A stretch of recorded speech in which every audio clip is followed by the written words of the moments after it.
Hello, chat. Let's fix my green screen a little bit first before anything else.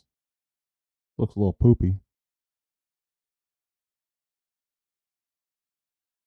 Uh,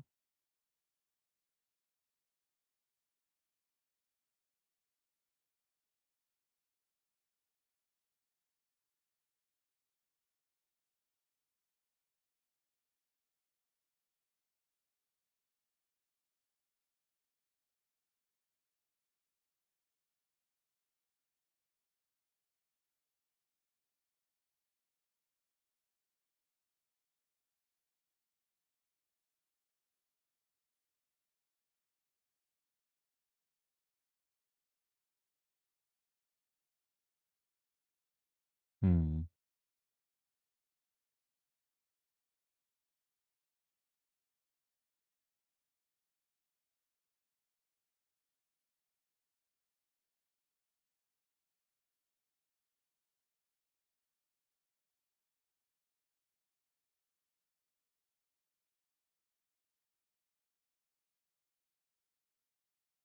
Let's just send it with us for now.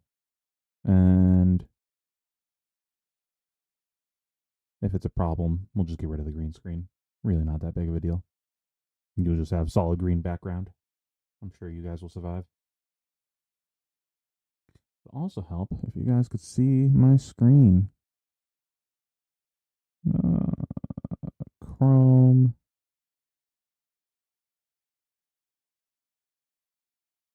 There we go. All right, so plan for tonight.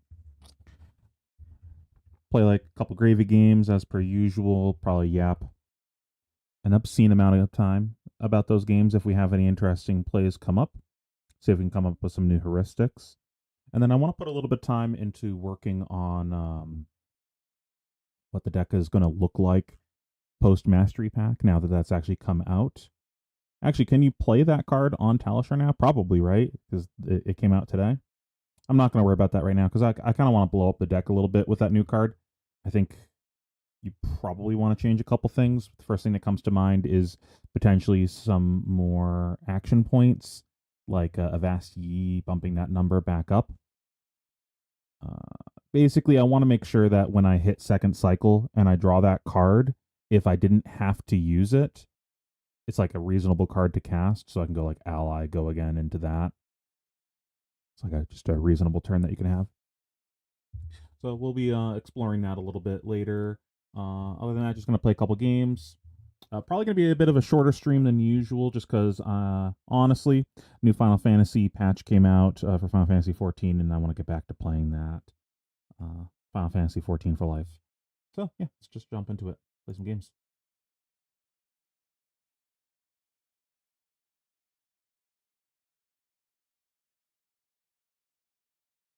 Got the stupid OP new name.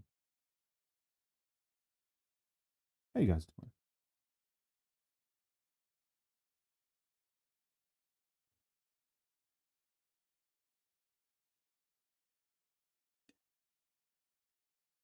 Oh,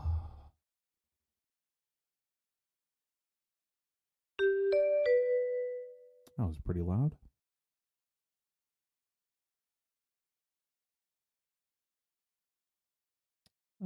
Let's go second.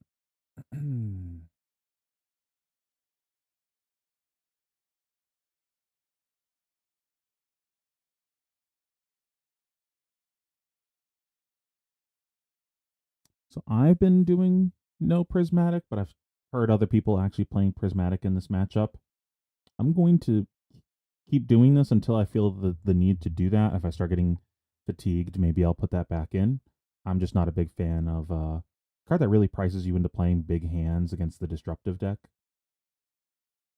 Does anything change because it's the other Arachne? There's a chance that Prismatic is better versus this Arachne just because they might just front pump their one attack a bunch and I don't get a chance to really block profitably.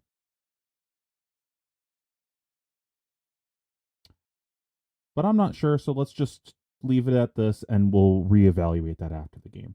So I'm going to leave a note.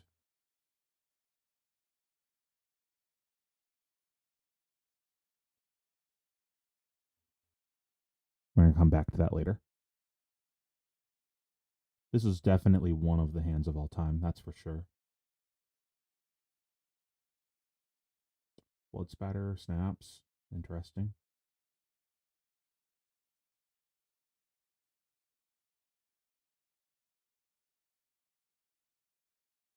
And are we activating boots here? I think we might be activating boots. That feels bad.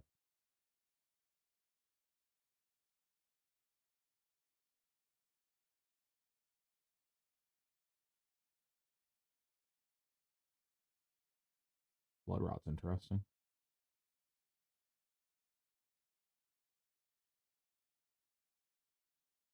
So the thing that's super annoying here is if we activate the boots, this still gets +1, so we're just converting an ally into 1 defense. I don't know if that's really worth it.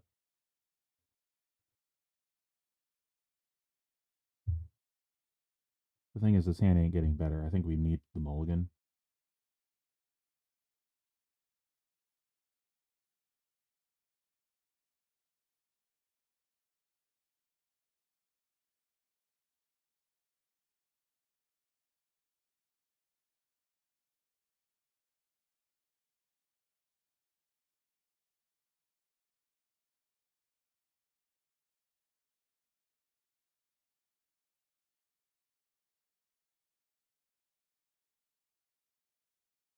Things would have been sick, though, if we went first. Just chum past Arsenal the Conch. Yeah, fucking whatever, man.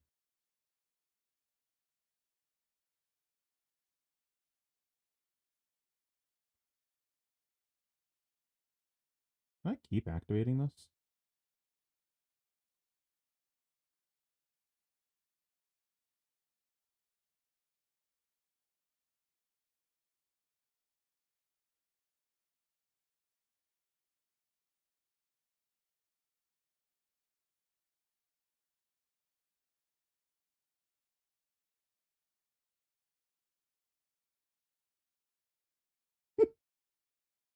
I guess.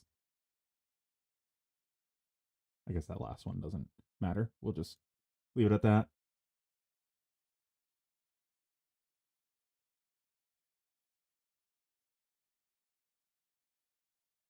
I mean, the thing, all things being said, I think I'm okay only taking 3 damage, given how bad the hand was. That could have been a lot worse. And we got unmarked, which is like maybe good. Hard to tell. I'm gonna assume it's like doesn't really matter if he wanted us to be marked, he just would have chosen to not attack there. You know, always flick to mark us, so I don't think that really matters too much.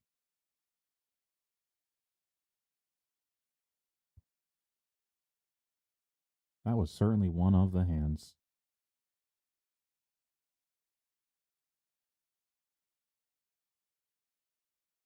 Is this even good? You just gave me back a conch.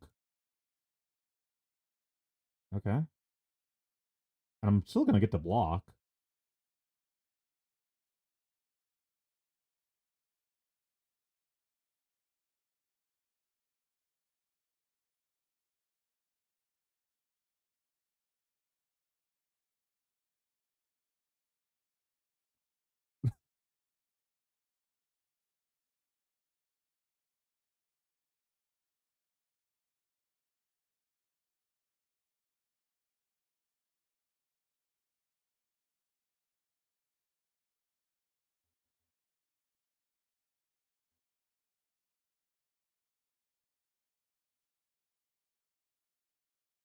Okay.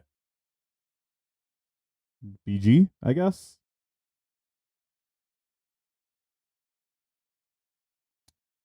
What layout? Are you talking about the stream layout, like the overlay? Oh, that was a fake game. No, we don't take those. That was just a waste of my fucking time. It was funny, but like I got nothing out of that. I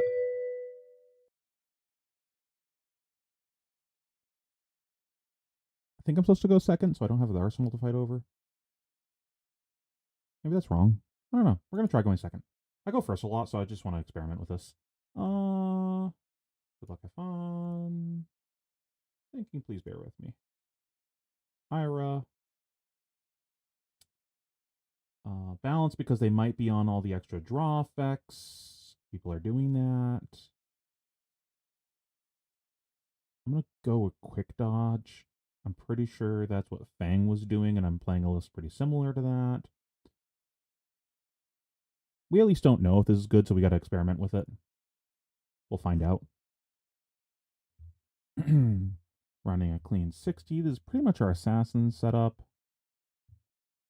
I don't think that we need this. It's a question of if we want the prismatics or if we want the sea legs. I'm inclined to assume they're playing a more aggressive deck. Otherwise, they're just a shitty assassin. So I'm going to just send it like this and find out if fatigue is an issue. I think I just want to say prove it to me, to my opponents, that they can actually fatigue me. And then I will reevaluate if I have to sideboard differently in the future. I'd rather limit test that. I don't expect bans and gravy. Slippy block a lot on the meta for gravy. Okay. Certainly a hand. Maybe just block.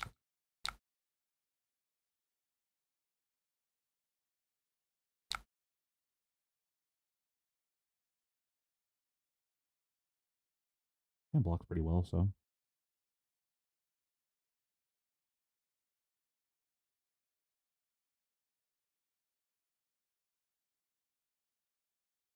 Oh, this is the one that searches the thing, right? Discard a card, search a deck for Whirling Mist Blossom, banish it, then shuffle. You may play it this turn. Only hit it hit this turn. And then you sack your edge to give something plus. Okay. So good thing we got the balance. He is playing Mist Blossom package. Let's find out if he can actually leak damage here. I think that's the plan. Block this, see if he can actually leak.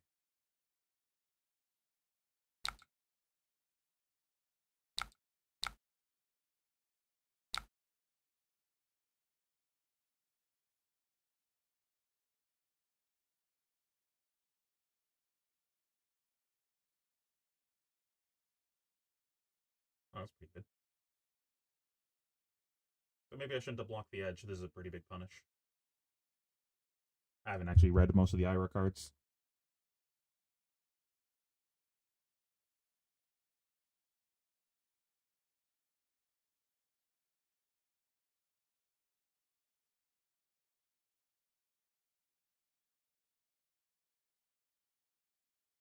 Okay, so we should have taken the 1 instead.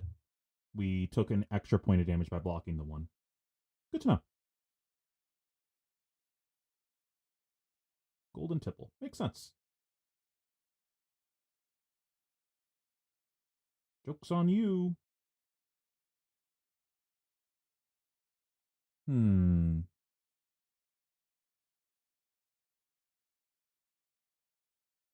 Probably set Lethal Hold. Call for something.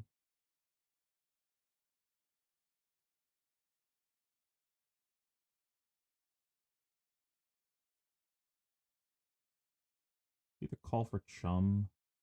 I shaved a Swabby from the list so I could make room for Cuddy. So we currently have both Swabbies in our hands. Let's probably just grab a Chum. Waste the dollar from our dead threads. Such is life.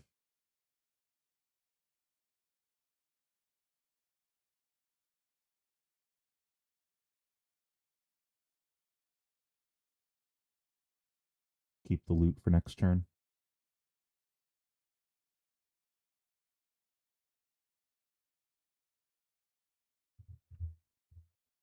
Hey, Cardfight King. Hey, Joshua.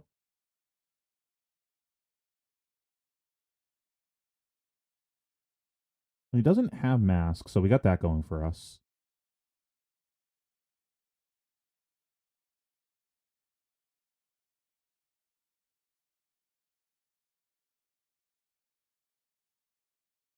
He does get to rolling into this, but we do get value off of our helmet too.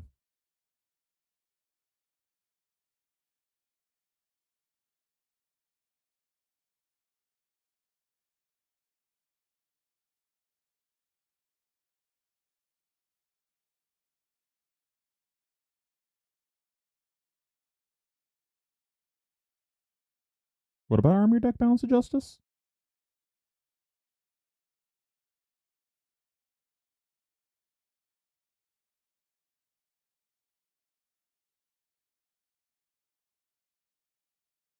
Oh, are you referencing the name of the video?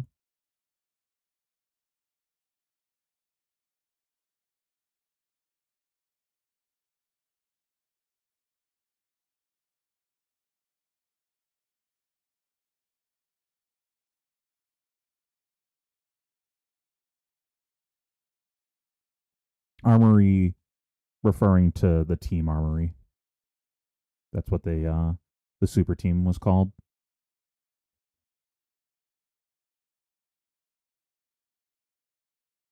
Any value in activating Chum?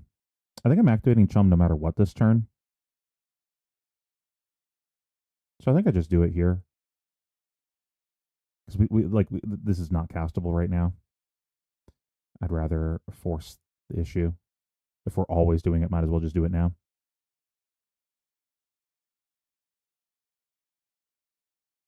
Mm-hmm.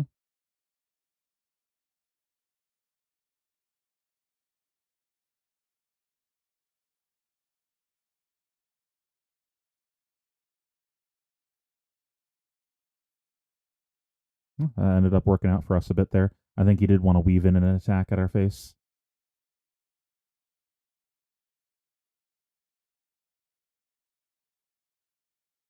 Sheesh. Wow, this Chubb went crazy.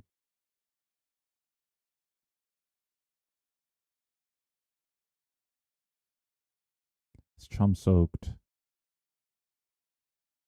5, 10 damage. Sick.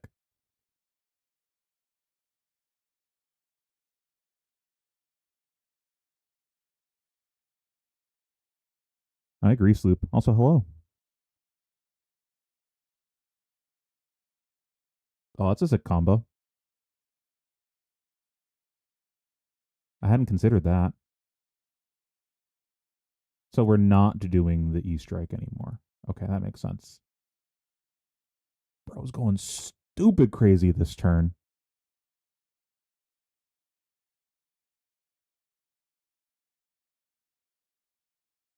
That being said, like, his deck's going to get much worse after this, right? I definitely need to get this balance in.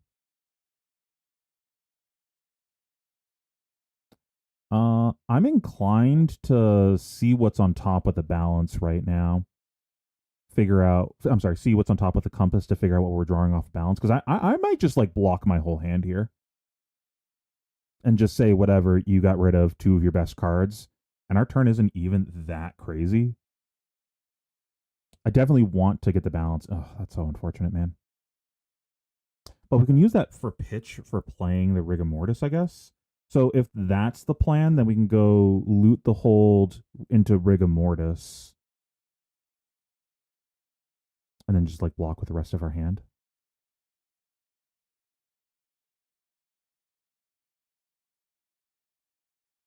I feel like I let this happen and block whatever's behind because there's other on hits.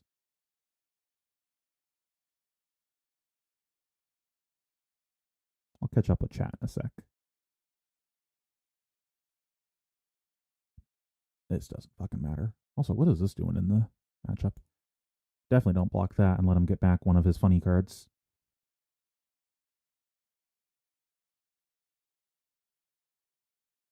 That is pretty cute, though. Currently, this doesn't actually do anything, right? Because they're both on the combat chain. I could block it. Once more, though, I think I just block whatever's behind. Like, surely he doesn't just IP this, right?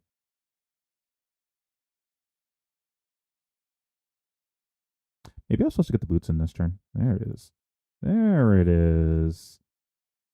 Sneaky, sneaky bastard. Okay, what are we trying to play this turn? Probably Arsenal the Rabble. This is a pretty aggressive version of the deck. Okay, so here's the thing.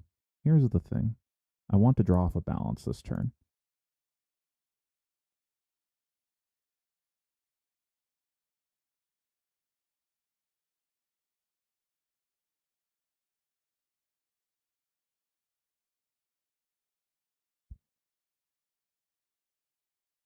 we want a gold kiss? One of these is destined for the arsenal. I guess it's not destined for the arsenal, right?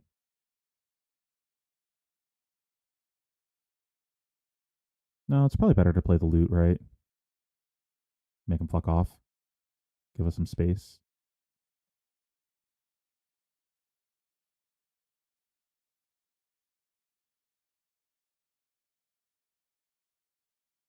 So we only have 2 gold kisses in the deck right now, so this is actually kind of valuable.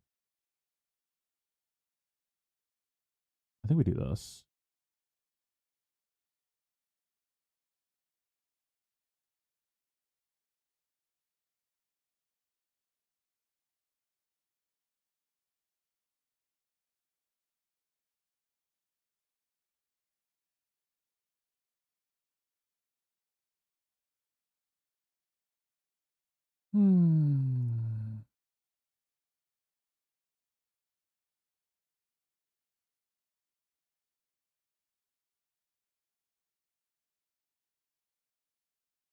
My kingdom for a golden tipple.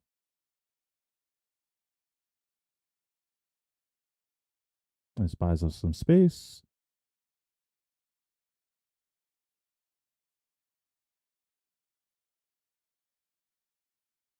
He got through 2 of his funny cards. We are pretty behind, though. Not going to sugarcoat it.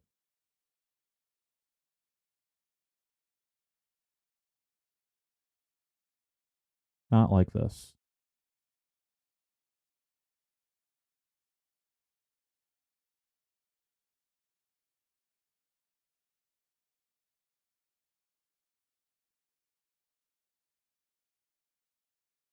It's less about Ira being rough and more we haven't made a gold the entire game yet. That's more the issue here. This is for 7, right?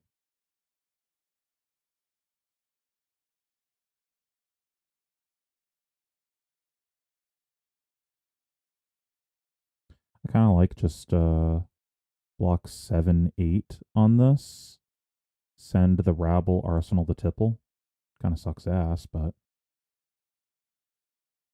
and just kill the top of our deck blind. I guess if we're gonna always blind the top of our deck, we should compass first.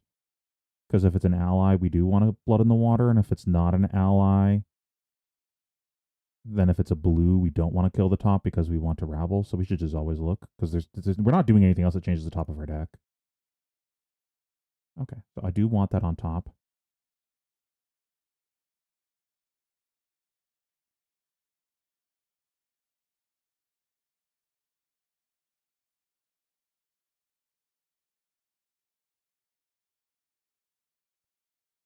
Very unfortunate that we drew that as well.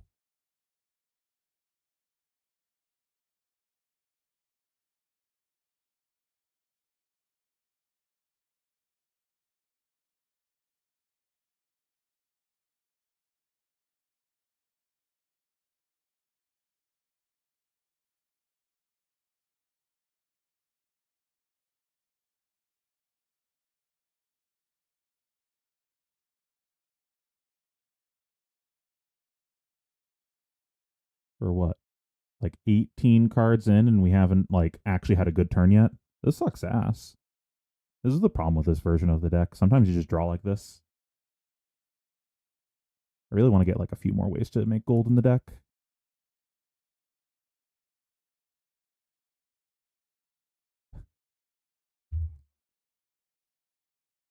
This is nonsense. At least we can flip those over. At least he's drawing kind of nonsense as well. Problem is, we just like, even if we make gold, like we're not doing anything.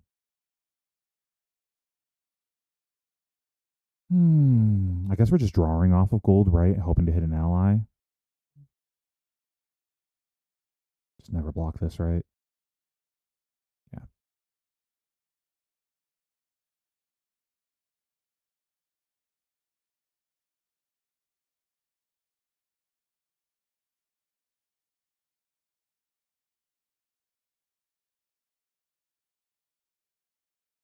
At least we're both struggling. Bro, I'm trying to win over here, Sloop. No, I should have blocked it. Damn it.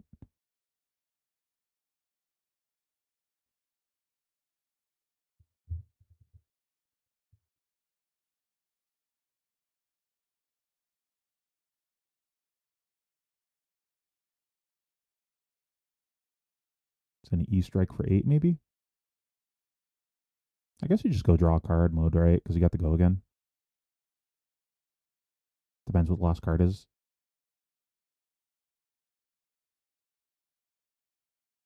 I guess last card doesn't play here. So maybe another even bigger than that. And he knows what the top is, right?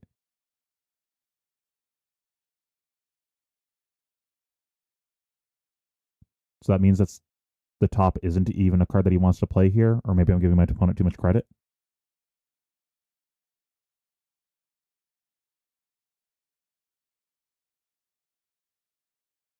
Do we block with this sunken treasure as well? That's the question.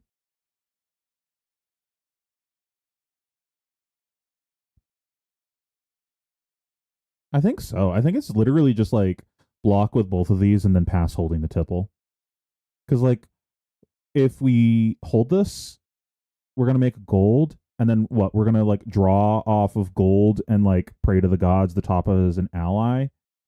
You know, if that's the play, then I guess we compass, so that way, if there is an ally on top, then we would make that play because then we can play the tipple. Yeah, okay, we figured it out. It is not. So let's just block out.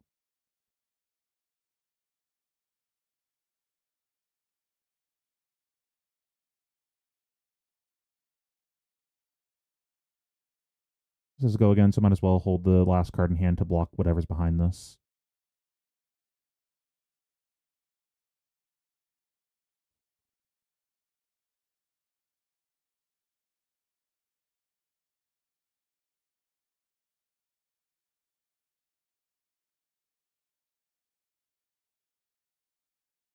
All right, our deck finally is functioning.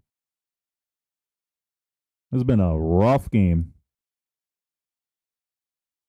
Still a rough game. I would love my goddamn kingdom for a fucking blue. Holy shit. Oh,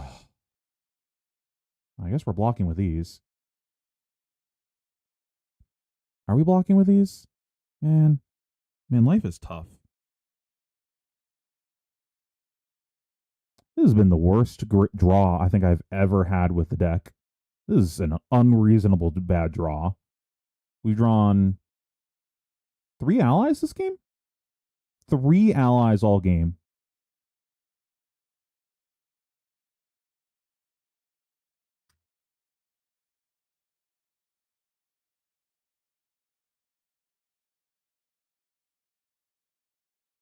Actually, that's a lie, right?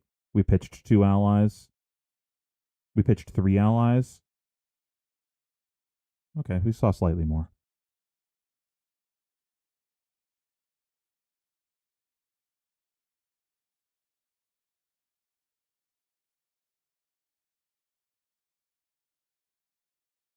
I think I want to know if the top is a red or a blue here to determine my, or if it's an ally or if it's a blue. Because if it's a blue, then I think I go hero power, discard this, dead threads, swell. No, because that would change the top of my deck. That doesn't work.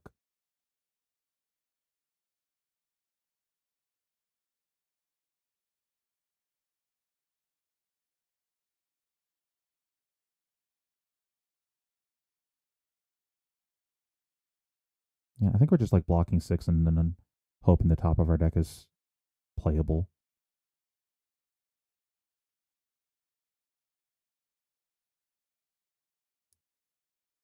This happens.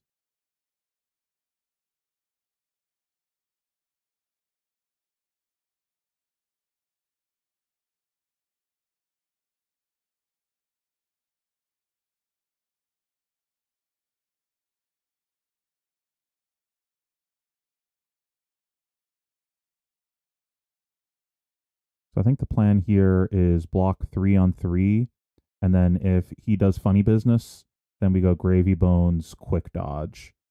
How does this work again?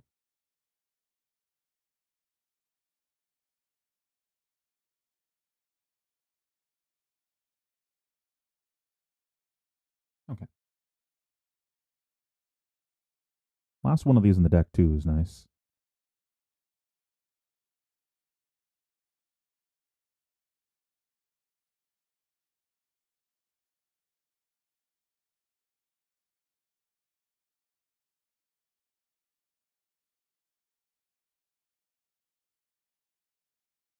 Prage, that top of deck is a blue or another ally, I guess. Mm-hmm.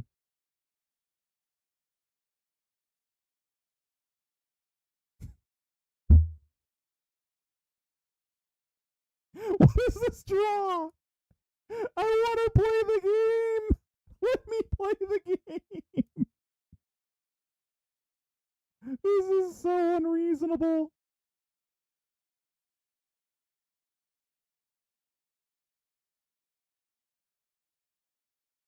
Oh my god.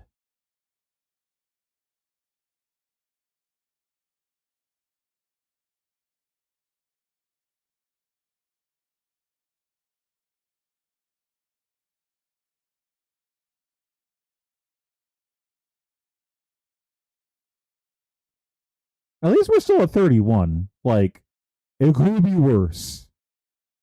This already has go again, so it doesn't actually have an on hit.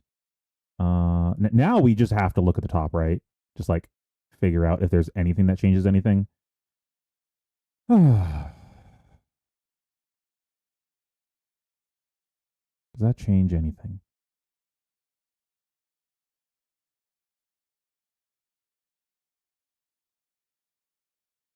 Not really. I think we just block out again. It's so cringe. Like we can't even like pitch into the boots this turn because it's just fucking all reds. Not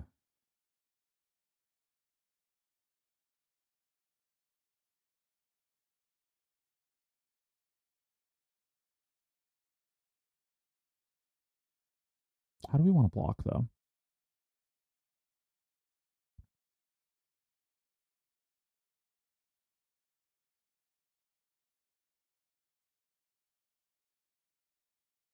What did we get shown on top? One of these guys.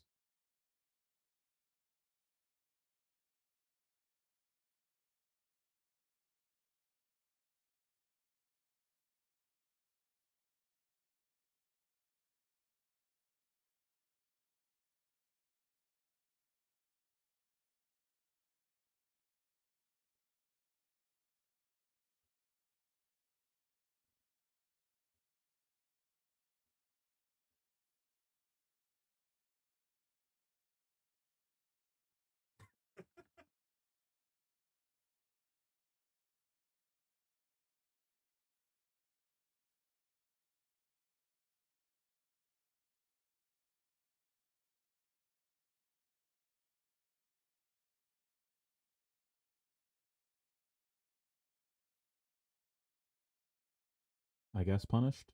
Could have blocked more on the last chain link. My kingdom for a thing to go with this. Holy shit.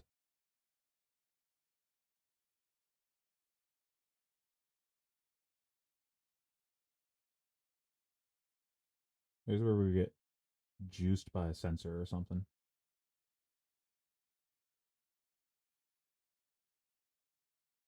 So what? There's an attack reaction behind this?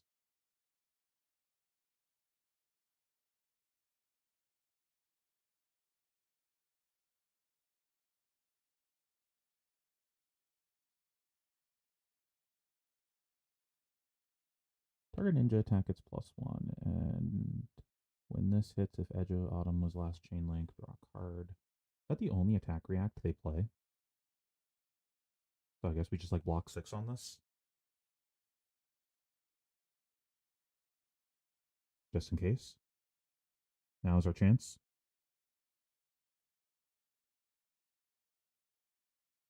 I need to find out if this chart can hit, actually.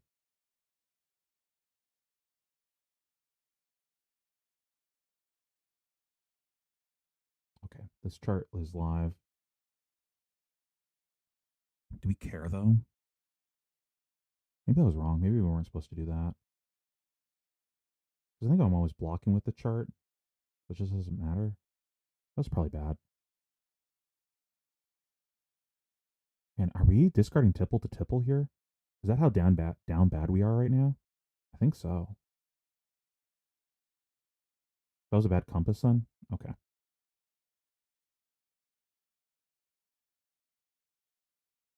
At least our opponent is also pretty down bad.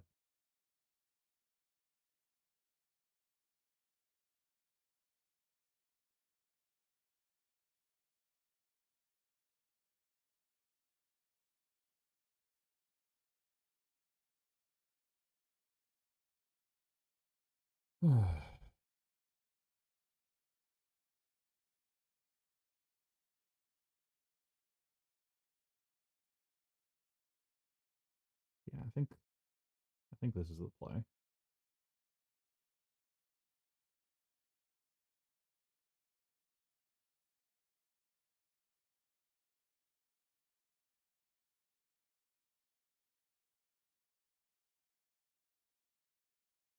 Would have been sick if we could have dead threats to there. That being the case, I think now it's draw off of gold. I wish I didn't compass now.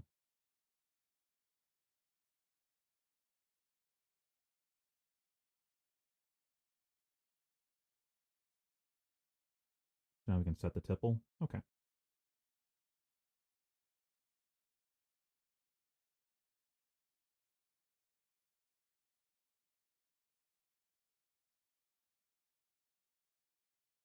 Functioning turn. It was only 7 damage, but it was a functioning turn. And we're at 28. He has a sirens in arsenal, right? Bro, if we win this game, it's a goddamn miracle. Man, this is just fucking struggle.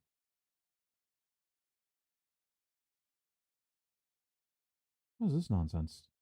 What is this? Bro, what is this deck? What is his opponent playing right now?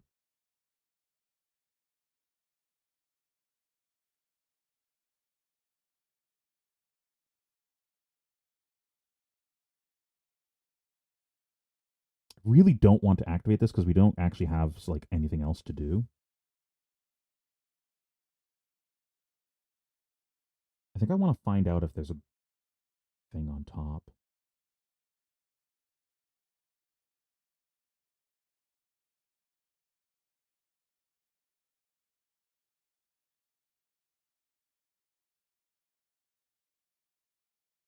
Chum.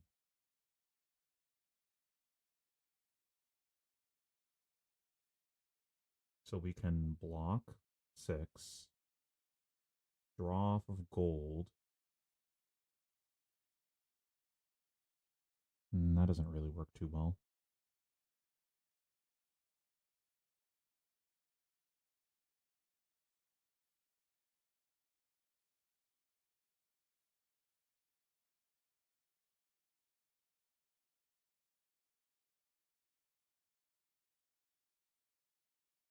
Imagine we let this hit and he calls tipple. Just look like an absolute fool. That'd be hilarious.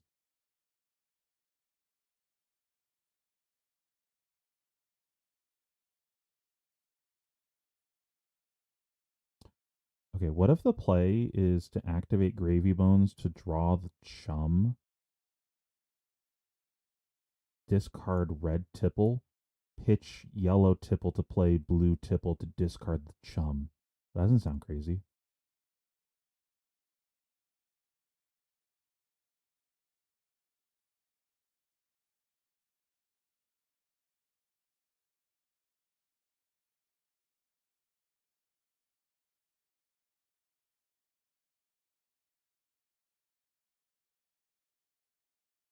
Well, at least we can pitch the named card, right?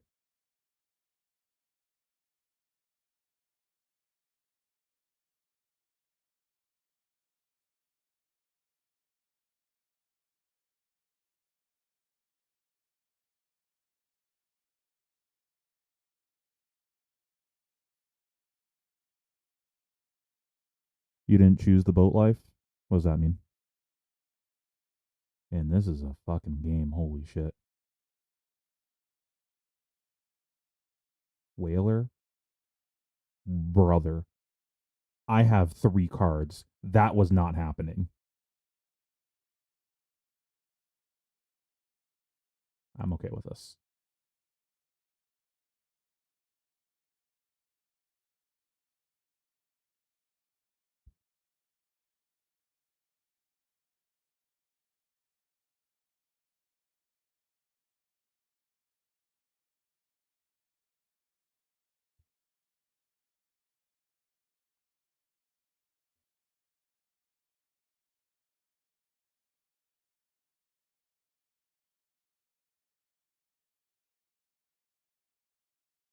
So we can pitch this to draw off of gold, draw the chum, pitch this to play the tipple, discard the chum.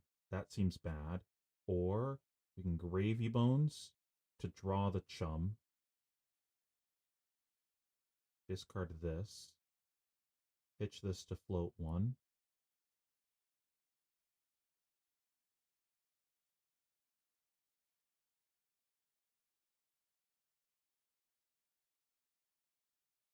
Actually, you know what else we could do? We could just play this, discard this, draw the chum, play this, discard the chum. No floating, make 2 gold, 1 new card, but we'd have to find a blue.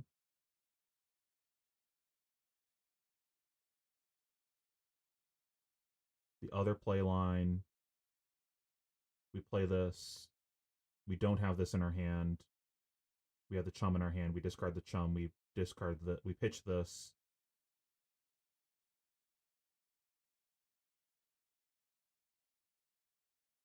We'd have 1 floating.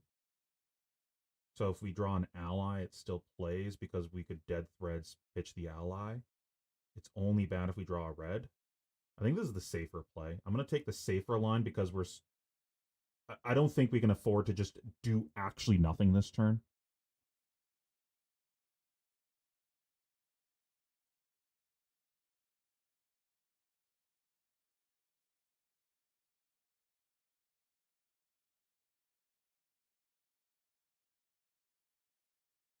We would have gotten paid off.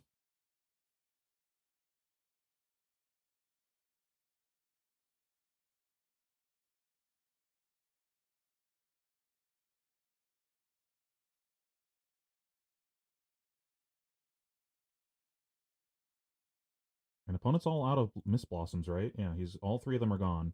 And that's like his way to win this matchup, I think. Since he doesn't have Mask.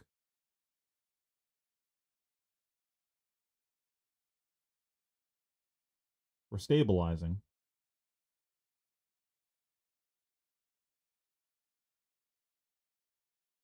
Still struggling.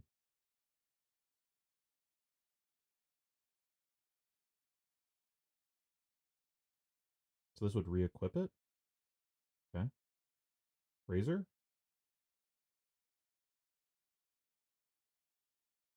Boots. Okay. Probably should have blocked with those.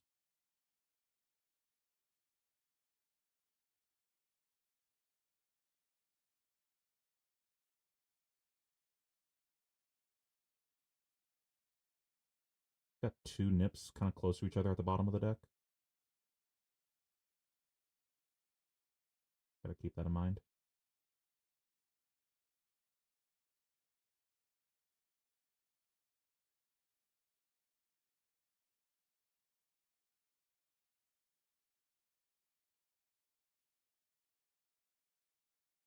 I think we're always just drawing off of gold here and then seeing where the turn goes from there.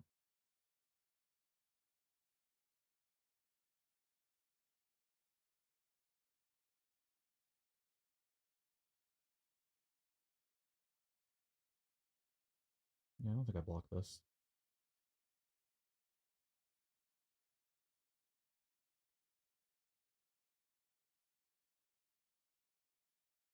Pass, please. Oh, Go gambling.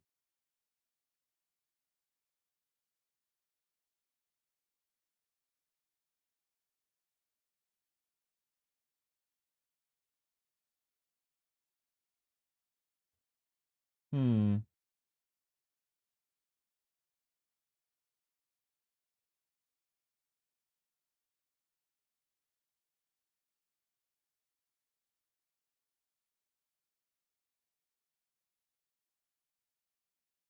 This is worse, right?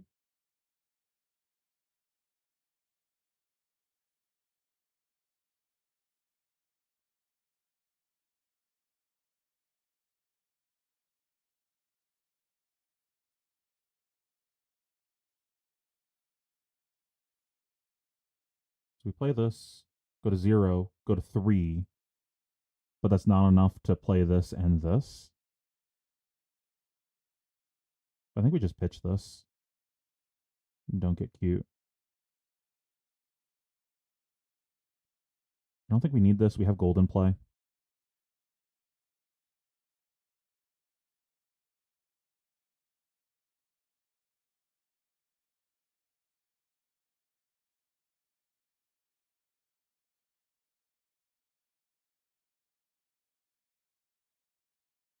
We're always playing this afterwards. We should probably just play this now because there's a chance that we change plans and hero power.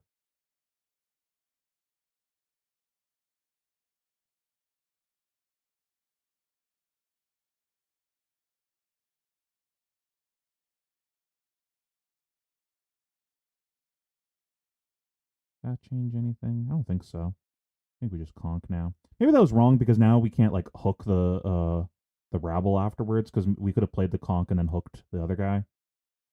Oh well. We'll think about that later. Yeah, that's probably wrong. Because we still had compass up also. We should have just compassed instead.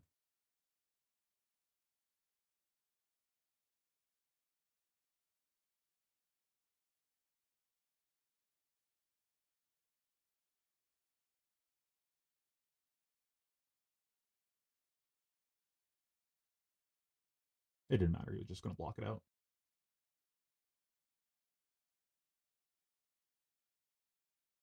And we have a chart, so if we draw a bunch of blues next hand, we can just slam that whaler.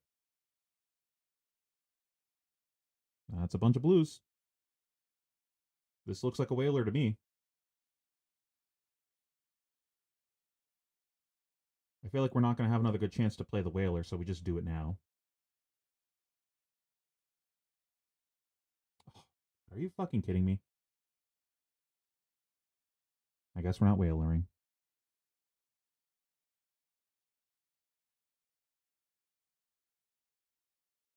Man, the one turn I needed it to not be a CNC. Did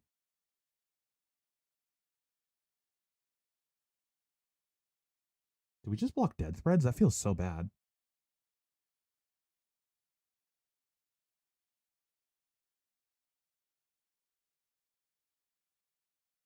Could also just let this die. That seems dubious, though. I don't think we're that healthy where we can just ignorantly trade our arsenal like that.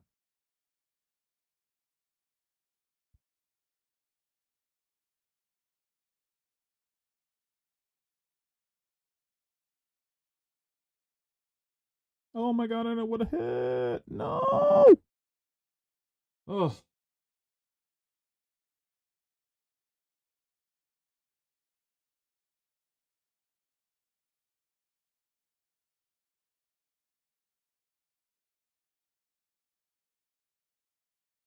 Bro, I'm wailing in my head right now.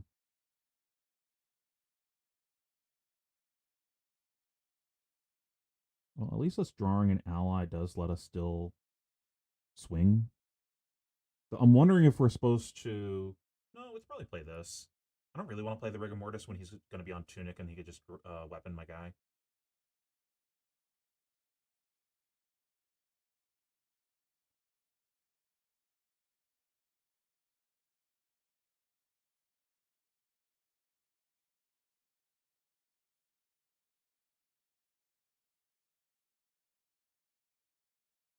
We do still have to play a blue though. So is it just like port side, gravy bones, hope it's not another red? We've gone through so many reds that's pretty unlikely.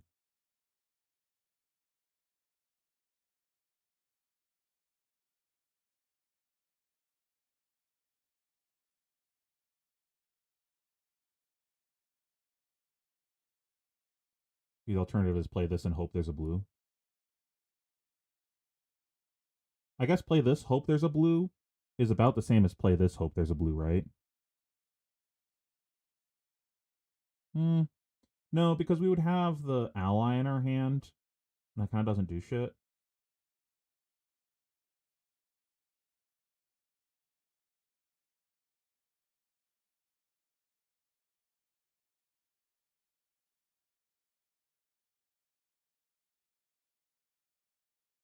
No, I don't think it's no block play whaler. We're, we're, we still have it. And this gives us two allies in the bin for later.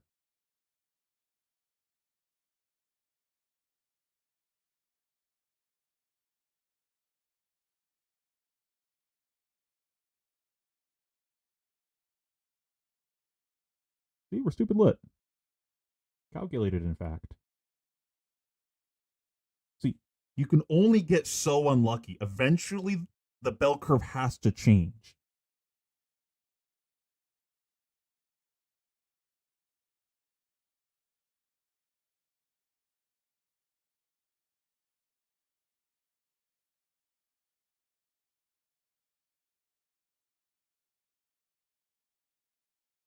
How is brother fitting D reacts into his deck with Razor Reflex and even bigger than that? What what is this deck list?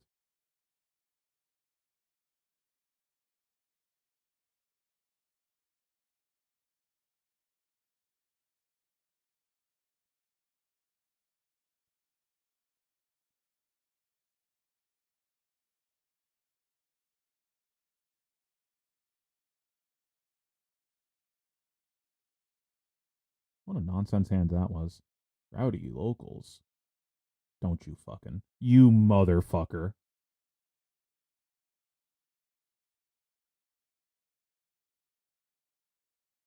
Well, it doesn't matter now as far as gravy bones go because we don't have the dead threads anymore, so we can just go ahead and do this now.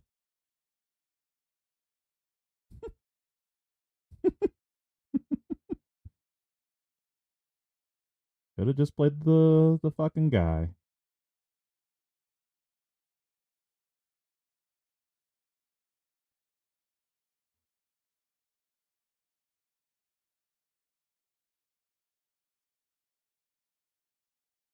Can't do anything about this, so just hold the L.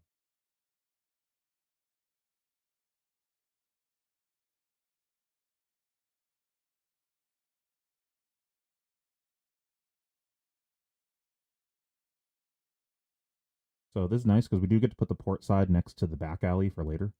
Let's try to remember that.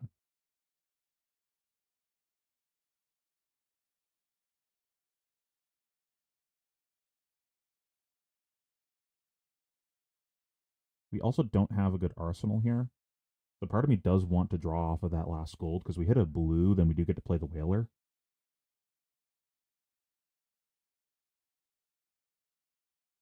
Right? No, we're two resources short.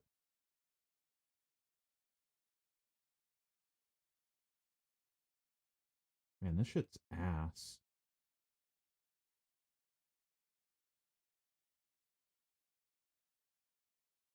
Maybe it's just like play two guys and pass. Stop hitting me. Pitching both of these. That's 6, 7, 8 resources. 4, 5, 6.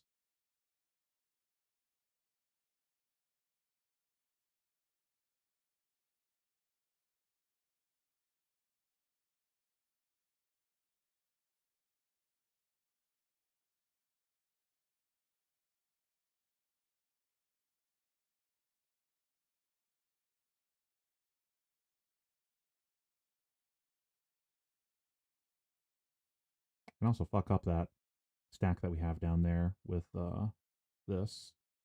If we want to do that, Let's see.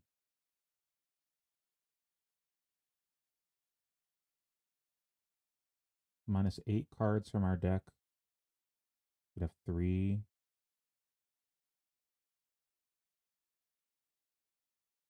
We need to offset it by 2 cards, right? Is that math right?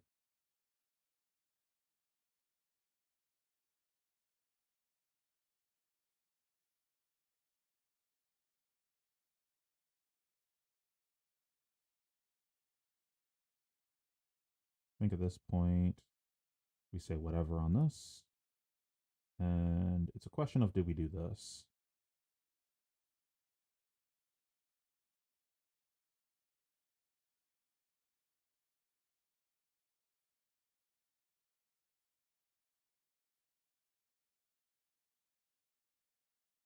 We don't have an arsenal. How many sensors are left?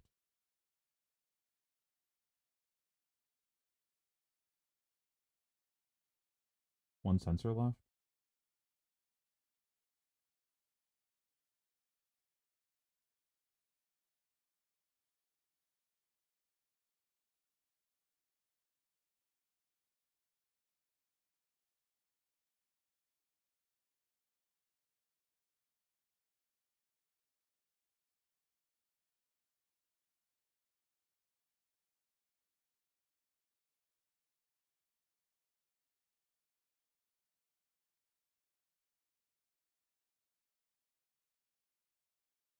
Where's that card? All of these are gone.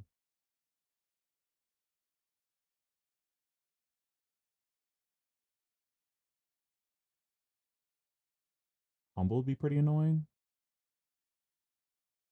Might be pass on that.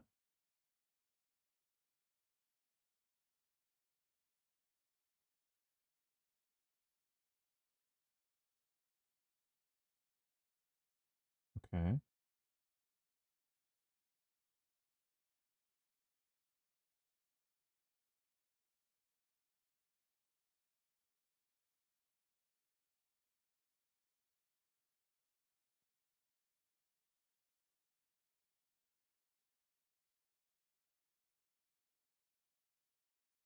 I think we have an Avast E in the next hand, right?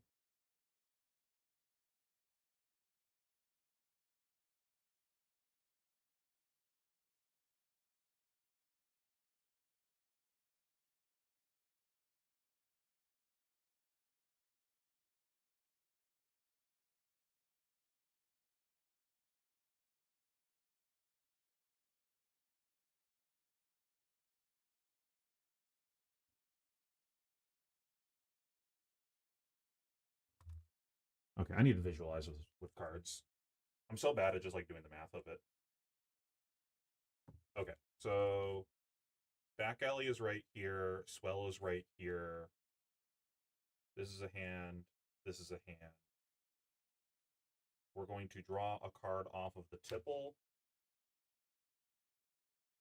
So I need to offset my deck by 2 cards if I want to hit the back alley.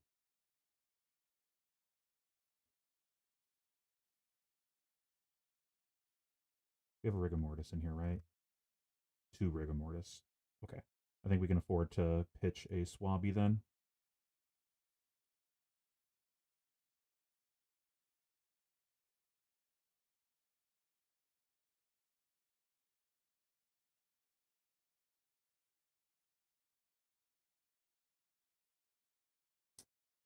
That sucks. So it just doesn't matter. There's no way for us to do the thing. In which case, I think it's just. Oh,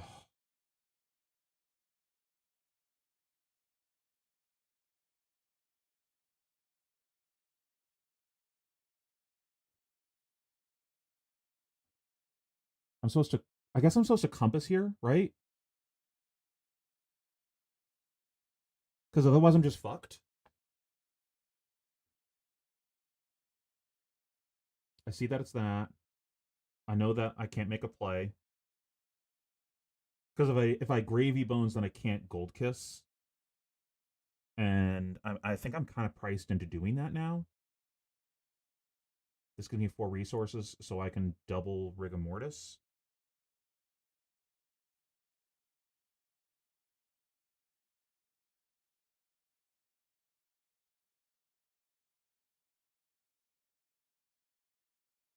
I think it's just over though, honestly. I don't think we can actually win this game.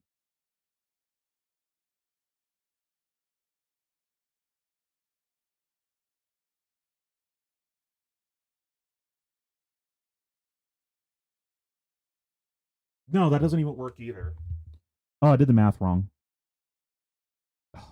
No, we're just fucked. I think this is just actually doomed now. Yeah, whatever. I think this is just over. There was like maybe a way to win this game, but I'm not smart enough to see it. That was just literally everything that could go wrong went wrong that game.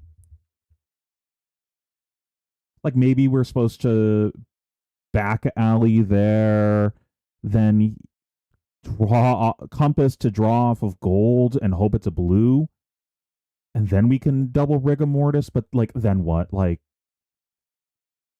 we don't even have a chart in the deck to play the Humperdinck.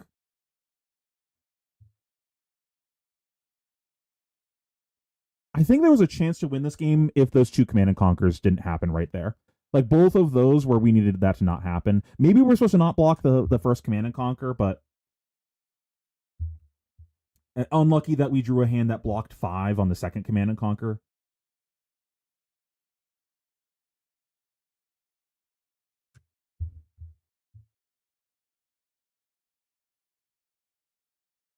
Hmm. Yeah, no questioning the crackheads. The crackhead beat me, so they're onto something.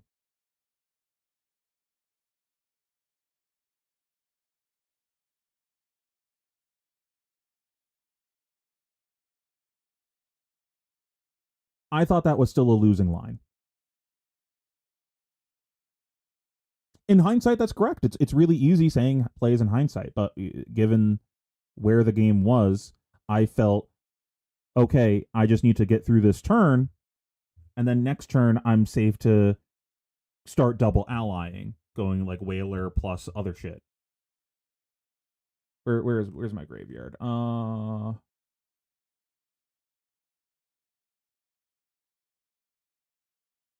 What happened to my other tip the barkeep? I blocked it on turn 1, maybe.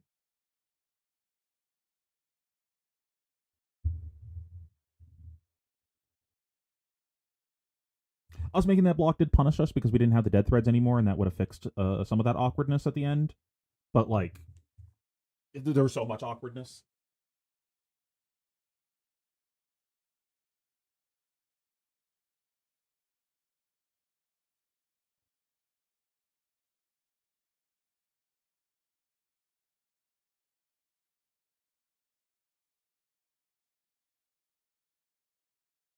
What hand are you talking about as 13?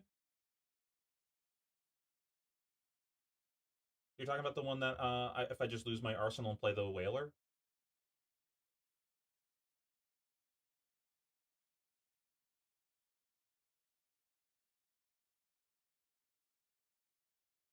It was this hand, right?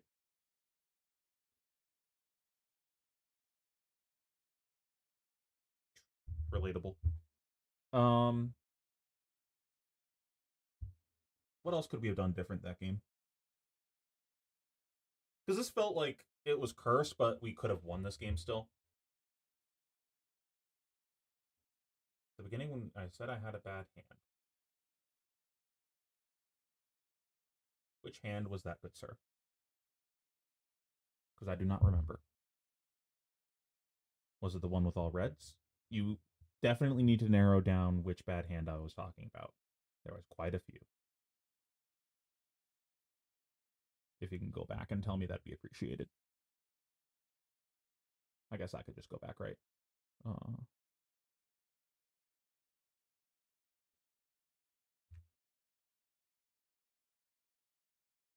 nope, that's the wrong thing. Mm,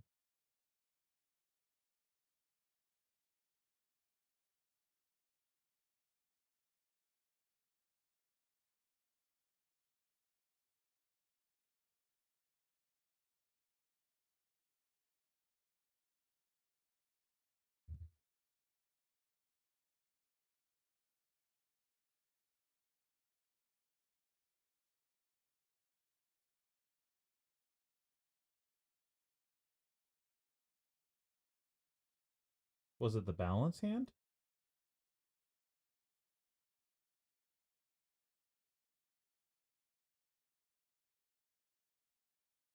I could see playing out this hand. My thinking was if I just ignorantly trade damage on this turn, my opponent has blown most of the good cards in their deck. So if I just block here, then I'm giving my opponent a chance to draw the bad hands, which we saw. The only reason this game was remotely close was because their hands were non-functioning. So my theory was correct. We preserved our life total and gave us a chance for our opponent to brick.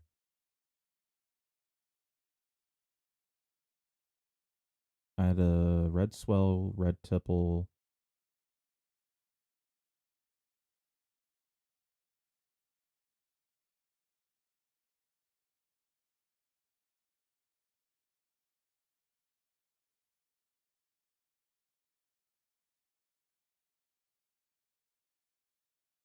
Are you talking about this hand?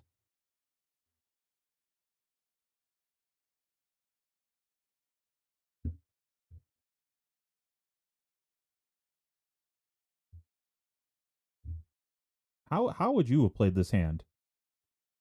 I do not see the vision. I don't have a blue.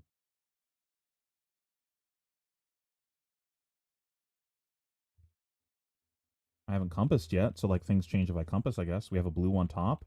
So what we pitch,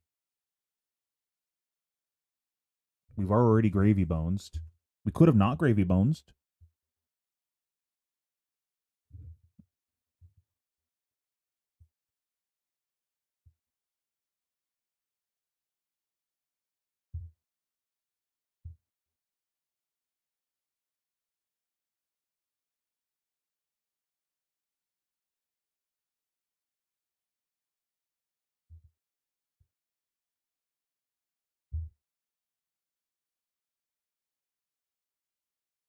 Okay, I have a blue on top.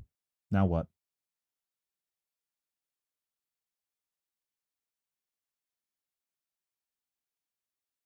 Are we like pitching the sawbones to play swell?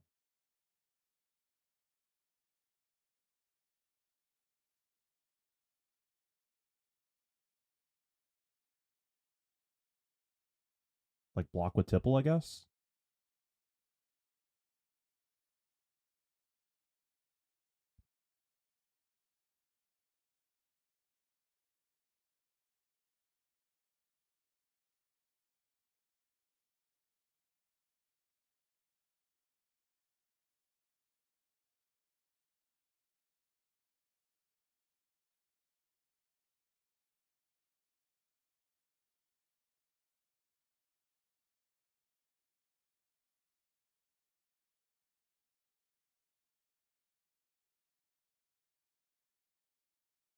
Hmm.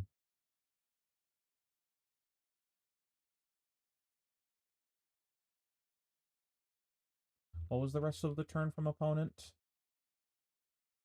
Vanilla damage.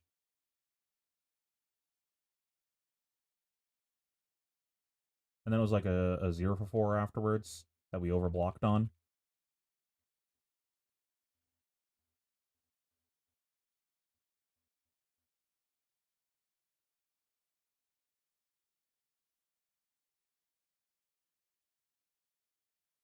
We draw one more card also, right?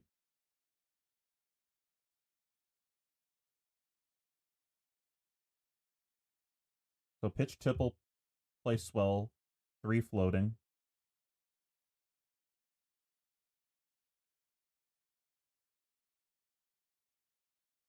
Play tipple, 2 floating.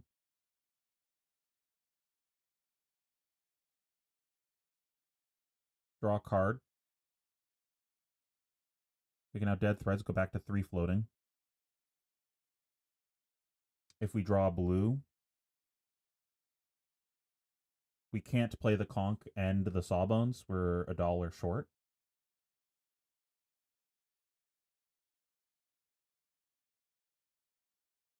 We can play the conch, go to 2 floating, draw off of gold. maybe dubious.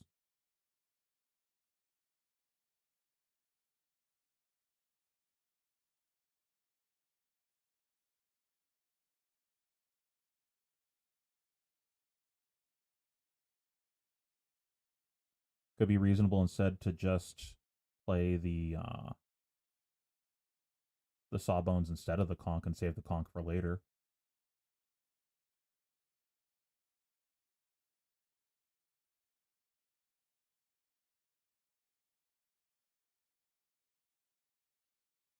Go pitch tipple, play swell, play tipple, discard, play sawbones, have one extra card in our hand that we can't know what we're doing with yet. That's also weird. Yeah, maybe that was correct.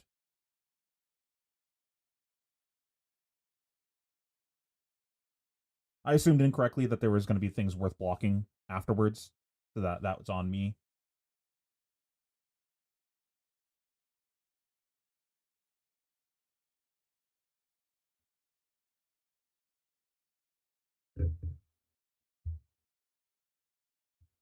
Yeah, you could have played that turn differently. That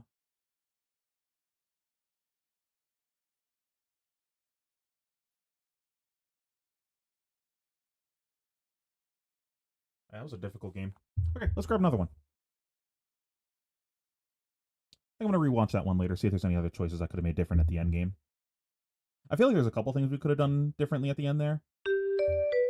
Beyond just the maybe to just mute this site. Mute site. Beyond just that one turn with the Command and Conquer that we decided to block, I feel like there's another turn somewhere at the end there that we could have made a different decision. I have not played against Katsu since he's gotten all the new cards and got the cards unbanned. So, we're going to figure this out together, chat. I don't know what I'm dealing with here. I guess I'll board like it's Syndra.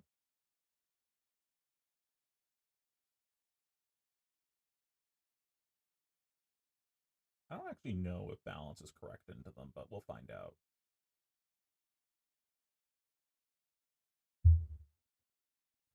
Yeah, so I guess I should just assume it's like pretty similar to an Ira deck.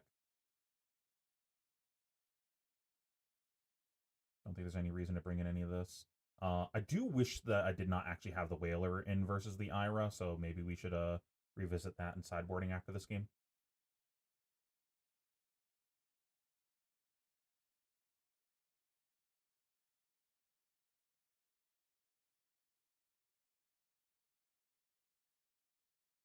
We got pretty heavily punished last time for blocking that.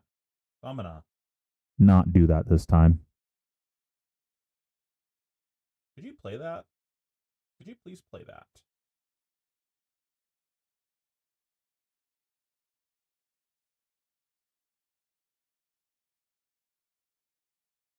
That was a very unimpressive turn.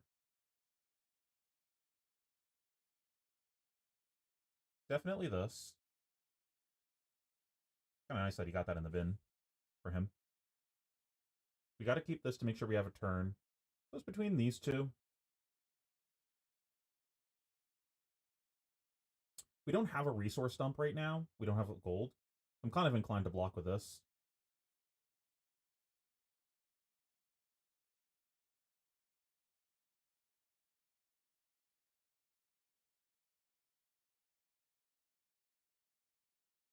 He has two combo lines now, one with weapon, one with surging. He banished draws more now. Good to know. Let's see. Put on our thinking cap for a second. Might just be tipple tipple here. I think we're always playing this because we don't currently have an ally. Let's see if that changes with the tipple draw. Okay, so we have an arsenal for the turn.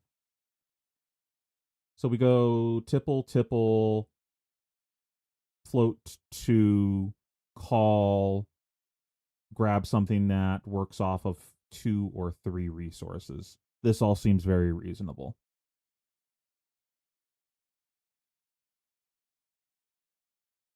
And I think I'm fine putting that in Arsenal. So I think I want to keep that on top.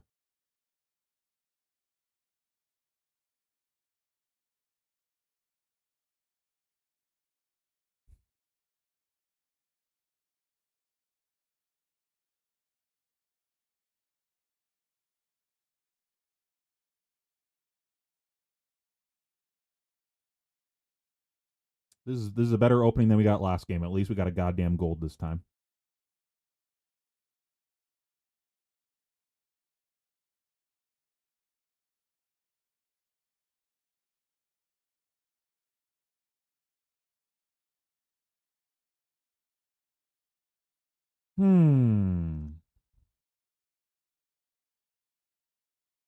Part of me almost wants to go for Scoob just to get another gold.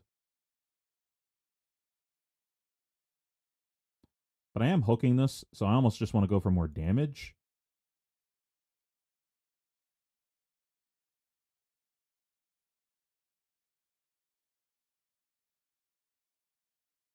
Surely he gives me the gold if I throw 6 at him, right? We're gonna reevaluate this later. I feel like every time I say we should reevaluate this later, I should like be timestamping or something. Maybe someone in the chat should be doing that for me moving forward.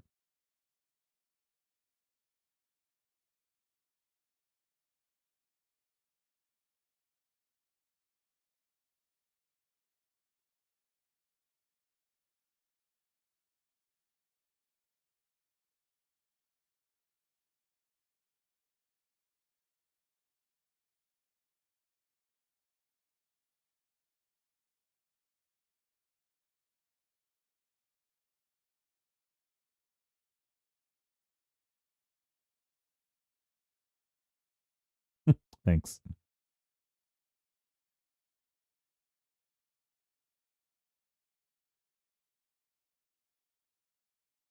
This is certainly one of the hands. Ain't that for true?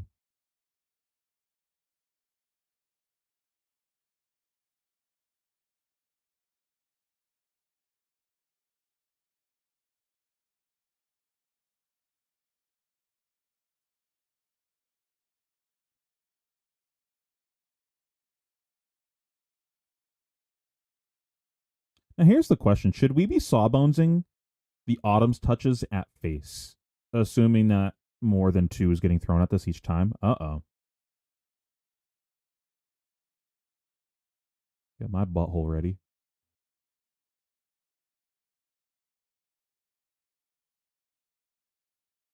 This looks like a get the boots in their turn, huh?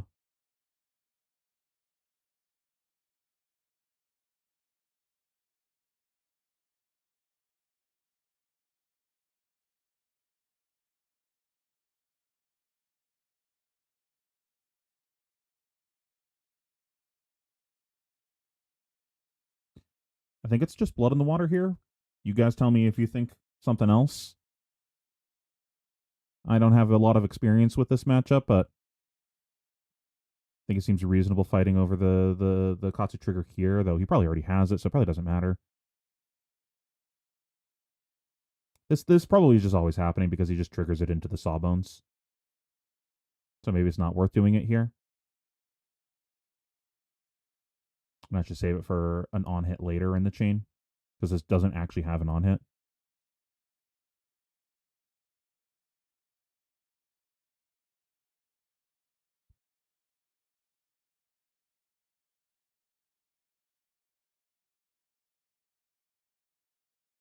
I think I might just quick dodge this and just call it a day with that.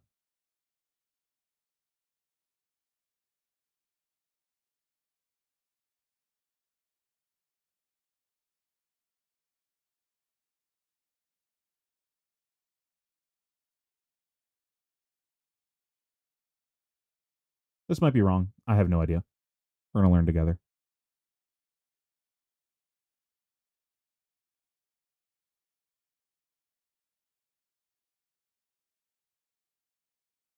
Actually, maybe it's bottom, so I can try to hit an ally with this.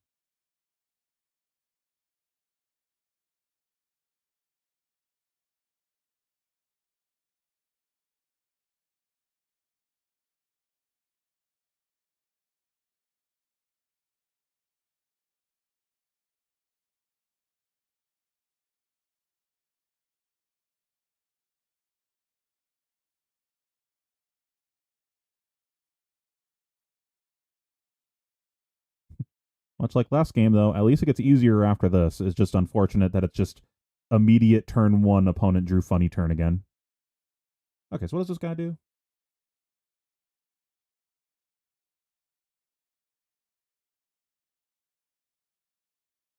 When this attacks, if a card with Gust Wave in its name is last attack this combat chain, this gets +2 and go again. So it's a 0 for 4 go again.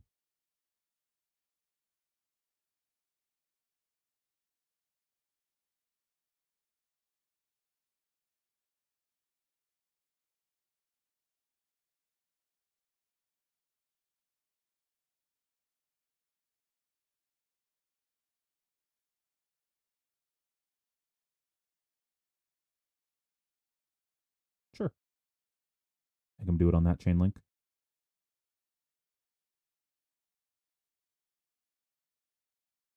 And now it seems worth fighting over the mask.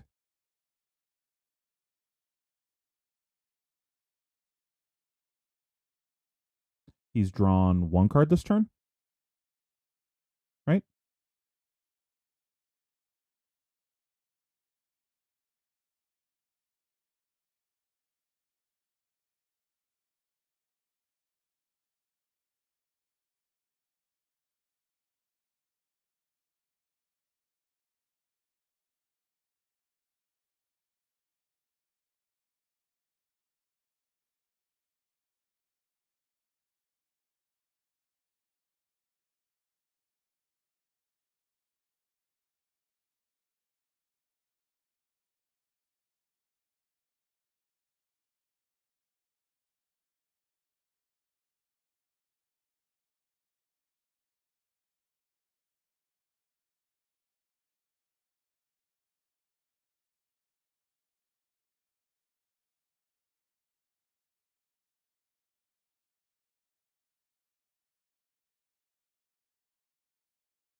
What about the sword buyback?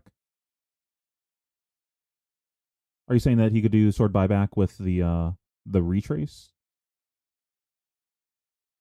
Okay.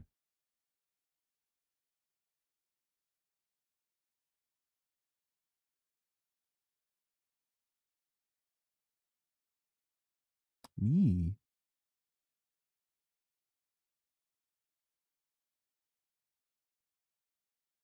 I feel like I fight over this because of the mask trigger.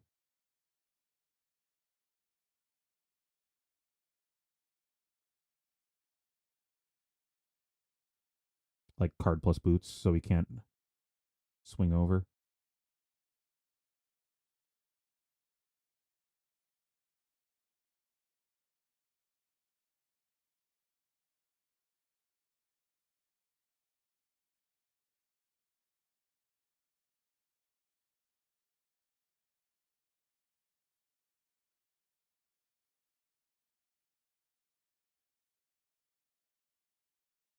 Actually, was that the correct block? Maybe we're supposed to just put 4 in front of that, see if he flicks, and then Sawbones in response. That's probably correct.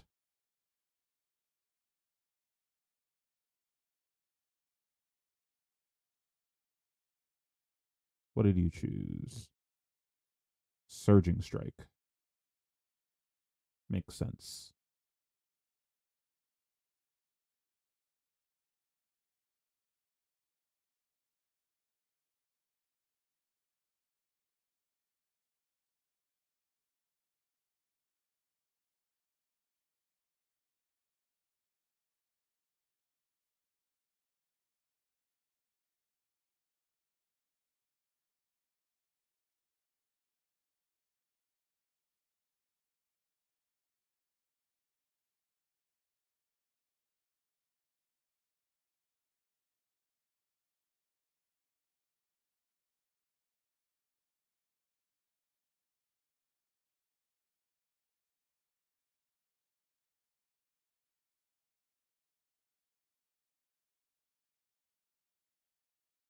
At me, you say.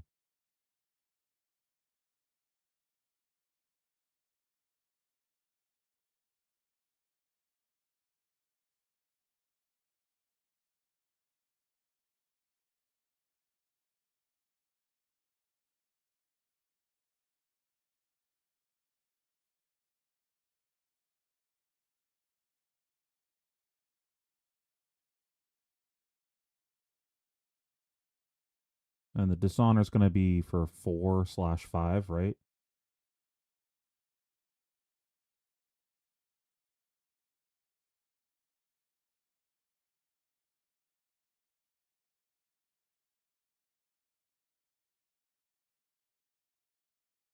I guess we look at the top since we're not doing anything, right? Find out. Okay.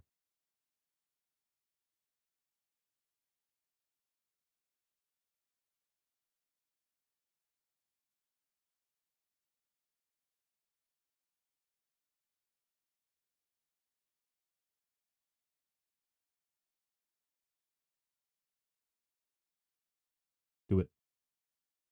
Do it.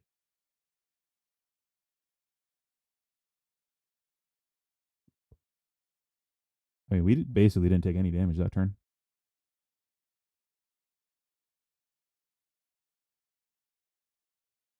It was just what, the surging?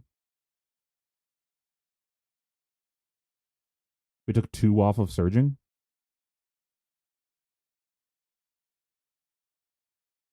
He undid the turn. So he changed what he did. He instead played Yellow Descendant. That's why I was blocking 5 instead on stuff, because he undid the sword.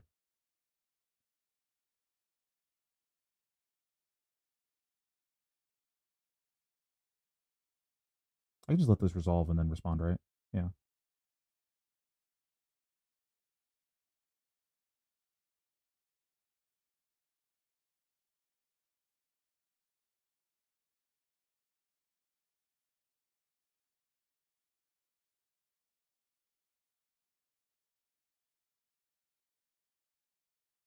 Hello?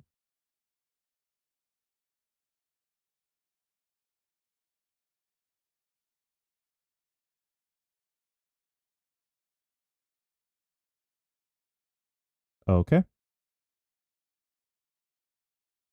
I don't know why opponent conceded, but okay. Bad game. Why do people do this? Oh, I didn't do my funny thing. I guess I'll just leave. Like, if you're gonna go all out there and then just lose because your opponent used armor, like, why are you playing this deck? I know, but like, come on, like, surely I have eyeballs and I don't block with like this. If I just lose to that, I still have my gloves on the table. Like, what are we doing? Like, if I got blown out that hard by this, I just give him 5 instead.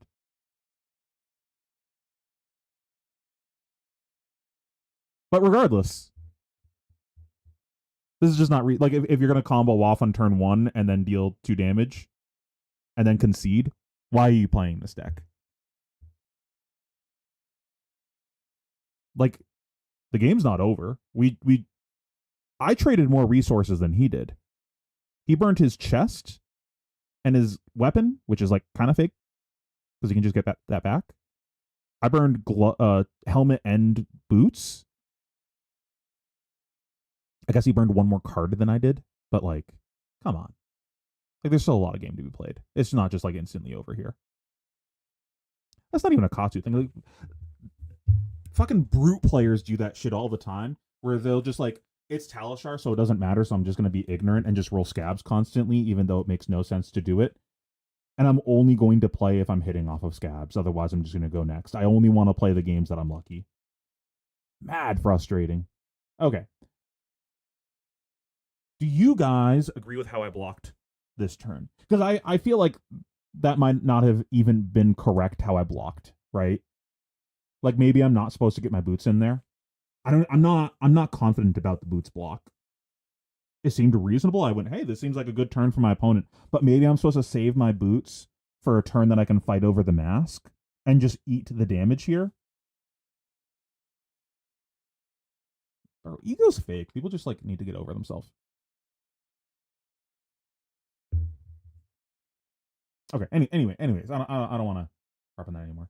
Do you guys think I was supposed to just not block boots this turn and just, the thing that sucks is we have this eye, and if the alternative is probably block a lot less and try to play a turn. And the thing is, we know that the top isn't an ally, and we don't have an ally in the bin. We went 3 deep and we didn't find an ally, so we just like don't actually have a turn. I think, given the context of what we had access to here, it's probably correct to get the boots in, because otherwise we just like, I don't know, swell draw a card off of gold, and that seems kind of dubious. What was the top card? It was a tipple. At least we get a good arsenal. Oh my god, we would have just like, bro, allies where? Okay, so the next hand would have been this. We would have seen a call on top.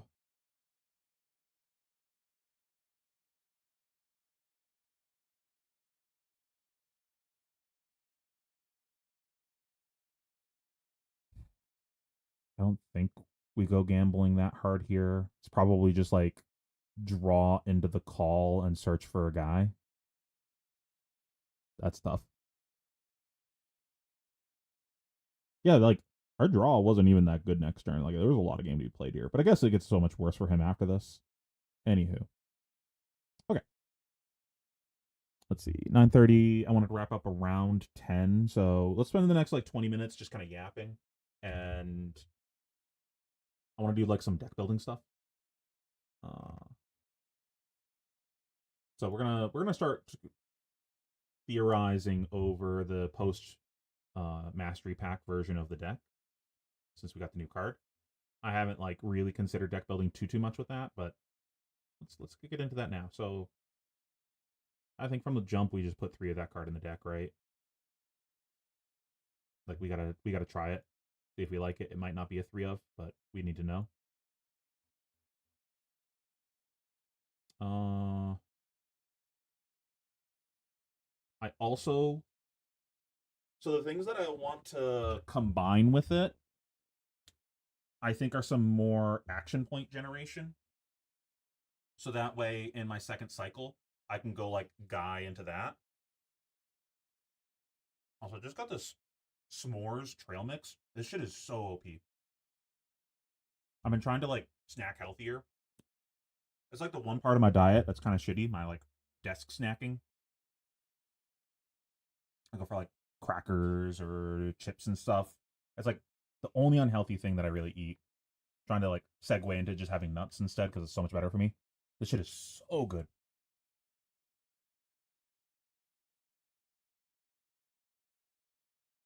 You're saying that you won against Verdance mostly because of that card? I would like to add that I like Restless Bone Blue for a 3 include.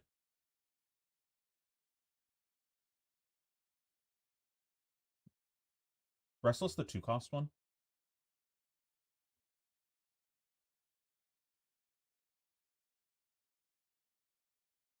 Why do you like Restless? Some of the Runaways guys were on that back when Gravy first came out. I was not sold on this card. I think I like Blue Sloop more, but I could be convinced. I don't want to have to pitch stack this for it to be good, or like hope top of deck is this. Though I think without how do I phrase this? I think the watery boost cards are like a good supplement for the deck of having less gold.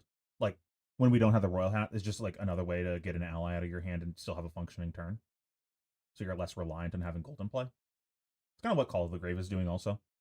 I definitely want to put another Vast in.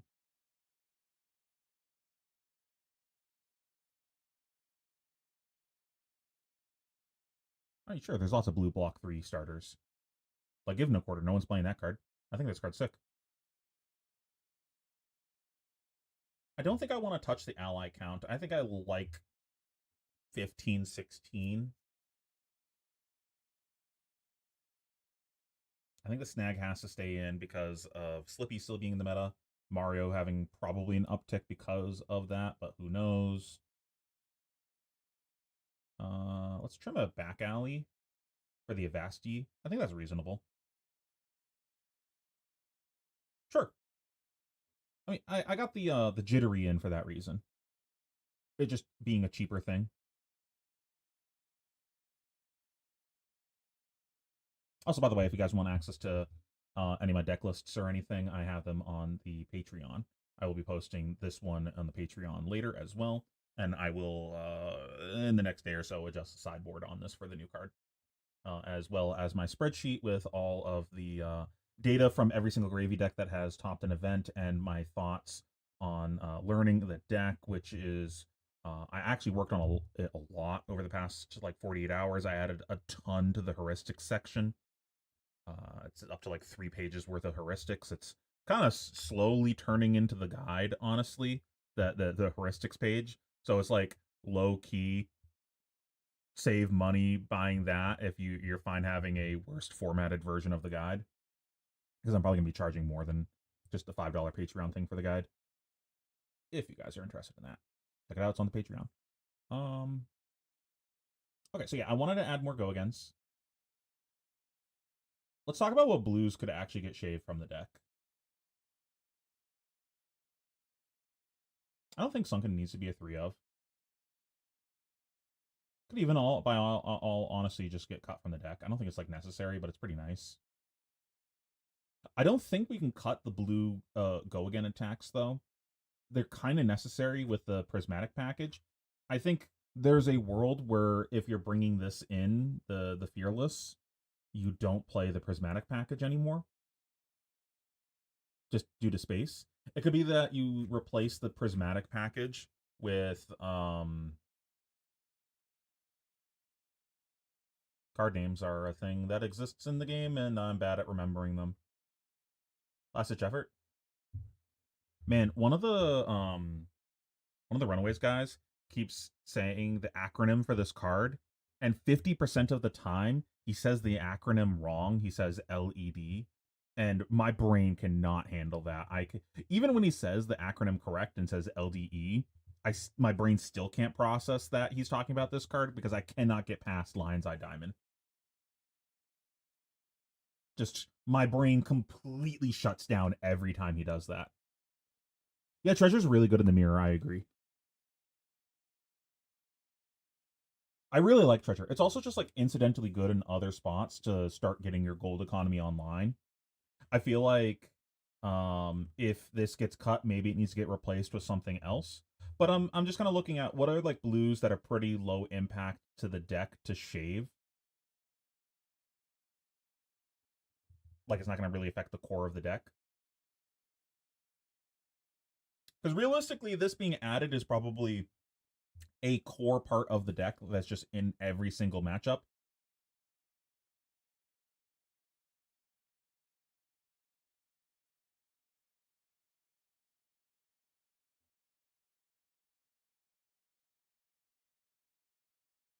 I think the only other card that's here that we could really consider shaving or cutting is probably the Loot the Holds, though I am quite fond of that card against Syndra and Slippy.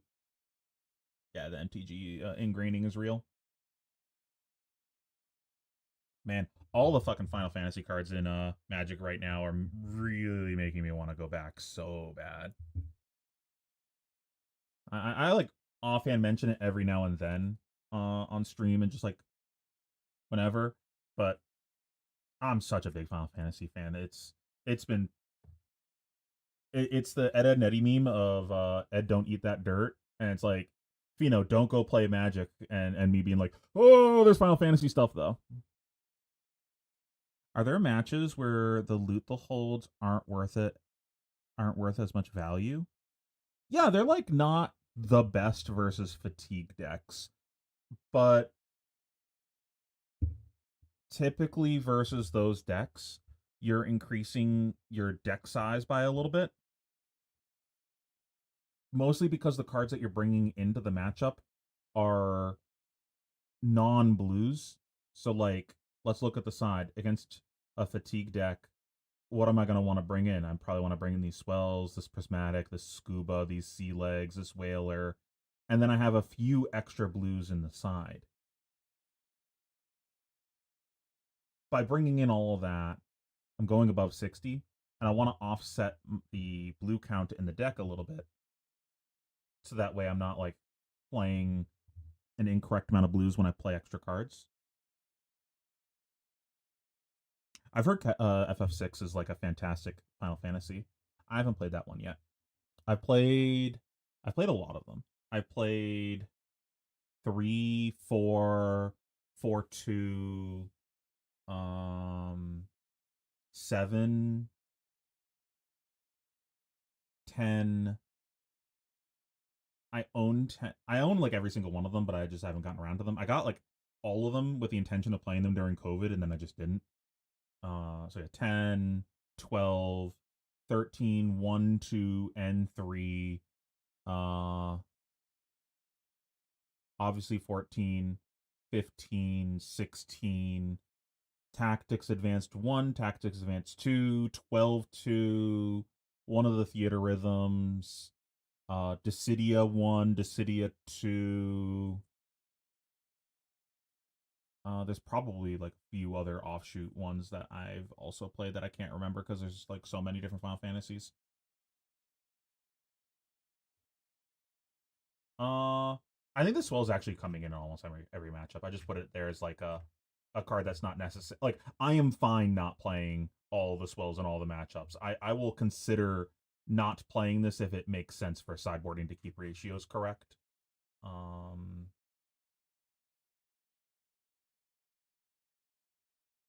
yeah, it's just like literally in every single matchup. So like it doesn't actually need to be in the sideboard. It just it is for how I am evaluating cards that I could sideboard in and out. Theoretically, Oyston should also be there. Like I'm fine not playing Oyston. Um, yeah, Kefka's a fantastic character. Uh, I loved how they added in his like as close to the original laugh that he had in 14's boss fight of him. Oh, that was so sick. I might play that at some point on like a flight or something, get like the Pixel remaster. How important is AB3, or is it worth sacking the Kano matchup if you're interested in the percentage globally elsewhere? I think that's perfectly reasonable if you wanted to free up some slots in the deck. I don't think that you want AB3 for Verdance. I think that's an AB1 or 2 matchup, depending on what your plan is. Um, I personally really like 2, but I've had success playing 1 before. One ba- uh, 2 basically means that they really can't kill you with arcane damage. They just like can't do it. When they're waning moon, you basically almost always get 3 value out of a blue because they're gonna play a spell and hit you, and then they're gonna waning moon you and hit you. So you get 2 chances to AB. So you still get 3 value. And with all of their life pings, you typically still get full value out of a blue if you want to. Like if they play heartbeat, you're gonna get full value if they shoot you all 3 times. Um, and I don't want to sack all of the rest of my armor because if they try to fatigue you, that's one of the ways that you get fatigued. You just don't have the aggressive armor for the matchup that you can leverage to get ahead. I purposely stayed away from 7 because I don't think it can live up to the hype, and I'd prefer. So I actually played 7 like as an adult. I played it. I think in the time that we first started hanging out, and it was pretty good. I I don't know if it lives up to the hype, but I had a good time playing it. It was a genuinely good game. The story was pretty good. Though what I would recommend instead of playing like OG7 is just go play the new 7 that's been coming out. They actually just put it on Steam like within the last year or something. Uh I've played like half of the first one and it's fantastic. I don't know where my PlayStation is, so I kind of put that off finishing it, and that was kind of right around when Fab things were starting to pick up, so I just like put it down. But it is genuinely fantastic. Go try out the new 7 if you actually want to play that one. I'm just happy that XDeath got a card. They waited until the last day to show off the card. Yeah. I wish some of the Final Fantasies got like a few more things. Like, so I just played 16, and then I was looking at the 16 commanders, being like, oh, maybe I'll make a commander. And like all of the 16 commanders are like monocolor kind of poopy and commander cards.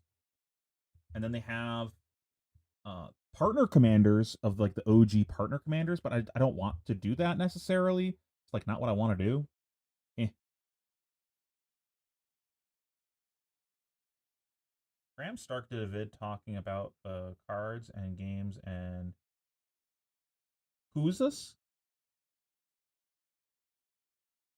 And he commented that the Kefka title was Laughing Mad, which is the same name as the boss music. That is correct. Uh, Good tie-in between the game and the card game. Yeah. Um, yeah, Kefka's a really interesting villain. Like Kefka alone is enough to make me want to go play 6, just because he seems like a really interesting character. I've seen I haven't played 6, but I've seen him in other games like 14 and Dissidia, and he just seems like a really fun character. Like what happens when you take the Joker but make him God, basically.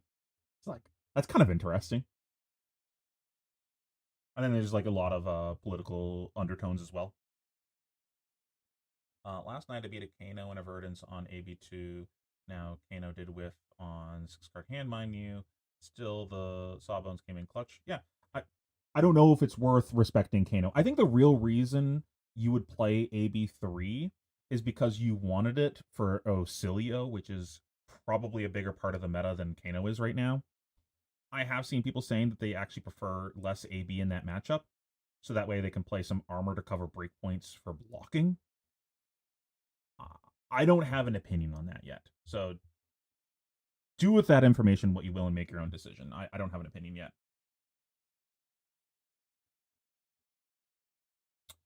Um,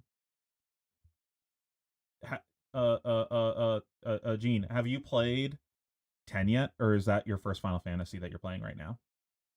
If you haven't played 10, I recommend that as like a pretty early on to play one. I think 10 is one of the best Final Fantasies.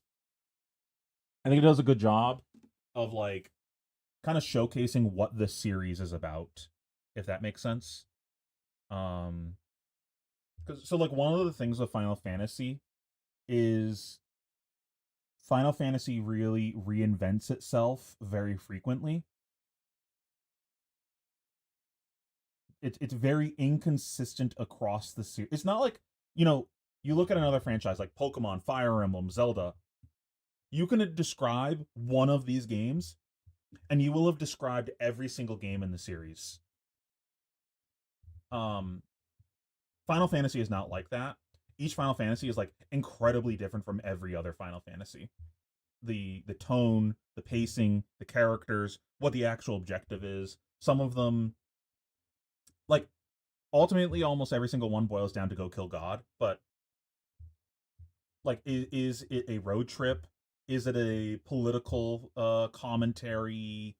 Is it more down to earth and relatable?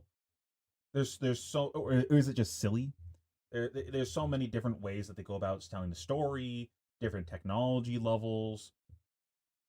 It really reinvents itself constantly, and the gameplay changes a lot between them. It's really funny. I every single time a Final Fantasy comes out, you hear people bitch about how this game isn't very Final Fantasy, and I feel like people that say that either just have nostalgia glasses or don't actually play the games. Because, like, let's say 16. A lot of people are saying that 16 isn't very Final Fantasy. It's literally very similar to the last Final Fantasy. It's very similar to 15. And you can see that was the direction that they were trying to take the series, more action oriented. Uh, it's got a very grounded political story. Like it's got so many themes that you see across the series. Oh man, I love Blitzball. That was one of the legendary weapons I actually got in 10. I want them to add Blitzball to 14. Do it, coward. Do it, Yoshi. Um,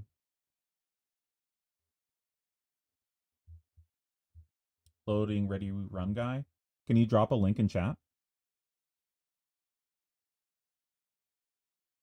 The biggest issue that I've had with the deck is that since Nat's tipple count went up and ally count went down, which has led to a ton of really clunky hands or difficult hands to parse.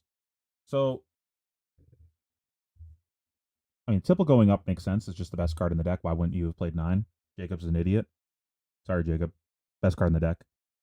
Ally count down, I think, makes sense from a math perspective. You really only want to be drawing about one ally a hand. So, like 15 to 18 range is probably where you want to be for that. 15 is like kind of the perfect math to draw one a hand.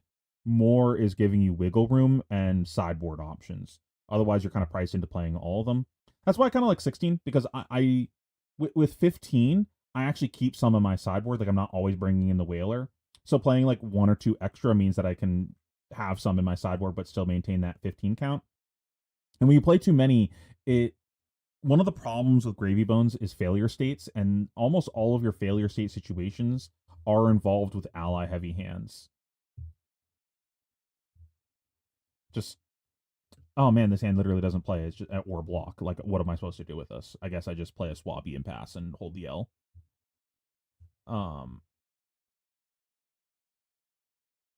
I think the issue right now is without being royal, it probably needs some more gold generation. Part of me wants to just add loot the hold or loot the arsenal. Knowing full well that card ain't fucking hitting, and they're just gonna stop arsenal and cards. But I just want to have a card that says on hit make a gold, basically. But the problem is when you do that, you don't get to hook because you don't know if that's gonna hit. That's really dubious. So I think I'd rather add the gold gem. Like what I'm probably going to do with my list by worlds is have the gold gem in the deck, because I think everyone's wrong and that card should be in the deck. You end up wasting a resource a lot in the deck anyways. So I think I'd rather just like have a card that made a gold, and if I really need that extra resource, I'll just crack the gold that turn, right? Like, whatever.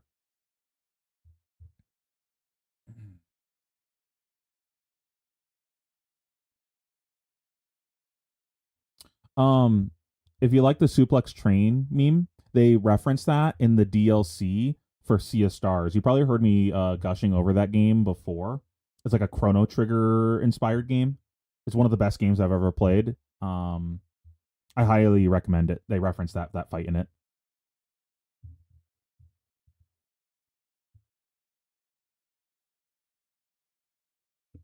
Oh, you're literally playing 10 right now? Wilafby, whatever the fuck your name is. Bro, 10 is so good. That was one of the few games that I played twice. I beat 10 like back when I was a kid, and then the HD remaster came out and I played it again. I like typically don't do that. Why would you be sad about riches? Why would you be sad, Martin? Yeah, just send it to me on Facebook. That's fine. Um, I've had the opposite experience. The failure states I'm running into are like yellow tipple, 3 low value blues on top, and blues on top, like nowhere to go because I haven't found a dude yet. Yeah, I mean, you saw my game earlier. That shit can happen.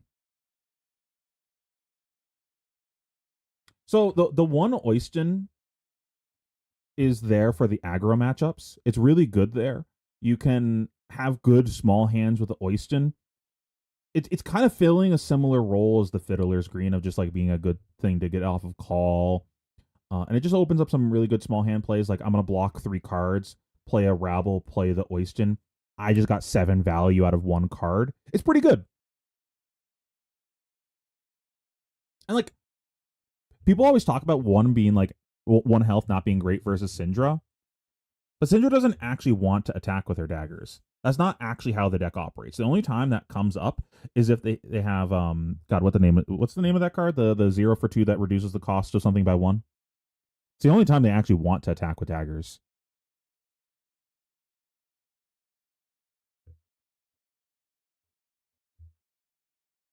Nice. I only ended up getting like half of the legendary weapons. I just couldn't be bothered on a lot of them. like the dodging lightning one. I just couldn't do it. No, not Wrath of Retribution. The 0 for 2. Wrath is the 3 for 3. Ignite, thank you.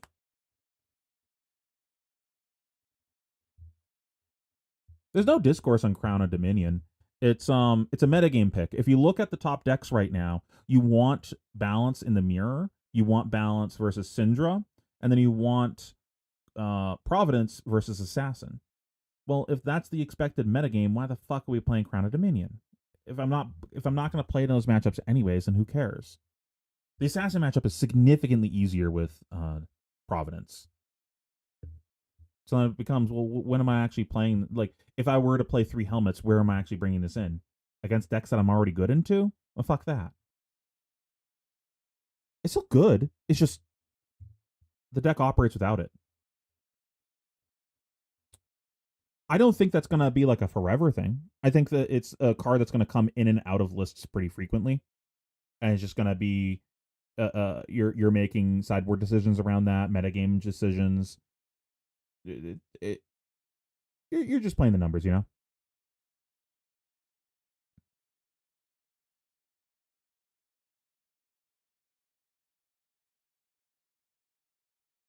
Okay, going back to what Orc said.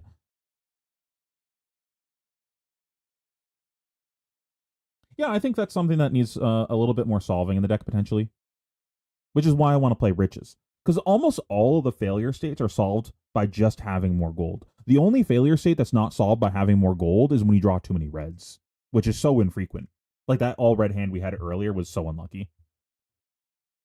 Because we're on like 12 reds? That's so unreasonable to have that actually happen.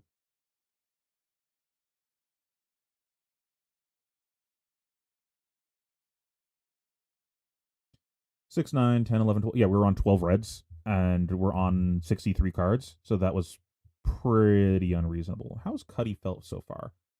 I've only actually cast it once, and it was okay. It was okay the time that we cast it. I don't know if I actually like it. I'm experimenting with it. But a lot of people ask me about it recently. So I was like, I wasn't really considering the card, but then enough people were talking about it that I was like, okay. I should play some games with it and have my own opinion other than, I don't know, it doesn't see play in the deck, basically. Assassin matchup felt very difficult without early gold velocity. I agree. Yeah, I think I just want to put the gem in and maybe something else. Maybe like one other way to make gold. Like it could just be like add another Scoob, for example. Like there's other things that we could play that generate gold. We're just choosing not to do that. Scoop was kind of dubious into Assassin though, because they kind of just ignore it and then punch you in the mouth, and then you're like, I don't really want to like block 3 cards, swing Scoob. I'm not like making any progress by doing that. I'm not winning the game because he doesn't actually output enough damage to be worth it, and you can't even do that all the time because of your hand texture.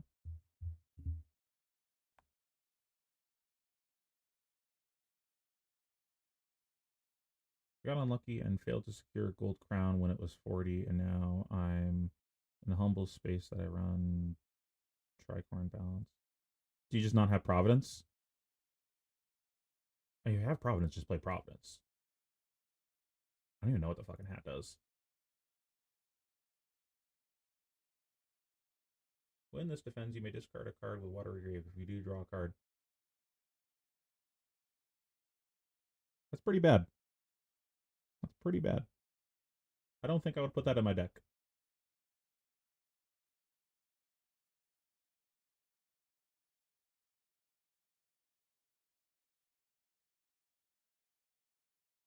I think that's mediocre enough that I might just consider, if I didn't have Providence, just to not playing an alternative hat and just playing balance into everyone. Maybe I'm undervaluing this, but like, it doesn't seem that good. Yeah, we got pretty distracted. Final Fantasy yapping. I'm gonna get back to talking about this in like 1 second. How would you guys feel if we just continued doing like yapping like this while I had Final Fantasy just like playing in the background? Like finish talking about the deck thing and just like segued it into me playing Final Fantasy. Would you guys just bounce if I did that? Because I'm fine if you guys just wanted to bounce. I can just like turn off stream. It's not that deep. But if you guys would wanted to stick around and wanted me to keep streaming, didn't mind me playing Final Fantasy in the background, and just like change what the monitor what the stream is showing. Okay, yeah. If people are down, is there a way for me to do like a vote thing?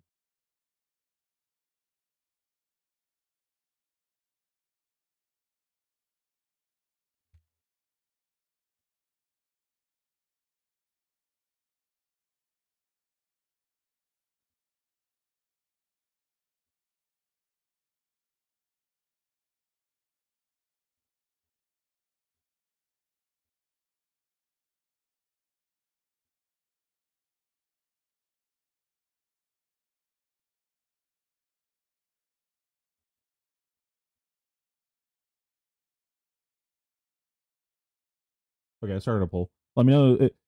This would be after we finish talking about the deck building thing that I wanted to like. We got sidetracked.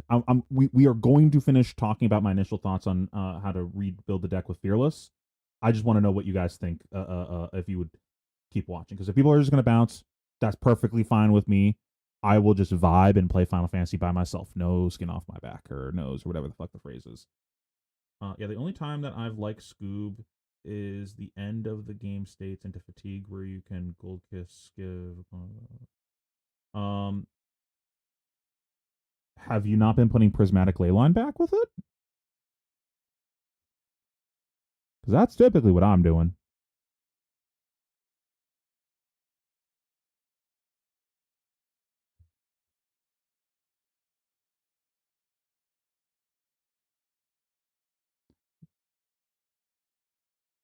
Okay. Uh, so we added an Avast Yi, 3 confrontations.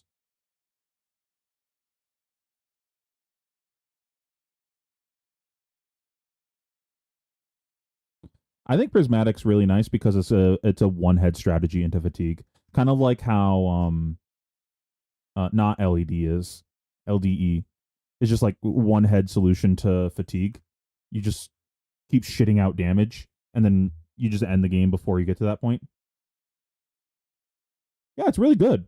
It's not fucked up. It's just you're just creating more damage in your deck. Um, you're just trying to have turns where you do like 20-ish damage that leaves behind a guy. And by putting the prismatic back in the deck, it gives you like one more turn later on to do that. You could also just play another prismatic, but this consolidates your deck slots significantly while also having a tech card for the mirror.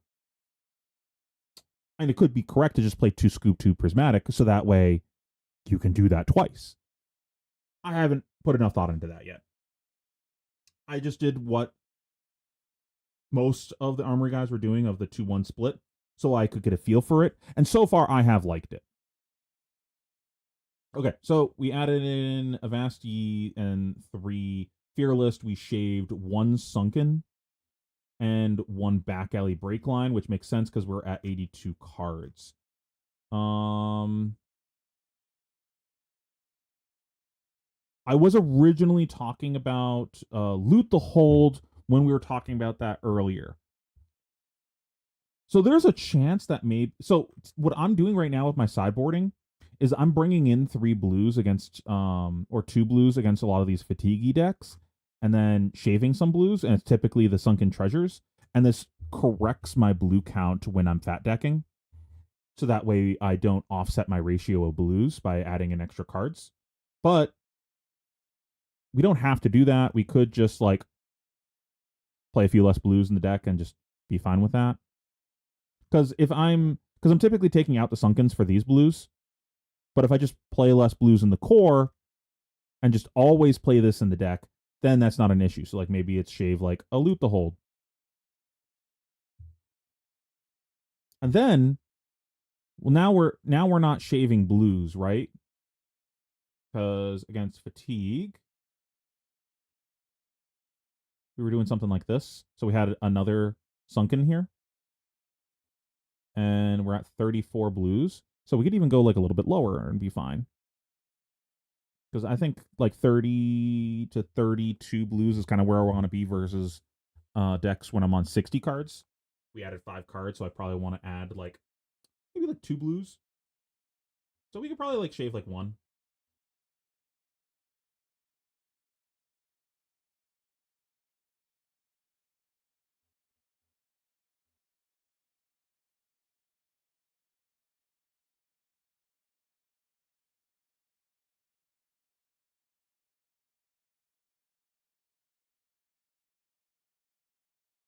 I will say I'm not sure I actually like all the red swells. This has been a little awkward. I think I might shave one of these anyways, irregardless of this card.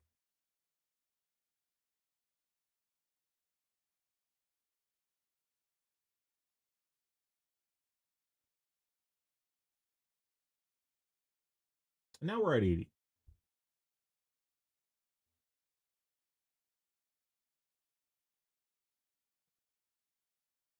So next, are there any other changes that I wanted to make because we added this? We added one more go again to the deck. The other cards that we could add to the deck that help us take advantage of this would be some more gold kisses. Oh, that's not really how I want to use my gold kisses, to be honest. There's also the consideration of putting this in the deck, but I think let's wait and see if Guardian actually sees play.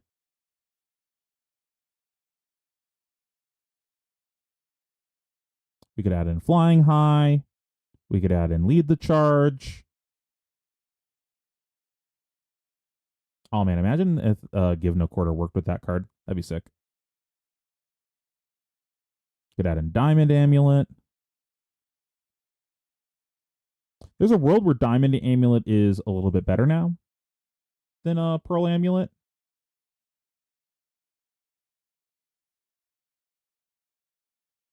Clearly, you're also a counter pick. It's a counter pick when you're bad, and I'm pretty bad. You're running 32 blues, 16 allies, 21 yellows, and 9 reds in the main side. First side. Mainly due to several aggro decks in it running 9 D-React package. Huh? Bro, 9 D-Reacts? The fuck? That's the other thing. I kind of want to put Anka back in the deck. So there's this weird like thing of the deck going kind of full circle.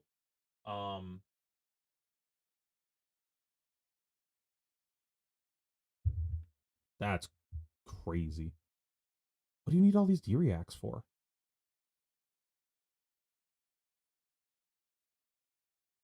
They're not that good versus Syndra.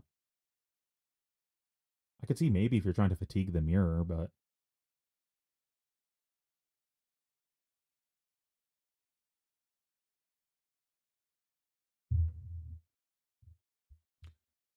you should experiment with Syndra with just not blocking. Just try it. Trust me, it's good. You just trade 5-card hands with them, and typically you come out on top.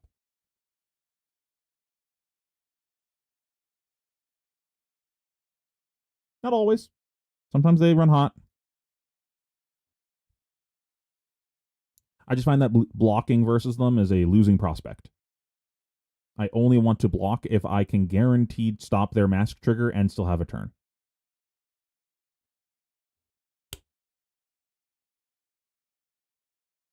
What was I going to say? Okay. So things kind of weirdly are maybe going well, no, think about it. Like the way that Gravy's deck operates, he doesn't actually do very good on small hands. Like, what the fuck are your good small hands? They're not that great. And they're few and far between. Your big hands, though, are insane. You have some nuts 4 or 5-card hands.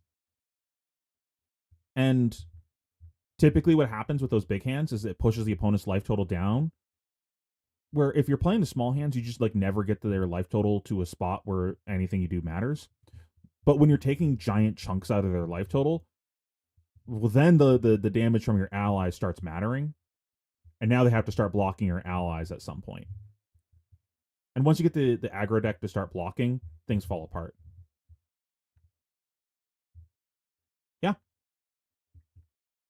I mean, you have fucking Felling of the Crown with Go again. Of course we can race aggro decks. And every time we play the allies, we go super above rate.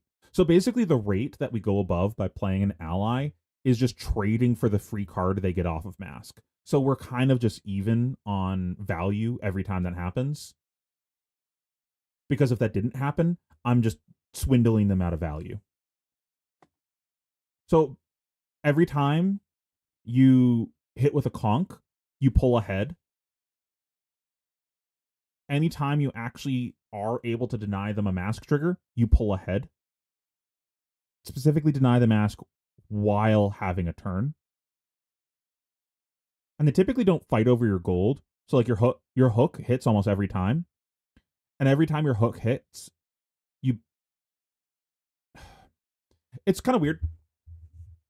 You each gold is kind of you going like +1 value because it converts into a resource, or 3 gold converts into a full card. But you do use some of your gold with your hero power, but you make gold outside of the hook.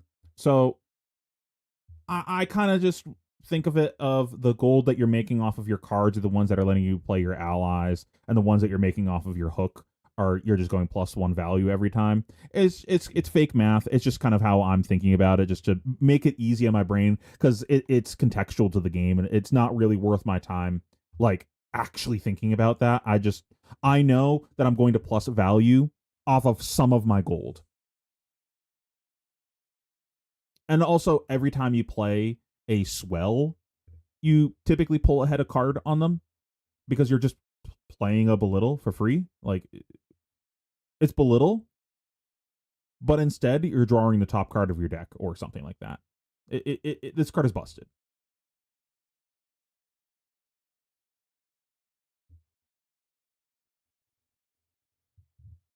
And also, what ends up happening a lot is you play like a loot the hold or something, and like maybe like 1 or 2 turns that you like throw disruption at them with like loot or conch, they just block.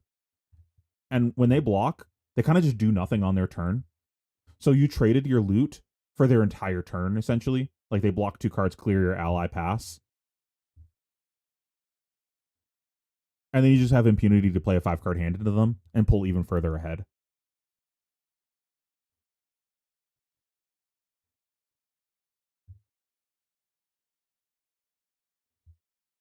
Yeah, she could also just brick. We also have that potential, so that's kind of a wash as well.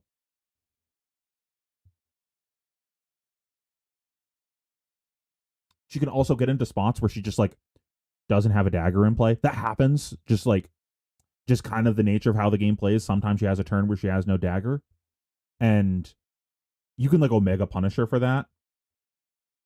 I've had a lot of games where they go to 0 daggers, and then I conk them, and it just falls apart after that. It was just like the perfect turn for me to conk them.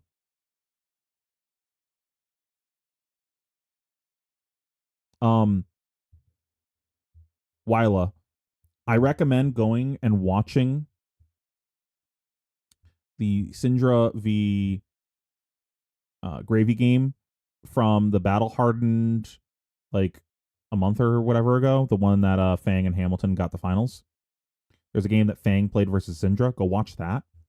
And go watch the couple Syndra v Gravy games that were played at the Pro Tour. I think there's like 2. All of them illustrate what I'm talking about. Pay attention to when they block. They block very little in each of those games. It's typically just on I guaranteed get to stop your mask when they block. And it's usually just with armor. I think in each of those games they blocked on average with like 3 total cards all game or something like that. It was very few cards.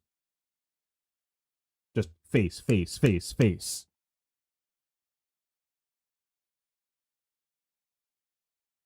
Okay, so we were talking about action points. I think something that we might want to do is have some more ways to actually attack with this at the end of the game. So I probably want a few more action points.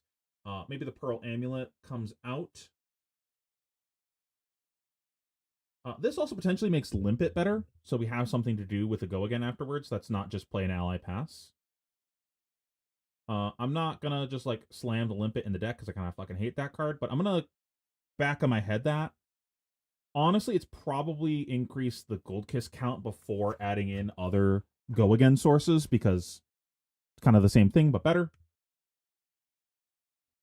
And there's a chance that we just blow up the deck and get rid of the Prismatic Scoob package and just have lots of Go Again attacks instead and ways to enable 5-card hands that aren't Prismatic. I'm still pretty partial to this, so I don't think I'm going to cut it for now.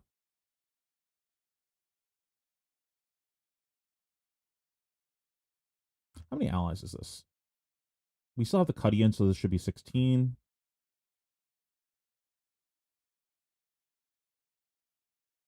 How much AB are we on?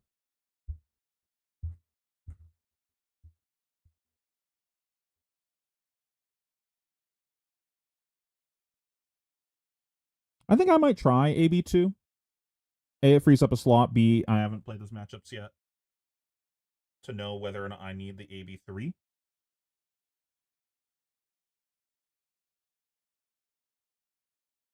I don't think I'm going to mess with that right now in deck building, though. Because if I add in another card, that changes a lot of the ratios in the deck, and I haven't decided how I want to adjust that yet. So I'm just going to kind of put a pin in that. I put a pin in something earlier in the very beginning of the stream. I got to scroll all the way to the top of the chat. Okay, so I'm just going to keep playing Final Fantasy afterwards. Prismatic consideration at the after the game. Oh, I think that was the guy that just like left on turn 1.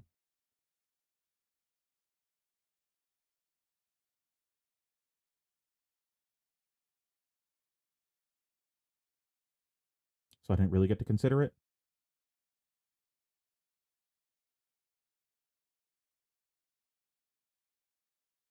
Let's look at our assassin side again. Maybe there's a chance that we're supposed to be playing Prismatic versus Assassin. The tough thing for me is I really don't want to play Prismatic and this like defensive package. It's kind of dubious. And I feel like I do want to play these defensive cards versus them.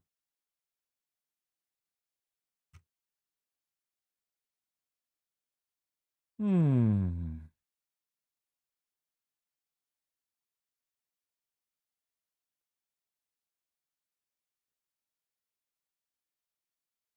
$35 blues. So maybe that was part of our problem the other game. We had maybe our sideboarding was wrong. It was this list. It was the Ira game we like grossly bricked versus, right? Not Arachne. It was Ira. Okay, we were playing a clean 60. It probably just got messed up because we added in the new funny card.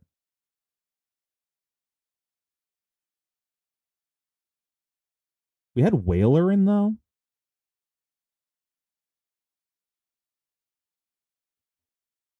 $32 blues. We could honestly probably shave a blue if we really wanted to.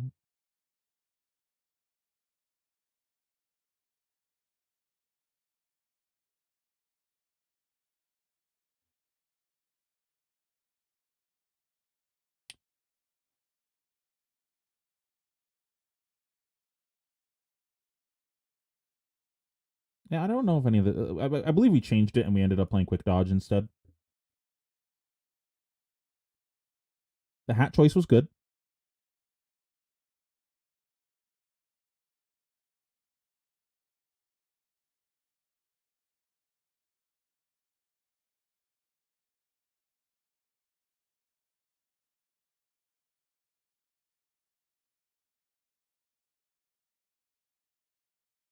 Yeah, it's the same thing. We got to consider if we want to go Prismatic versus that deck because it's just a question of how much are we actually blocking. I don't know how much we can actually take away from that game though.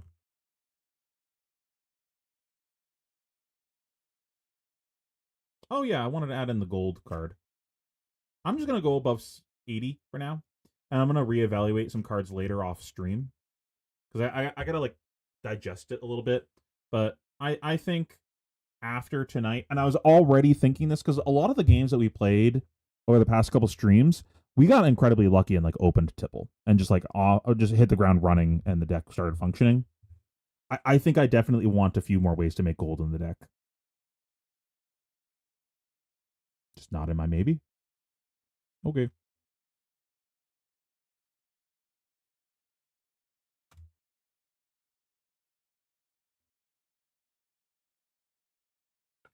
Okay. What is this card called? Chat, what is this card called? Riches? Riches.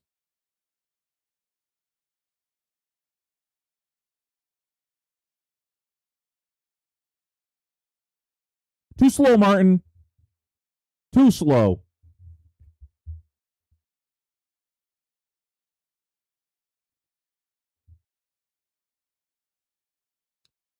Yeah, I'm gonna reevaluate that a little bit more. Something else that I need to do is just like sit down with someone and just play some hard fatigue games and just kind of limit test that and see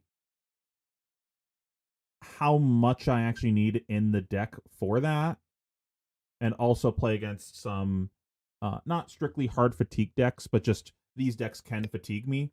So when I'm playing a hedge board, how much do I miss the extra cards?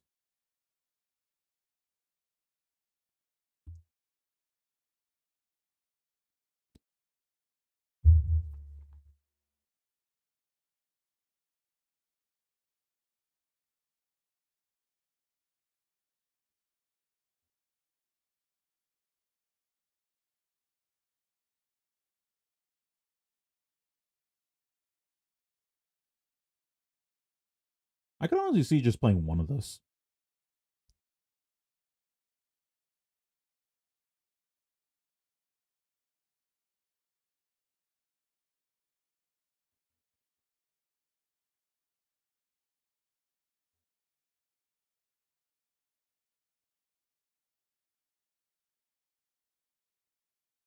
I really wish that I could like cut these, but you just like need the extra blues in the deck for the prismatic.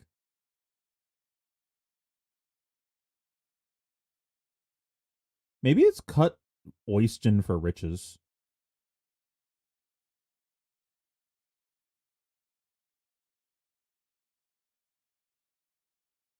Hmm. I am going to stew on that one for a little bit.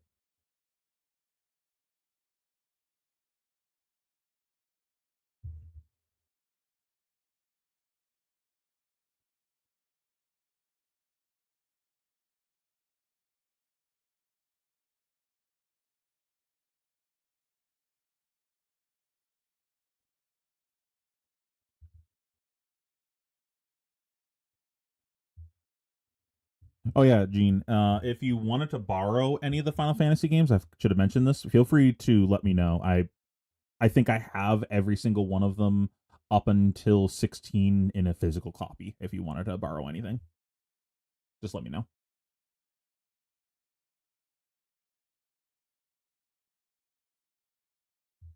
I do like Chowder. I actually really want to. I want to put like of the cards that we don't play right now. Chowder and this one Moray are two that I want to play because they're closest to like prism cards of all the allies of just let me accrue this slow value over time and just outgrind you. But it's just not how the deck plays, and I just have to accept that. But I want to play these.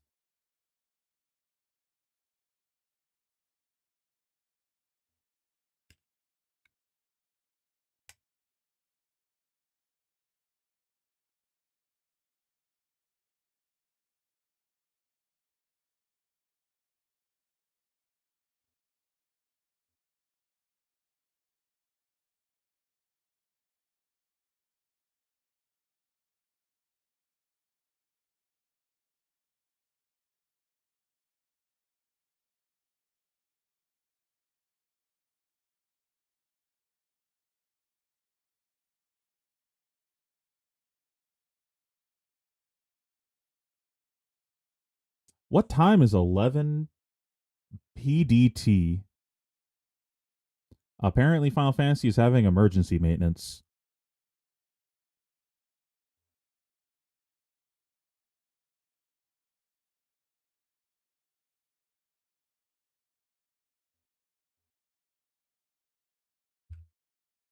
$2 a.m. Okay. That's acceptable.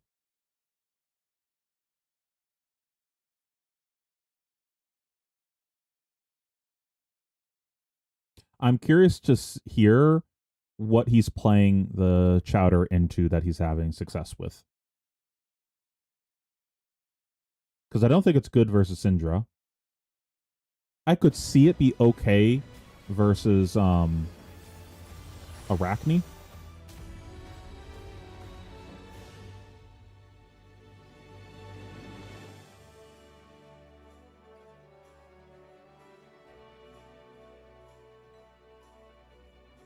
What does Chowder do versus Jarl?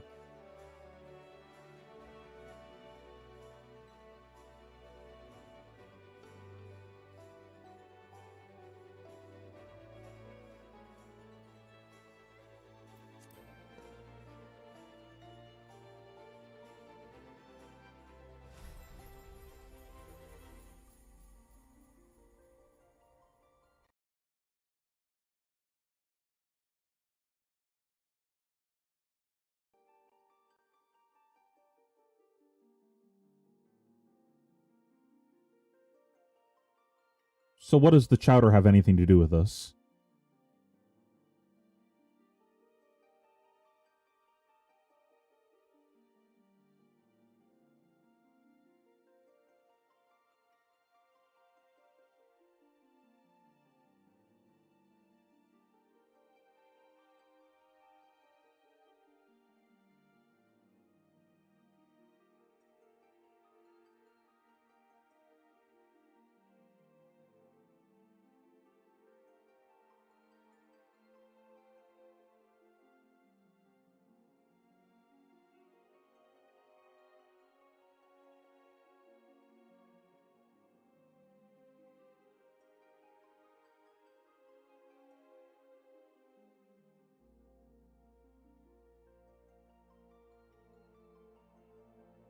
Whatever, this is going to be ghetto.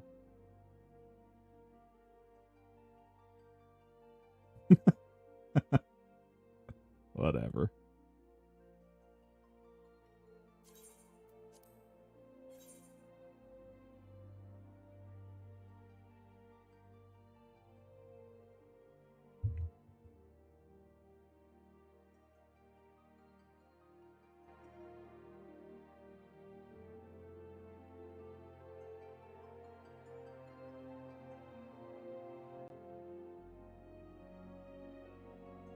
Can you guys hear the game audio?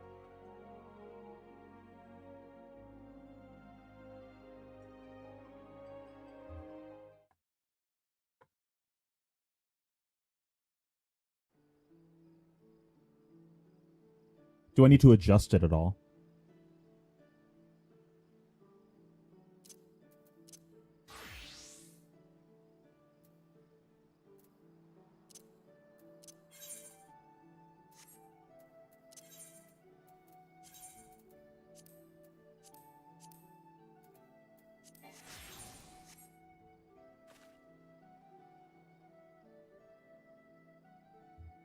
Okay, let me...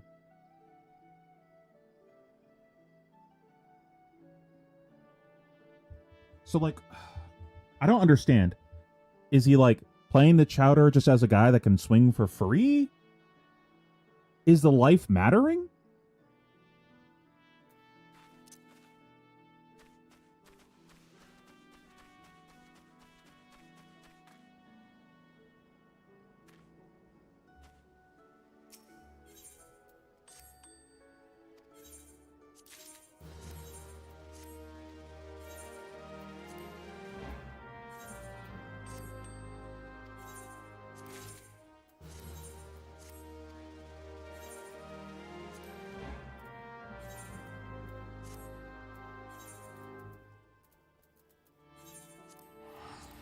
All right, we're going to be doing a main scenario quest. So, any Final Fantasy people that haven't played the new main story, don't watch.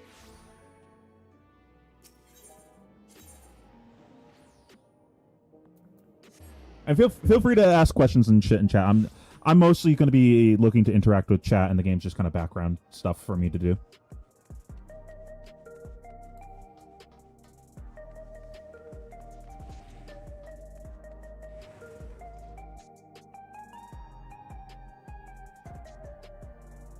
Okay, that makes sense. Like, it's not actually important to the match. It's just she's already winning.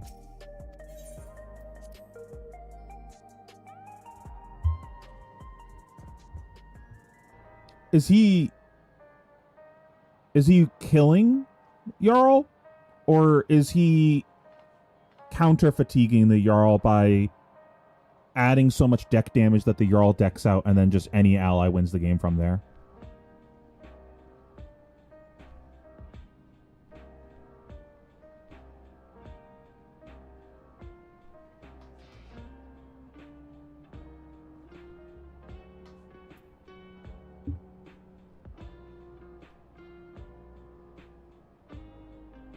So he's decking out the Jarl?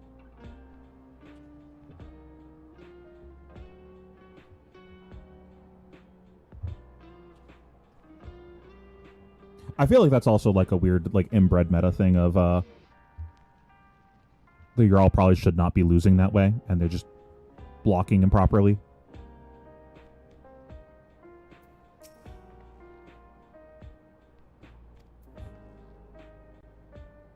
Bro, you gotta play Final Fantasy. We got bunny boys and cat girls now, but not the other, not the cat girls you're thinking of. We have actual cat girls.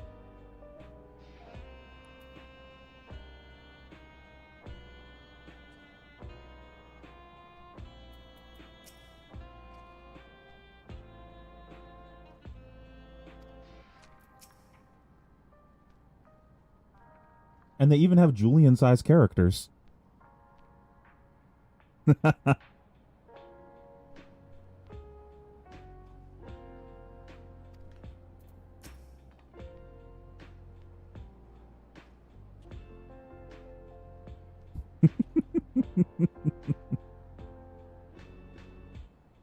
community calls them potatoes.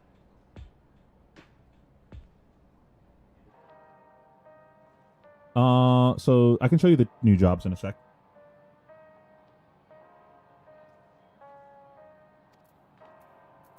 So I'm playing one of the new jobs right now. It's a Pictomancer.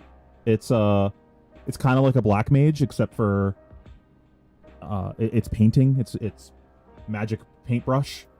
You store paintings, and then you use these during the battle for like big cooldowns. And then you have like black magic spells that are weirdly paint themed. Is there a training dummy anywhere that I can show you? I guess I'll just go back. Whatever, it's just extra teleporting. It's not that deep.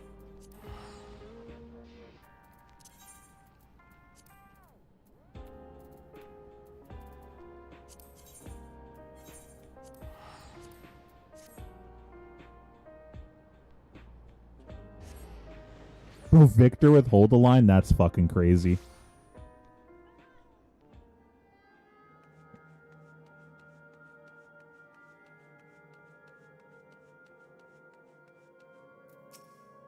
I could see playing that in Valda. Like, if you're really on the I'm just beating gravy train. So yeah, you have, like, black magic spells that are paint-themed. And you get a big hammer. Big.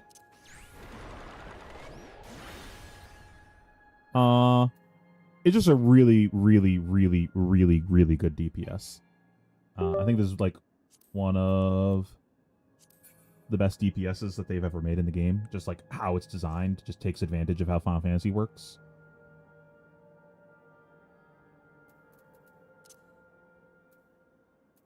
It is in fact an MMO. That is correct.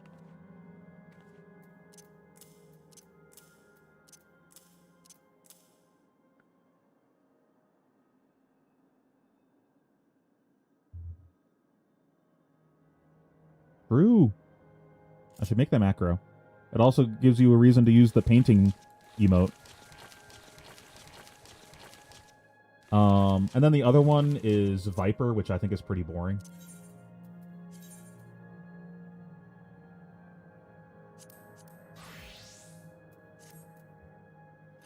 You're like a double-bladed character. You like...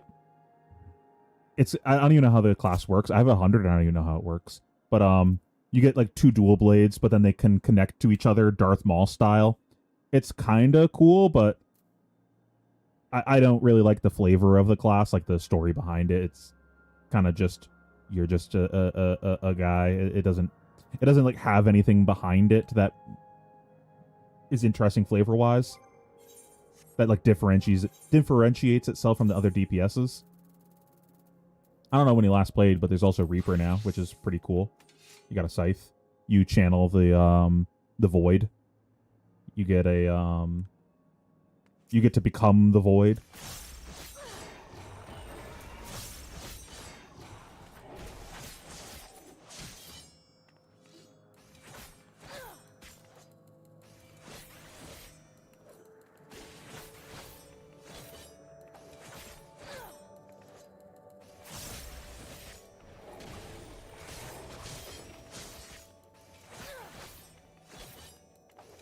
This is probably what I would play if I actually played melee DPS, but I don't.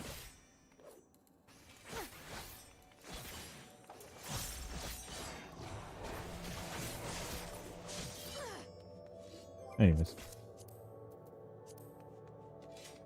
But Picto's pretty fucking broken.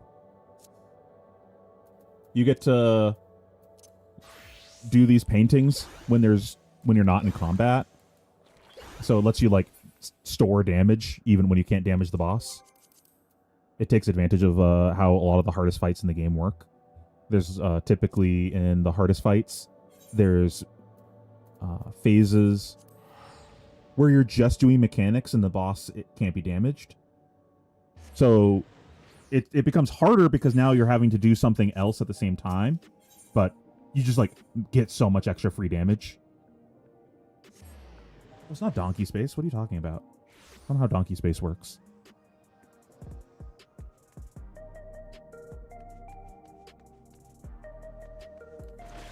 Also gets a dash.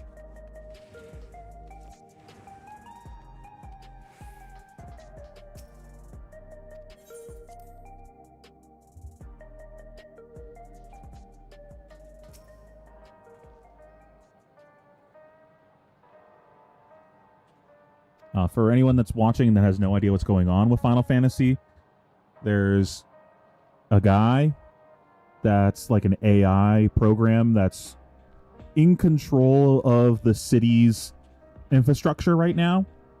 And he is killing people with the AI sentries and then converting those people into Aether so he can use that Aether to fuel his experiments. And the experiment is to make select people immortal and create an evolved version of humanity. So we're trying to like track that guy down because he's bad news bears. Can't be killing people.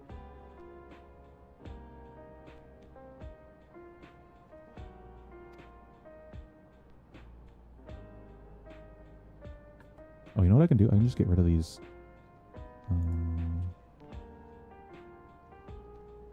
Nope.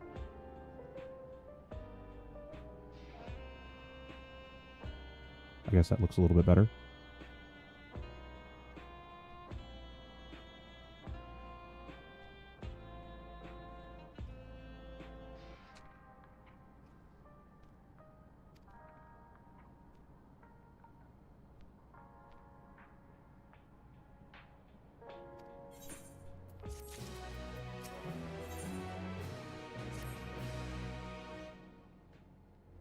Any other fab questions, guys? Gravy questions?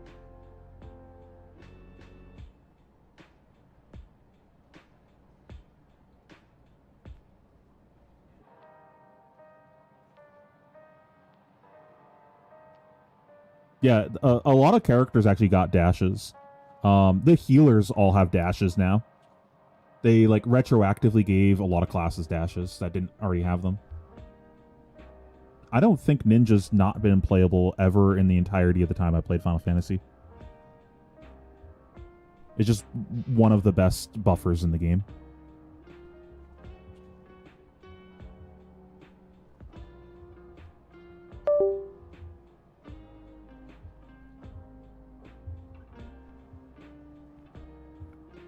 I have some gravy stuff. I can take a look later.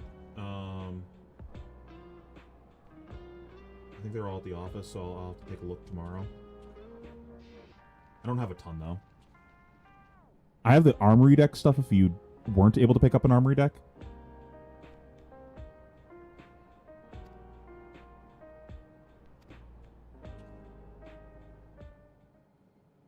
Oh my god, they added the best feature to the game this patch. Now, voiced over cutscenes autoplay. So you don't have to like keep clicking through dialogue every time when it's voiced over. You can just set the controller down or whatever. Thoughts with gravy and LL? I could see it be good. I'm probably not going to mess with it initially because I want to play one of the old decks that I used to have fun playing.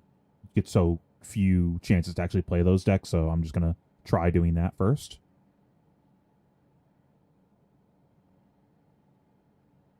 The thing is, like, Gravy's really good in CC because he does busted things compared to the other heroes. But I don't think he does anything in LL that's, like, busted other than cash-in, right? Like, what else does he get? Belittle, I guess? Like, it's really hard to scale up his damage any more than he already does.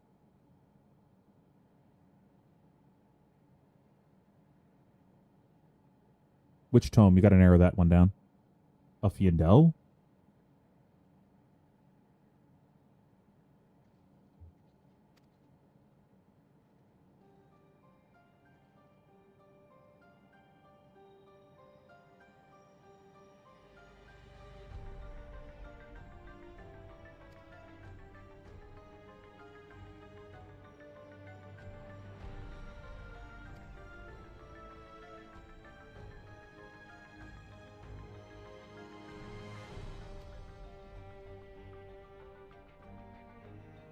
Why would you play Tome of Fiendel and Gravy?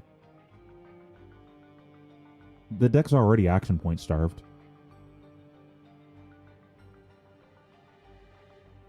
Because that's the problem, like, of scaling in the deck. If you add even more cards to his hand, is he able to use a 7-card hand? That seems kind of difficult without more action points, and that's not something he gains from the LL card pool. Unless it's just play more go again attacks, but you could just do that in any deck, right?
Actually, better yet, just look at the CC ban list. That's probably easier, right?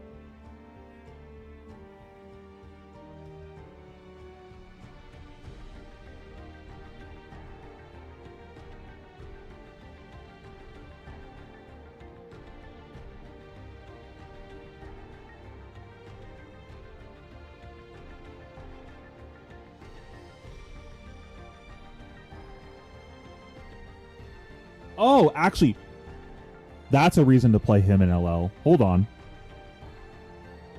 Now we're cooking.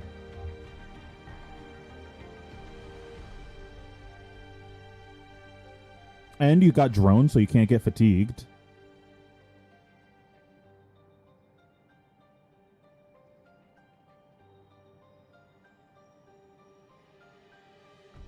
There's maybe something there with CYB. Because you can discard them to the hero power. And to like tipples and shit. And port side. Perhaps.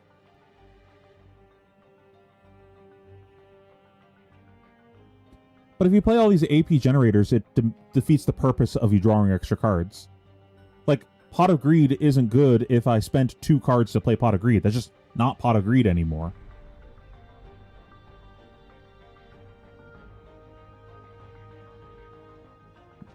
But if the life matters because we're doing CYB shenanigans, maybe.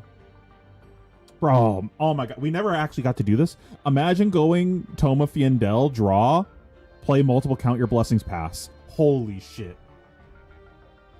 Insane. Surely there's something there with that.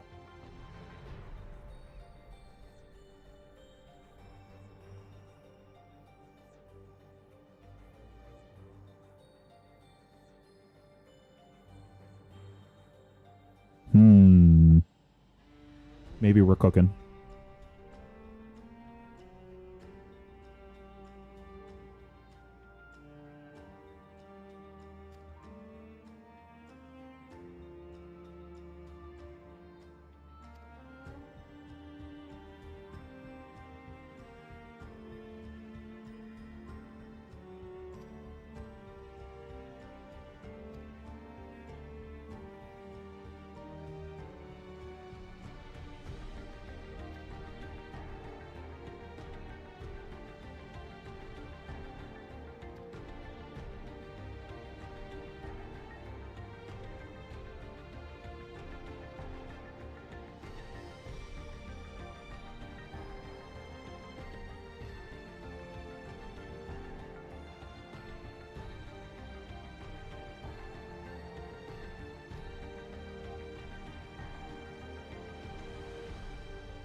Oh my god.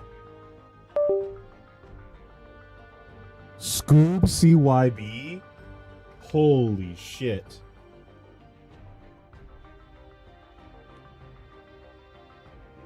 Oh my god. Chef Martin over here.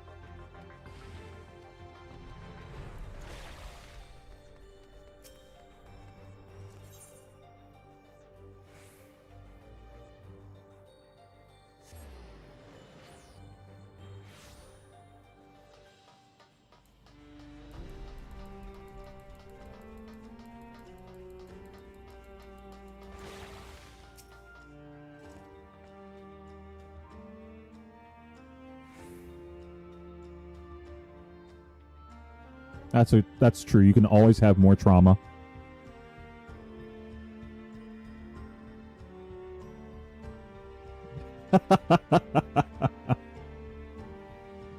Where I came from, we called that character builders.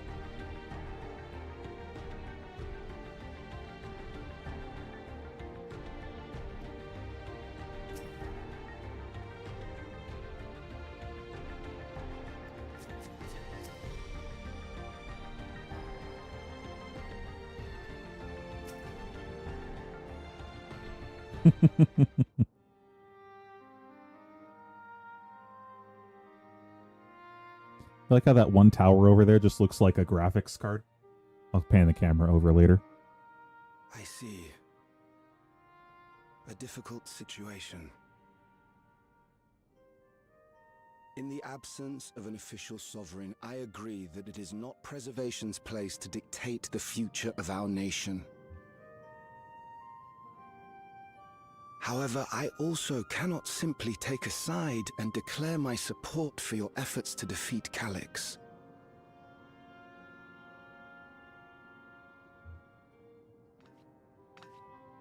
Is that because of the new regulator you wear? I've yet to register it.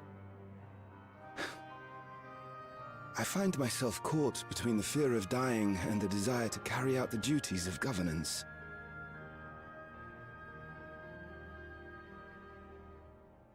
My greatest concern is how we shall stem this ever-increasing terror of mortality when becoming endless is no longer an option. And that's to say nothing of the recent slaughter committed by our own soldiers. The fact that such violence was perpetrated for the very purpose of creating endless will, paradoxically, make it more difficult to endorse your chosen course. It may not seem logical, but for those who lost friends and family in the attacks, halting the creation process altogether would render the deaths of their loved ones utterly meaningless. Is it not cruel to rob them of what little solace they could claim, when we have only just learned what it is to mourn? Tell me, how are we meant to overcome such tragedies?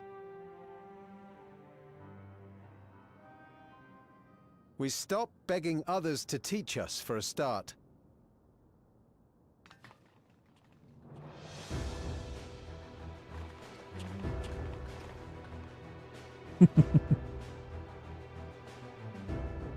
If you want to clear a fight, you must sacrifice a potato at the beginning. It's the rule. Sorry.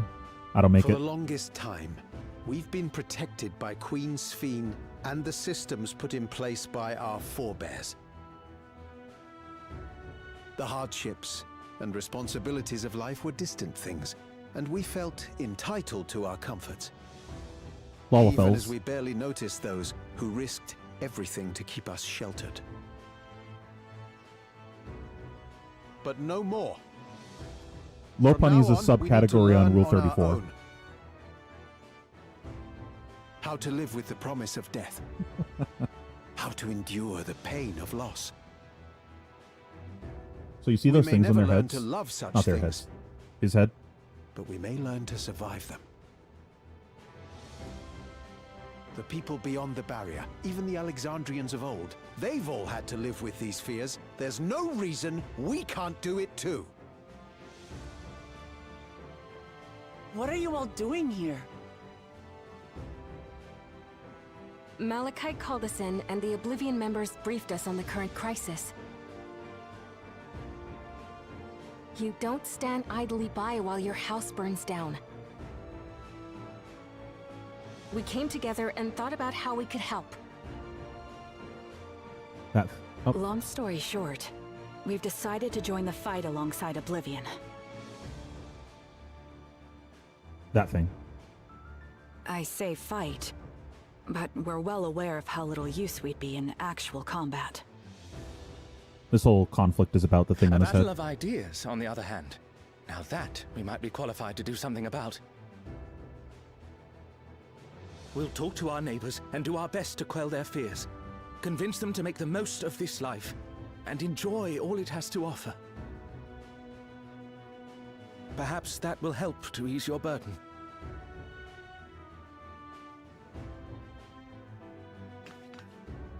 It certainly will. Even if a few are assuaged by your words, it will make things easier.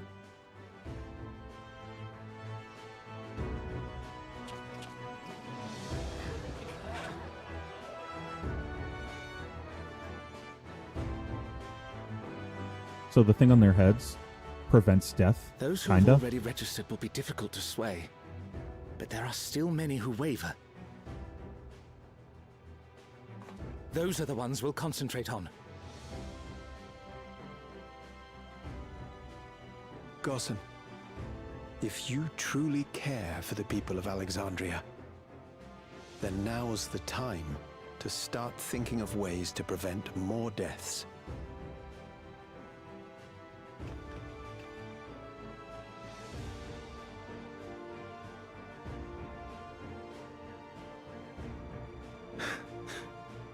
Were I to become endless at the expense of my countrymen's lives, I would regret it for the rest of my existence.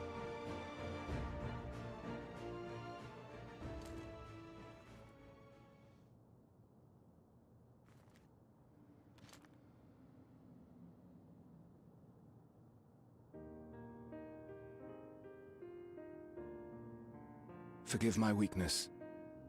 When the people have lost their way, it falls to the government to support and guide them. Alexandria can rise above this sorrow and find its way forward once more. Is that not so, Your Majesty?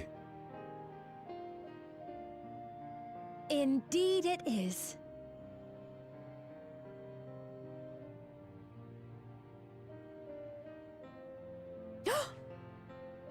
No, that wasn't... what I meant to say was... She's supposed to be in Calm down, incognito Steve. mode. Amity, you used her name.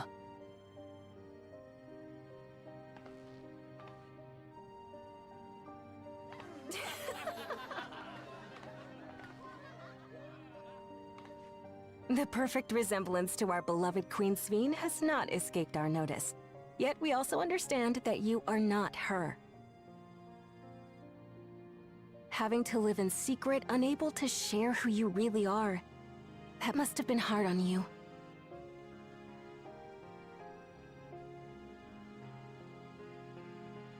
When you come back, please tell us all about yourself. I imagine yours is a rather outlandish story, but we're eager to hear it all the same. You're one of us, an Alexandrian, and we don't abandon our own.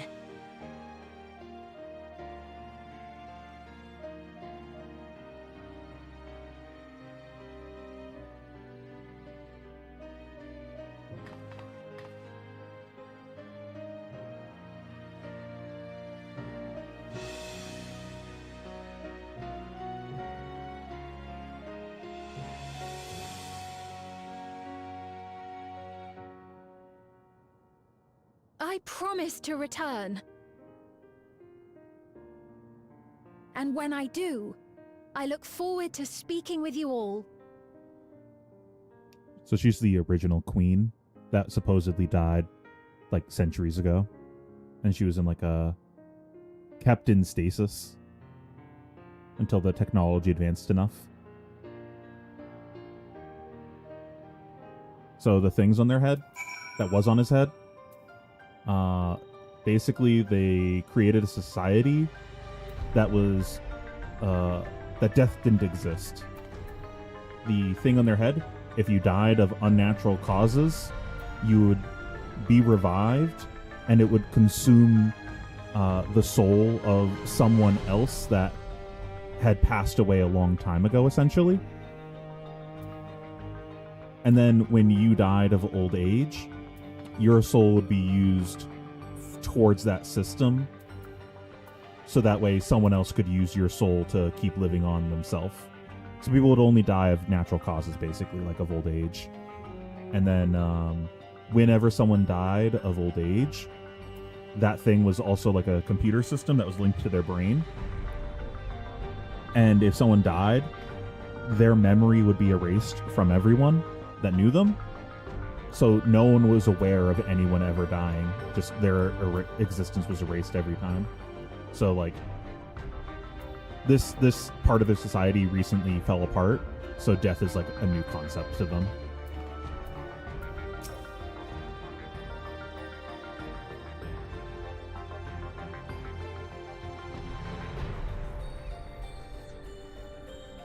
Yeah.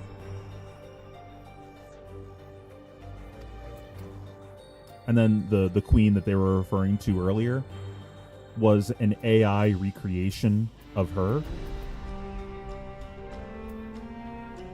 serving under like a specific directive to like save everyone in the kingdom. but when we defeated her, her stasis was like unlocked or whatever, so they could use that as an excuse to keep her in the plot, essentially.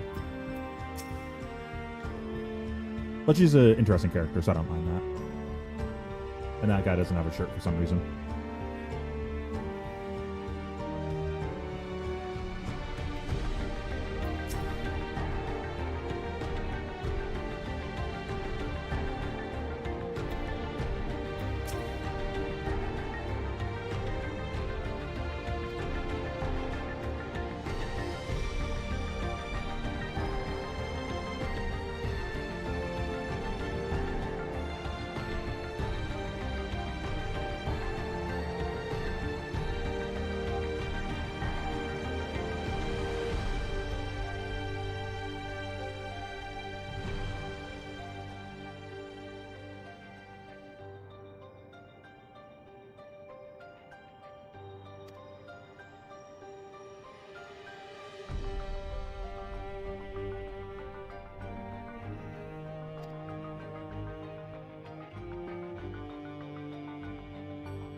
It's a graphics card.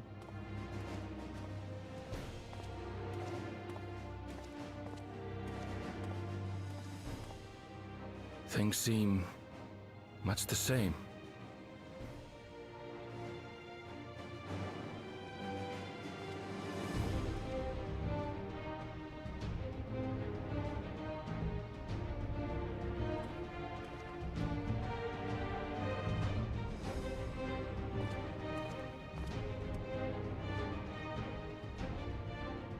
So listen, you have nothing more to fear than any other normal day. Deep breaths. We'll get through this.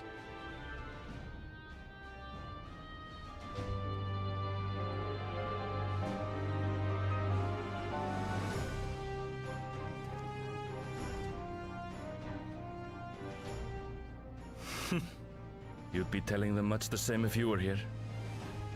I suppose it falls to me now.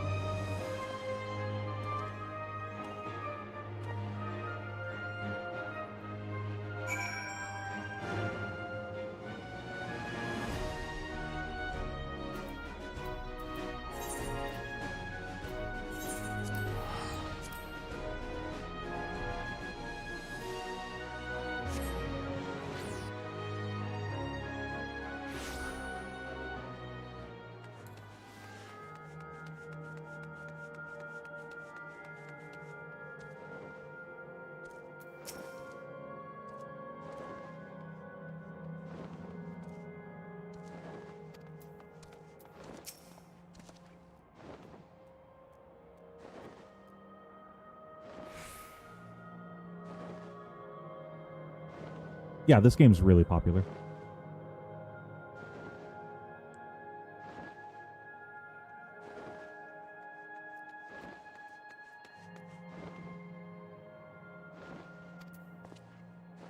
There's a way to, like, see the player population on Steam, right?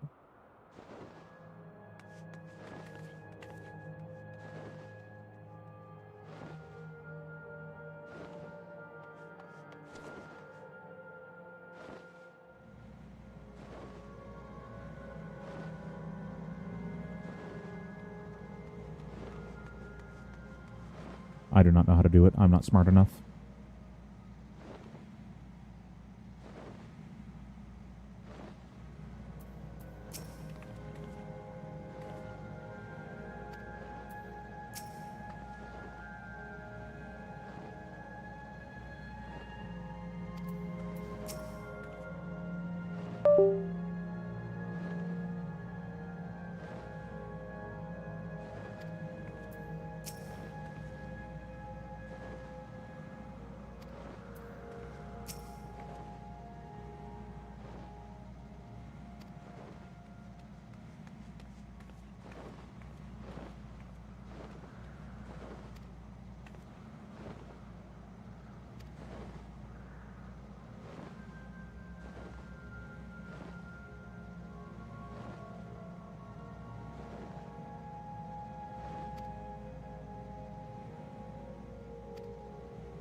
I'd say that's a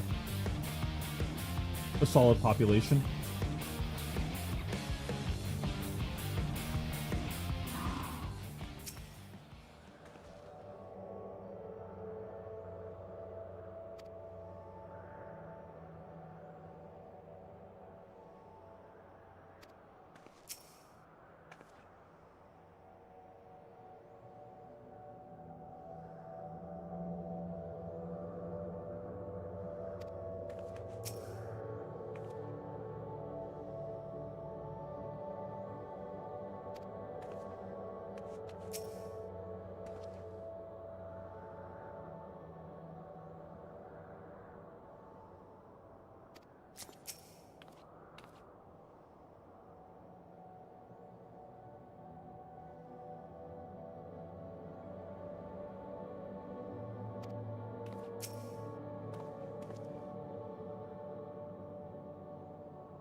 Alright, who are we bringing with us?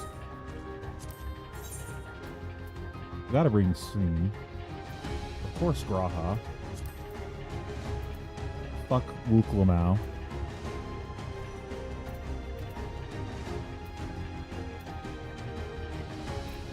Let's get to it. Wait, are you like mandatory? What's this nonsense? I stand ever ready. Oh, because he's the only healer here? Oh, that's unfortunate, so I have to bring... Aww.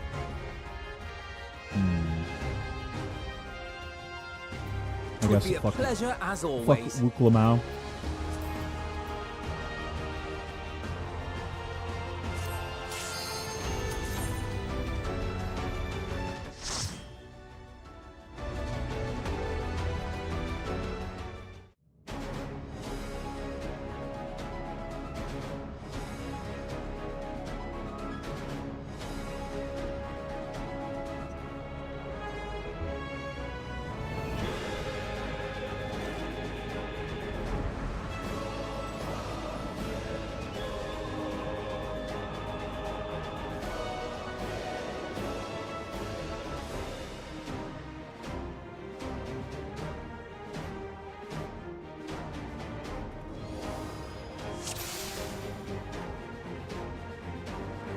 Ah, you've come.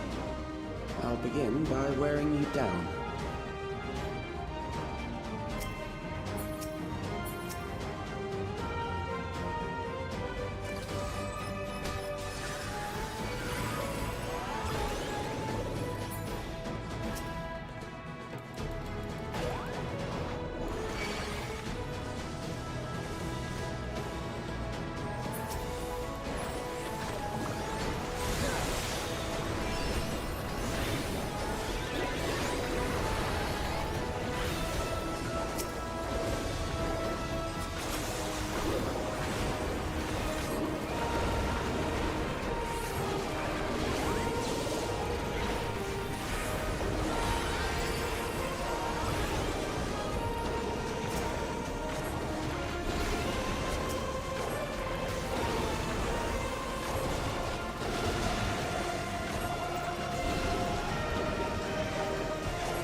I've created new endless for you.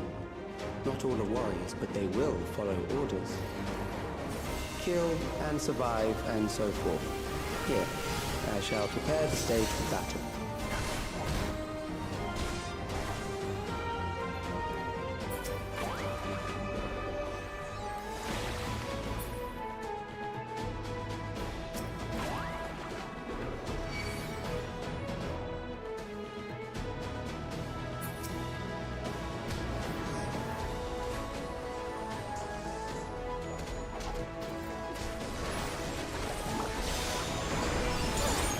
I have you.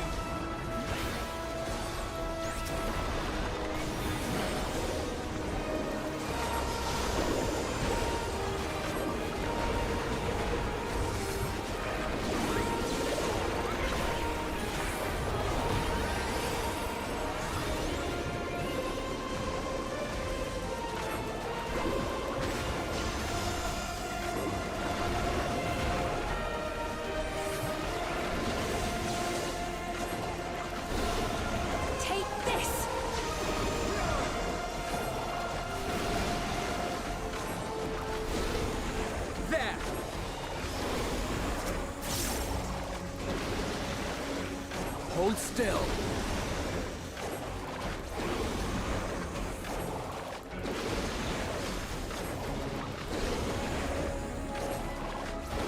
Brace yourself!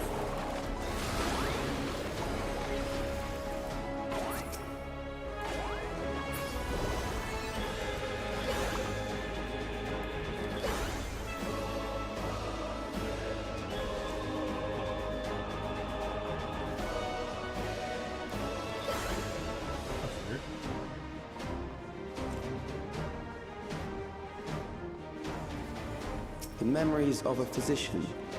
One who saves lives should be reluctant to die.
That's kind of a goofy class.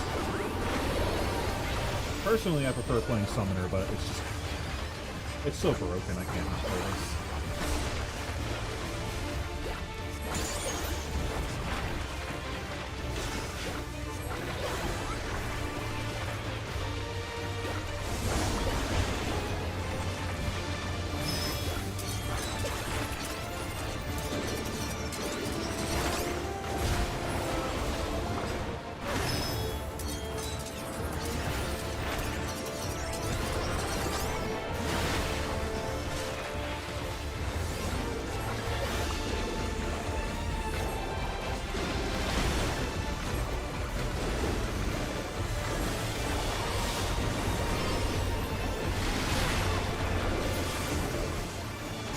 Oh, you've overburdened the system. No matter, it served its purpose.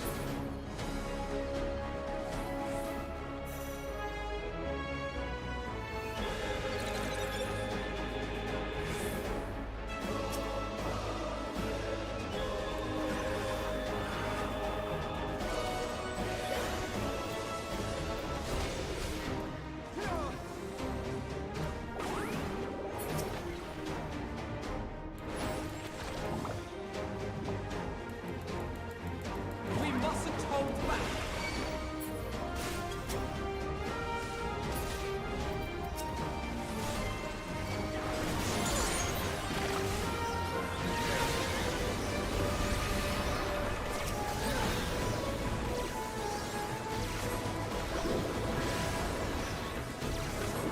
Something special for you.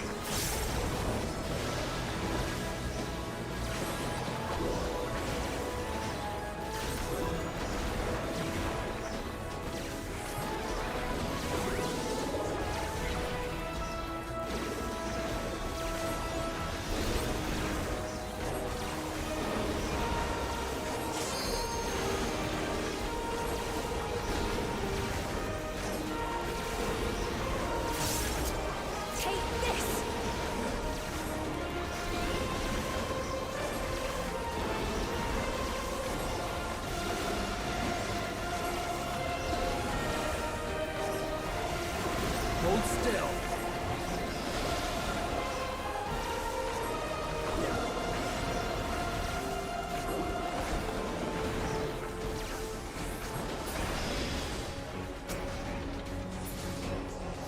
Next, we visit a prison of sinister repute. I need not compel them to fight.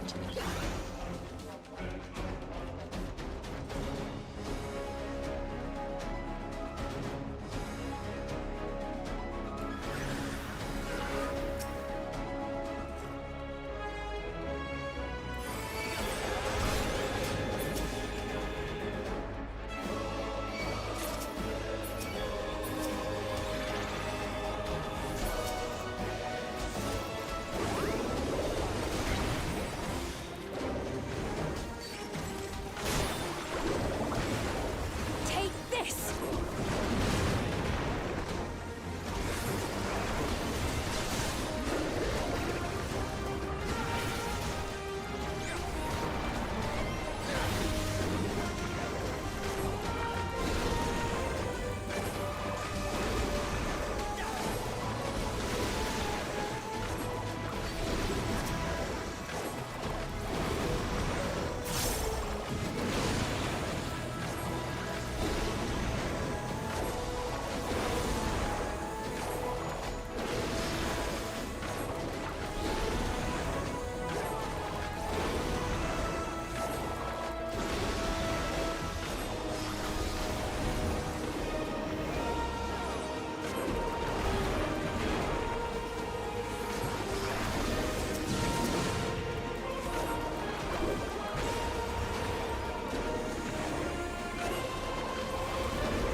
These are loyal executioners. They shall deal appropriately with criminals. Your sentence is death. How long can you defy it?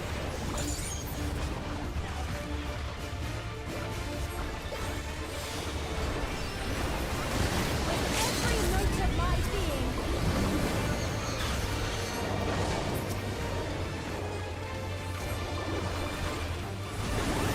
Criminals may run, but they cannot escape.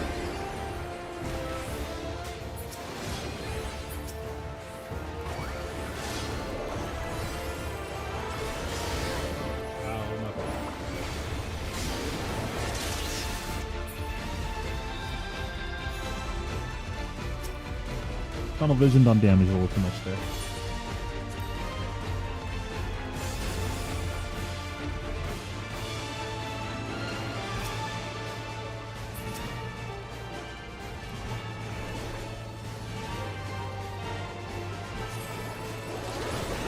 Your sentence is death. How long can you defy it?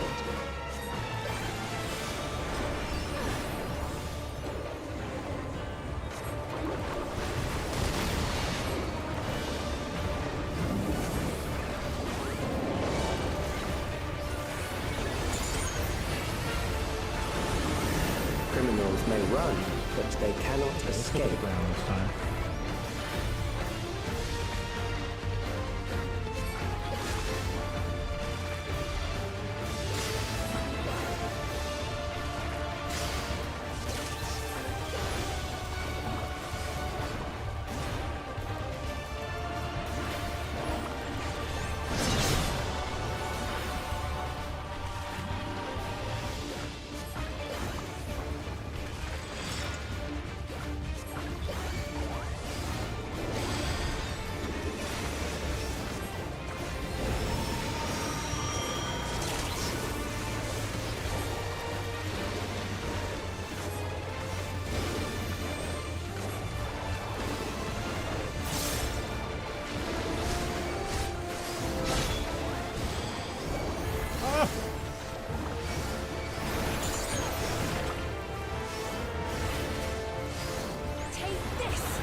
Okay, must have had my toe in there.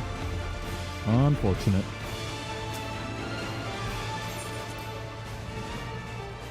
Holy shit, this boss is shitting on me.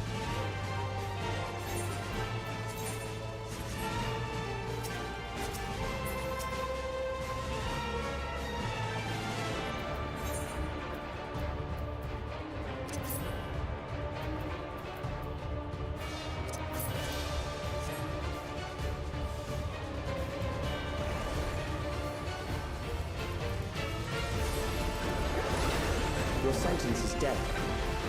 How long can you defy it?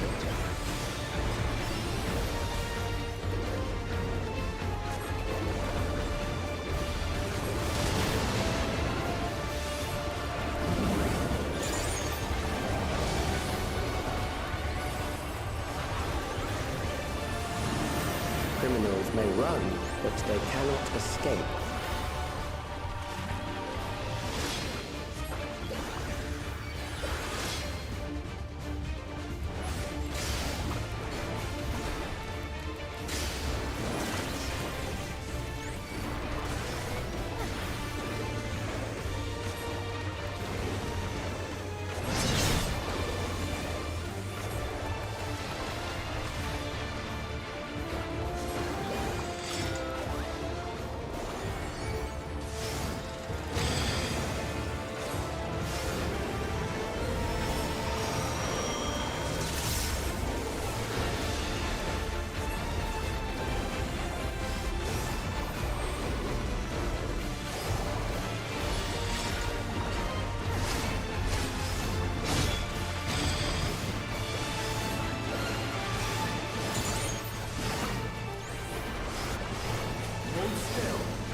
I'm confused. What did I do wrong? What am I doing wrong? I just like ate shit there.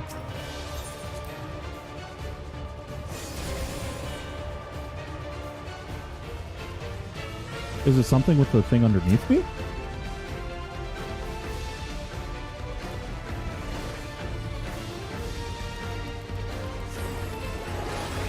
Your sentence is death. How long can you defy it?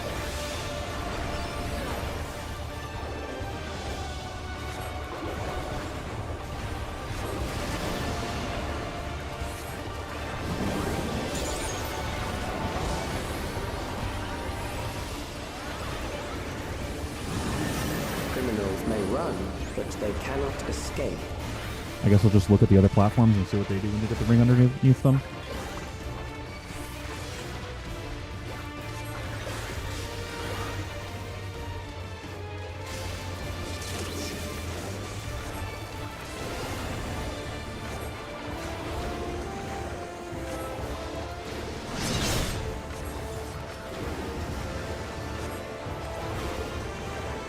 Hold still.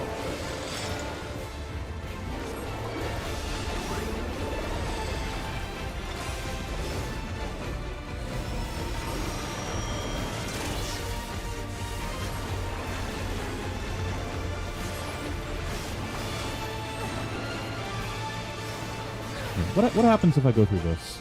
I take damage. Oh, I can hit this.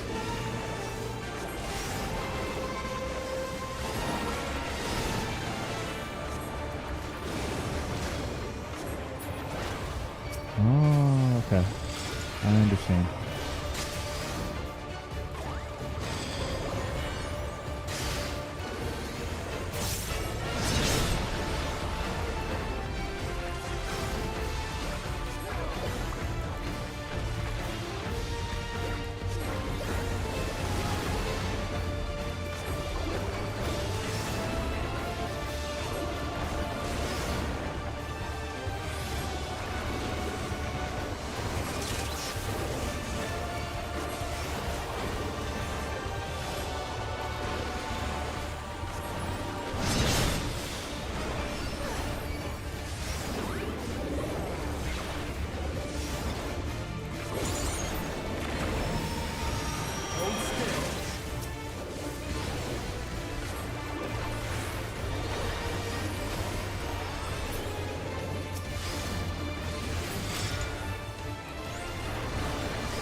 I'm just blind. Ignore the ultimate weapon. Beginning to tire? Good. I bid you continue on.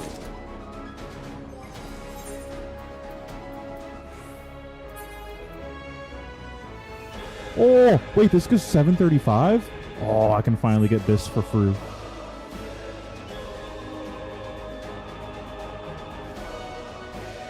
Oh, I'm going to be doing this dungeon a lot.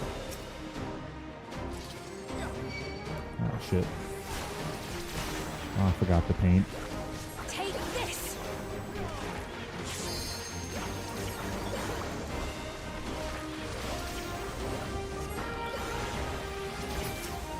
Ooh, piece of candy.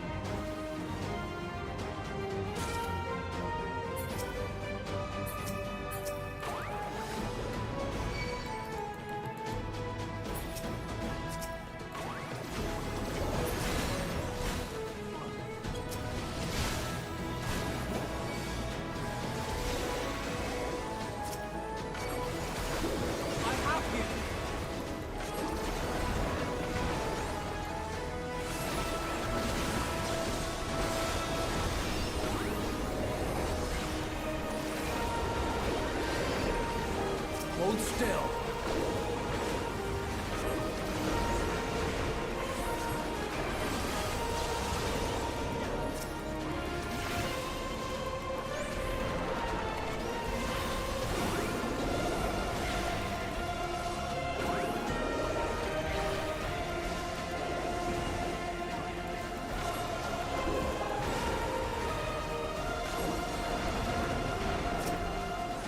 You cannot stop us!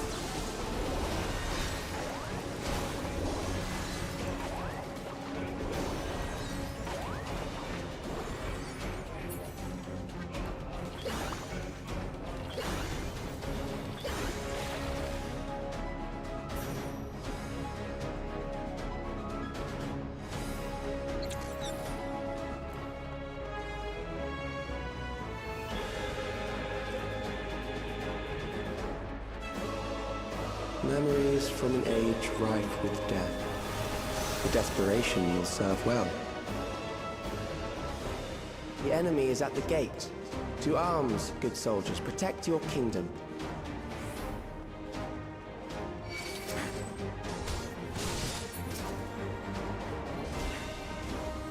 Come on, open it.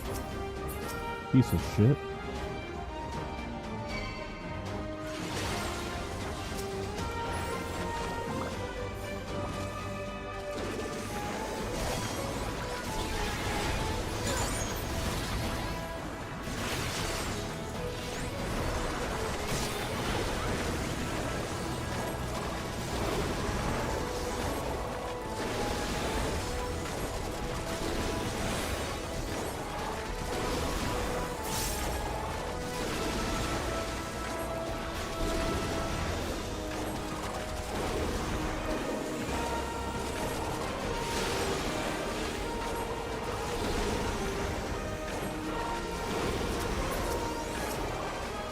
Brace yourself!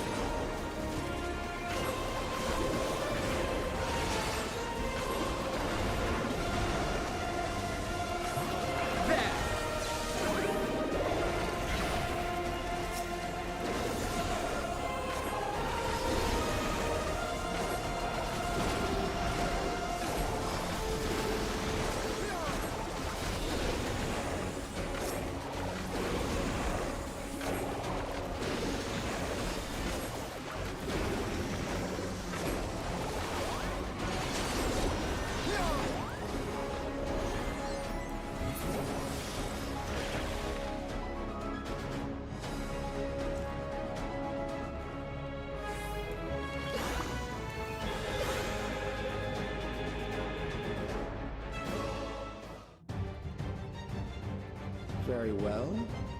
If one by one they fall, I'll send them all as one. Recall the anguish you felt when you faced death, and rise. Rise to defend your nation, your people, and your loved ones.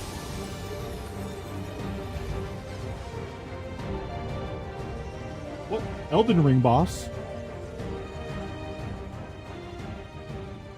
memories and meet the foe before you.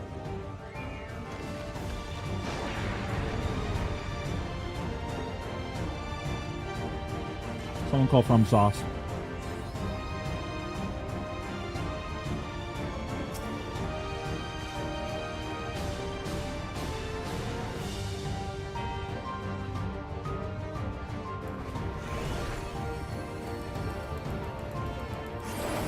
An amalgam of memories. Let us see how it fares.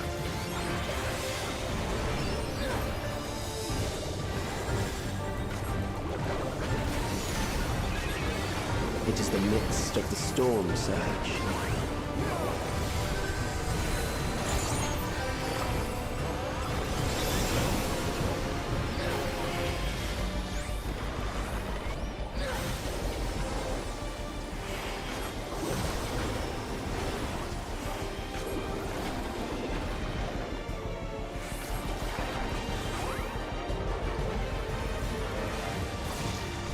Countless lives are lost in the senseless conflict.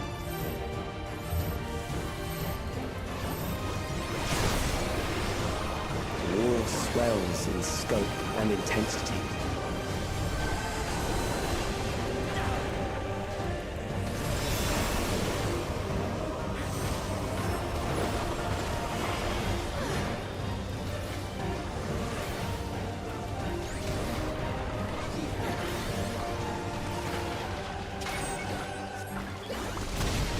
Okay, let's get on.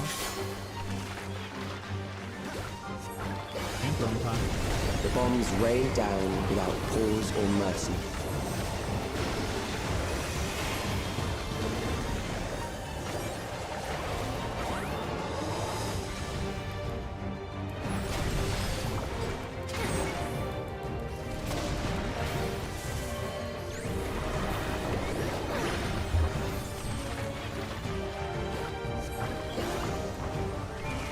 The spark of life is dimmed with every blinding flash.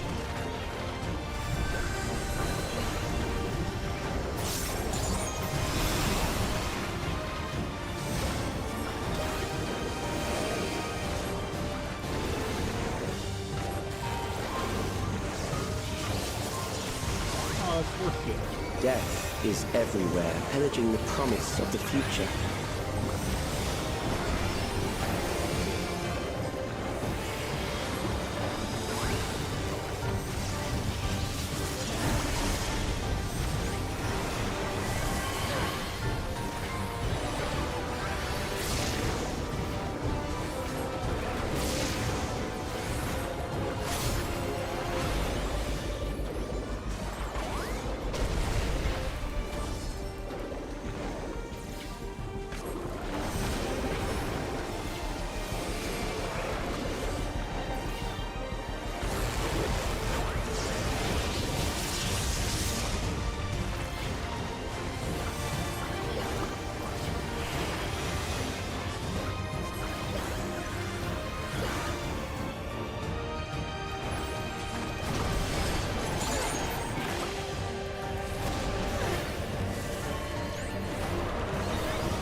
For all that I hold dear!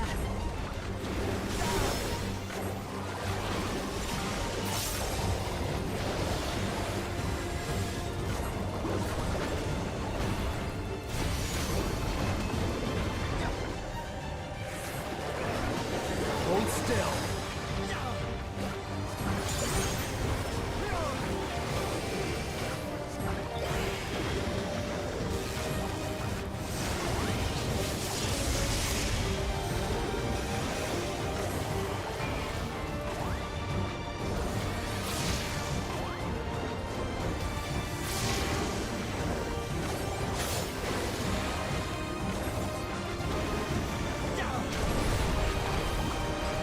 Hold still.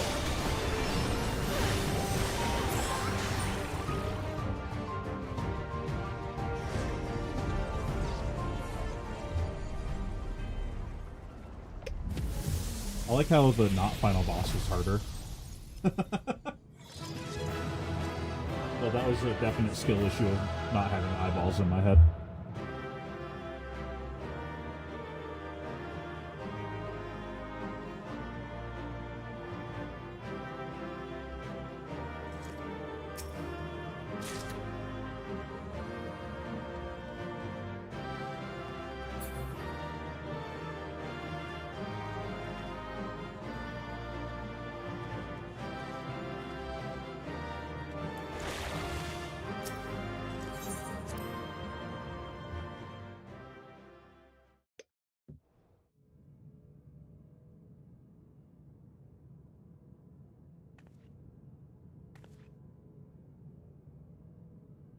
Sphene? The Endless he sent against us. They were from the time of the storm surge, before I was placed into stasis.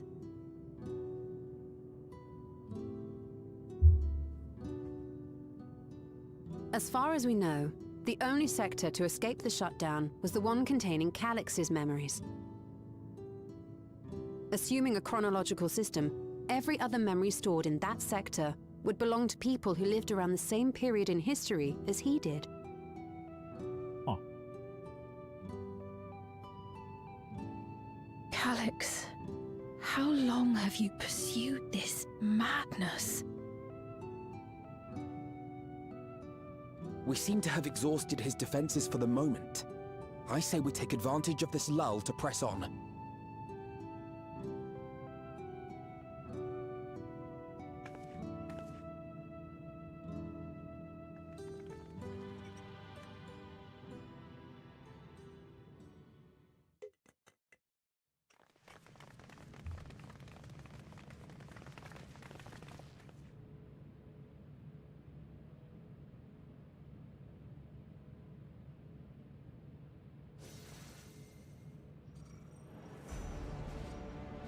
Calix!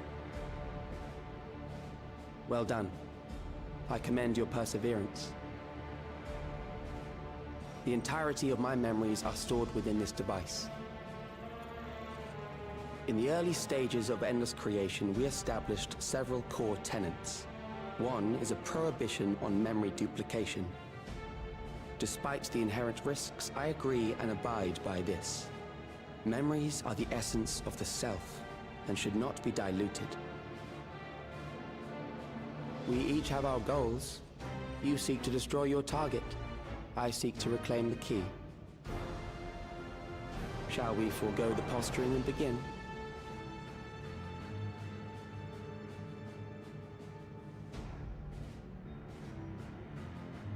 Do Everyone not doubt glare, that quick. we are here to fight, and I do not mean to lose.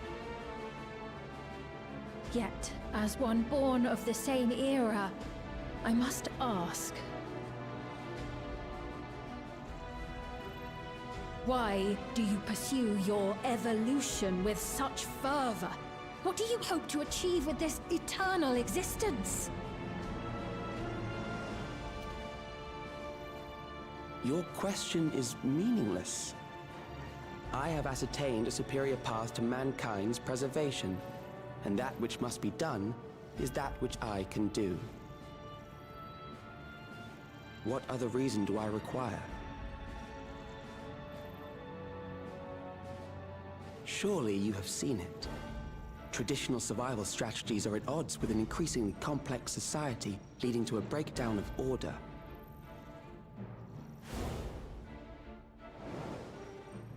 This course promises no liberation from pointless conflicts or inane tragedies. Physical traits do not represent the limit of our potential. Why then should we relinquish that potential when our hearts cease to beat?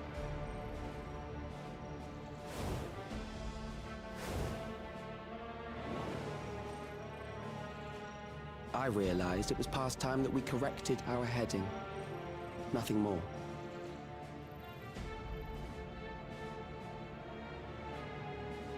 Even then, you were always so single-minded. I too have a vision for the future, and your plan is not a part of it.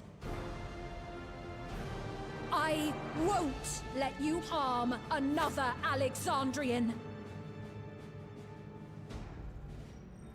Then fight we must. Thankfully, the entity I now summon will make short work of you and your comrades. A summoning.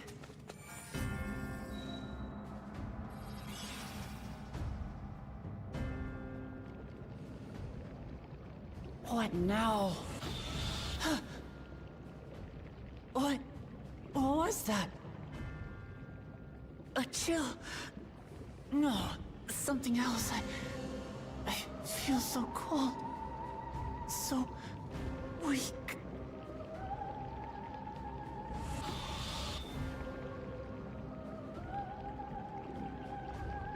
Across Alexandria, a certain emotion is taking hold. The fear of death. Terror for the eternal darkness that will, without fail, engulf the lives of every living thing. Allow me to introduce it to you.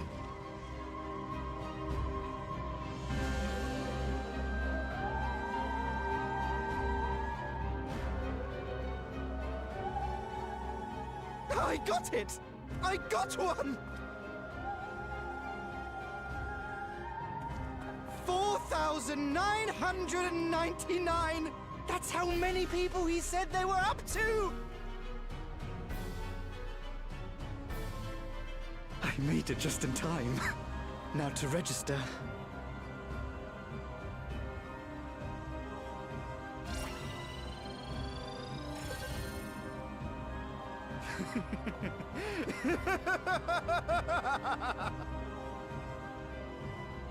Death can't touch me now. I'm free of all that crushing fear. Forever. Congratulations to all who have acquired a Neo-Regulator. We have reached our total of 5,000 registered users.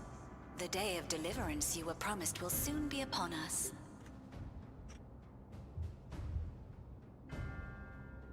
I'll give it back!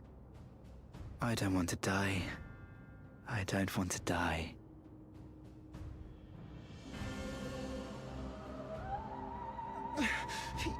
You think In before it's a that's what fate I worse than want? death. Are all 5,000 going to be used for the summoning now? Are they just fuel for it? Is this Zodiark 2 Electric Boogaloo?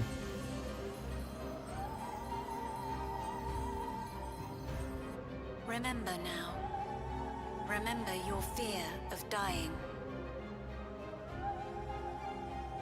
That terror will carry you across the threshold. Make of you an endless.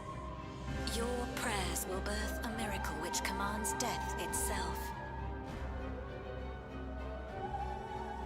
So what is this, the primal of death? What in the...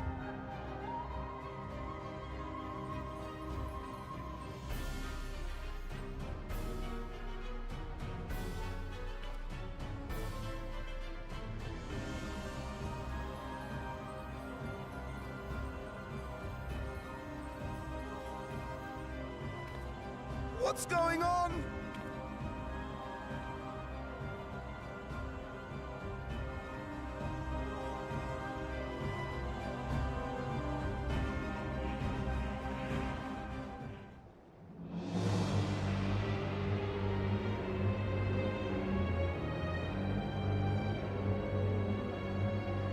Securing the requisite ether is simple.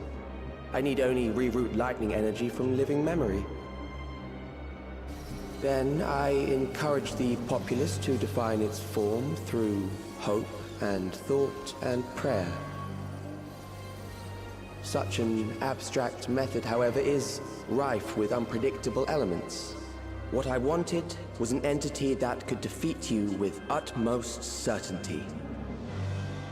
To that end, I set strict parameters for a concept of my own design. It was a laborious task, one that required almost more time than I had. but I managed it in the end. And now, everything is in readiness. I bid you, come forth.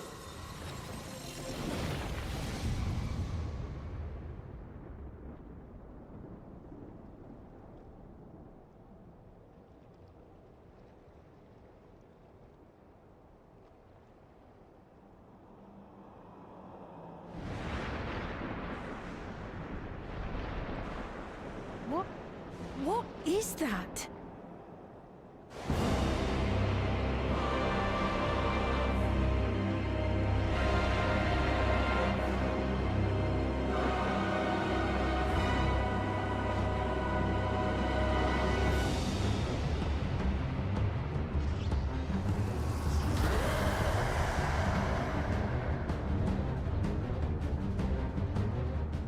A primal summoning, and one defined by a concept, no less. How did he learn such techniques? I smell an Keep these acid. close.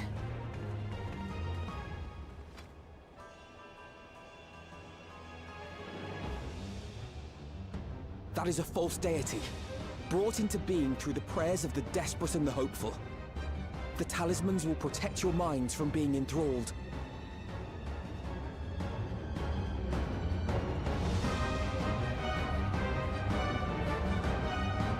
Well, that's cool. It's Halo as a regulator. Do you still mean to stand against me?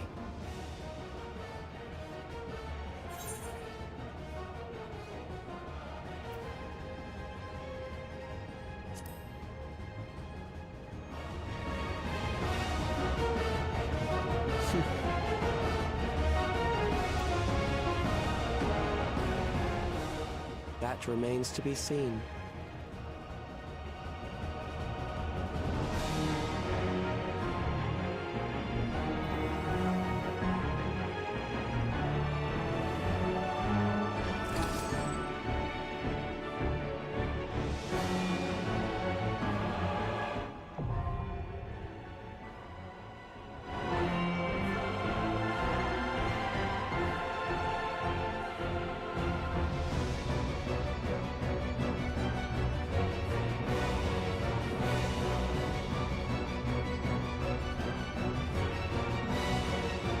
Oh, you can do this with the NPCs? That's cool.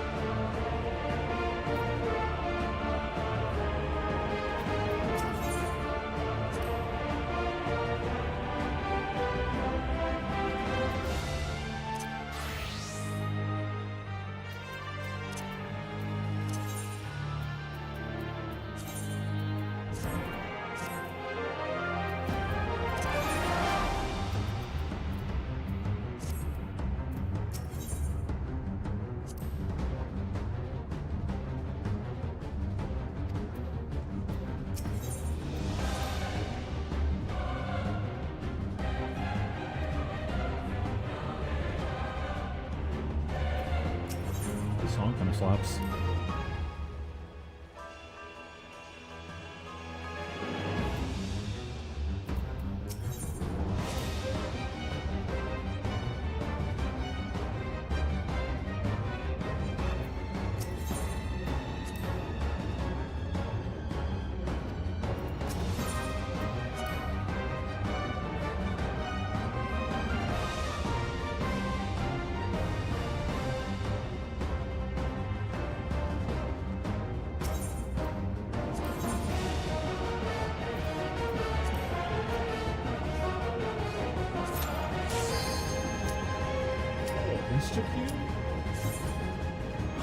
Stupid good at me.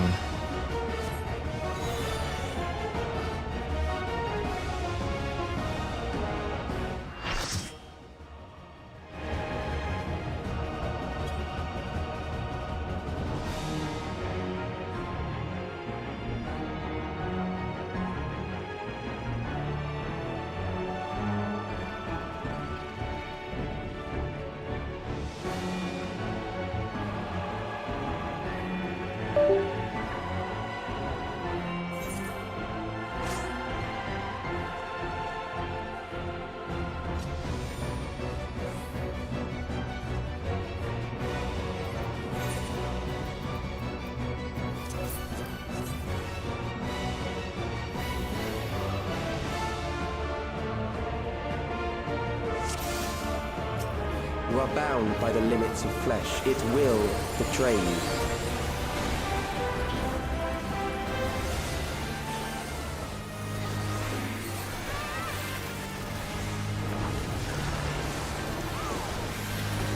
Drag them to their graves.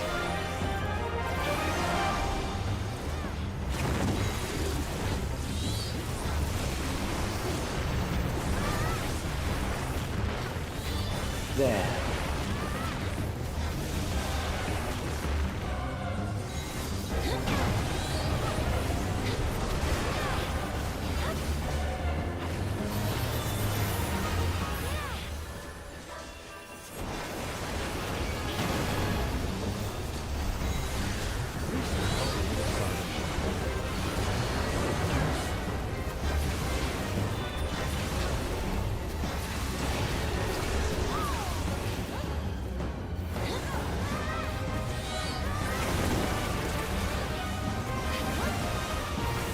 Do you not see?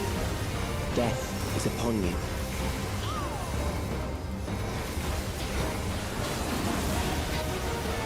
Perhaps this.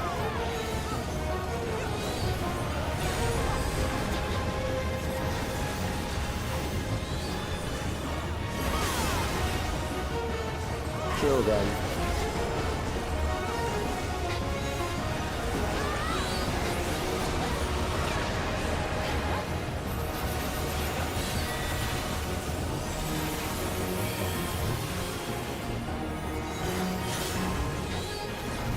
Bothersome.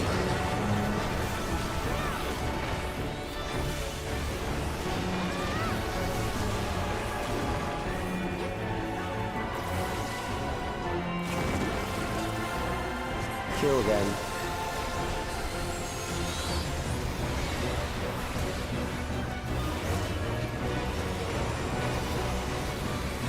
Fear compounds fear, eroding your strength.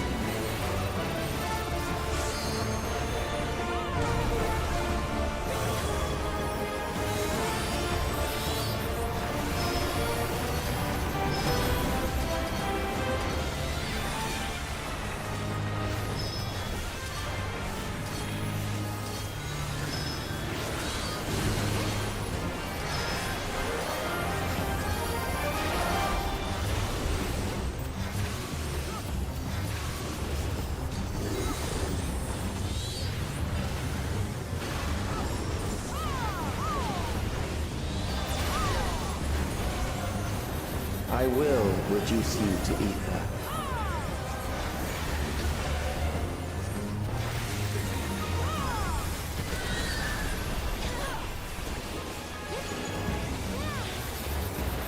You will die for me now.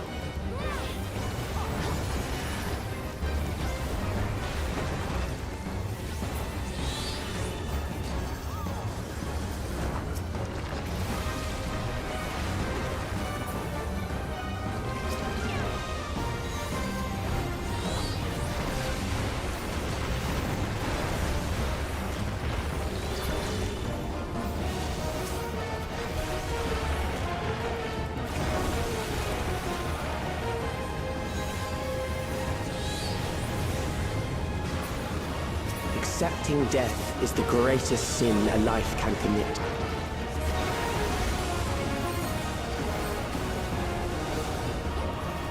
The endless darkness engulfs you.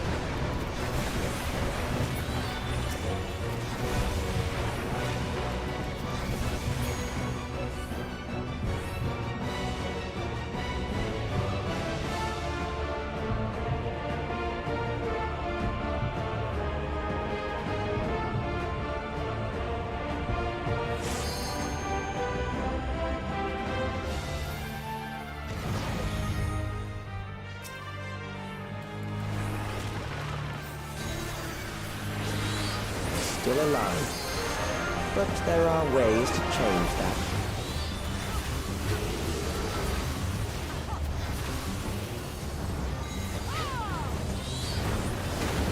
There.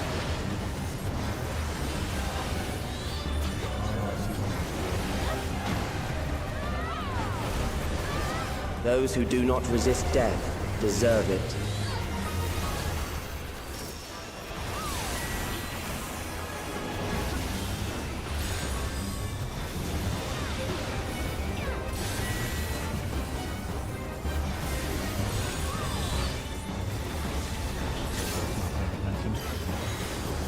I guess we're following the I am prepared for you. Kill them.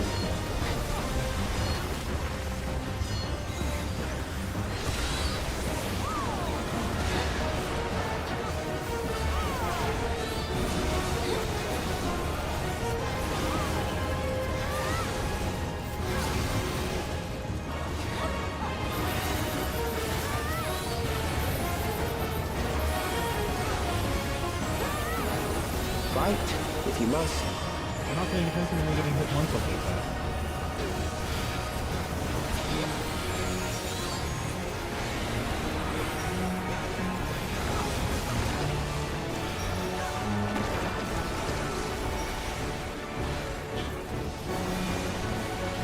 There.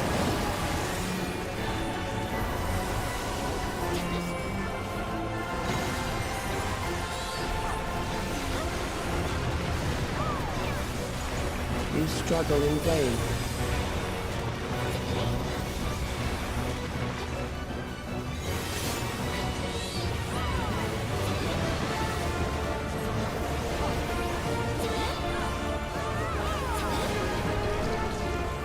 Once the terror takes root, it will only continue to grow.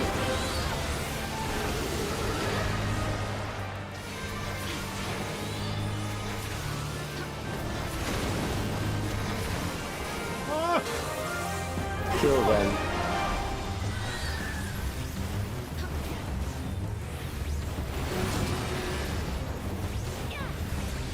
Oh god, why am I about to hit aggro?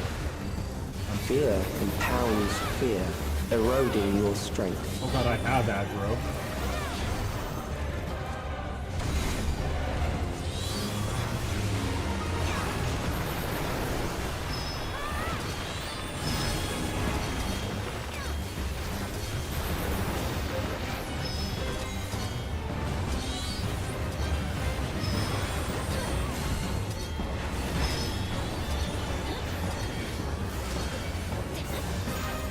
I would appreciate it more. Please.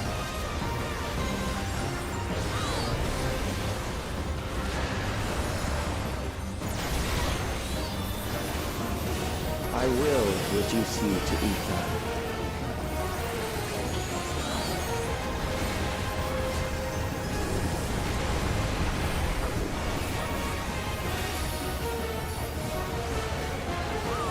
Those who do not resist death deserve it.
Is it over?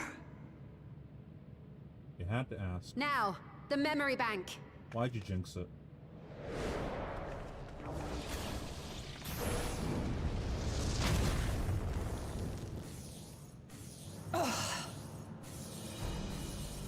It's shielded. I invited you to destroy it. I did not say I would let you.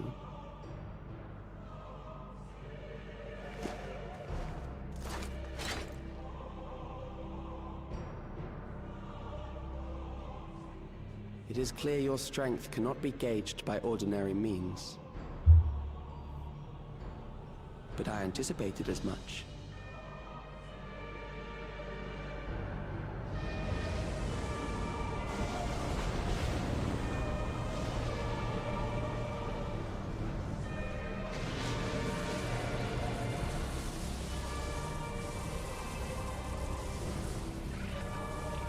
Something you can't kill death.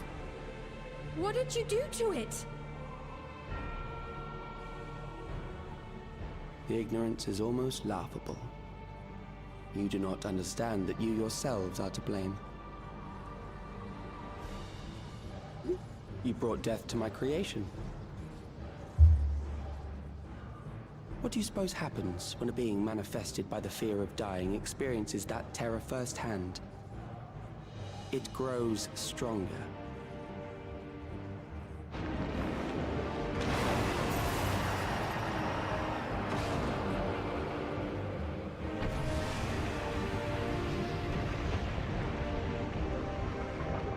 I feel it again.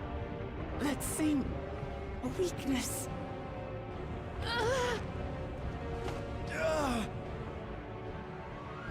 It will rise again and again until the lightning which infuses this entire world has been drained to its last spark.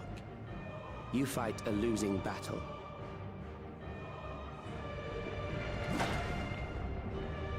God damn you.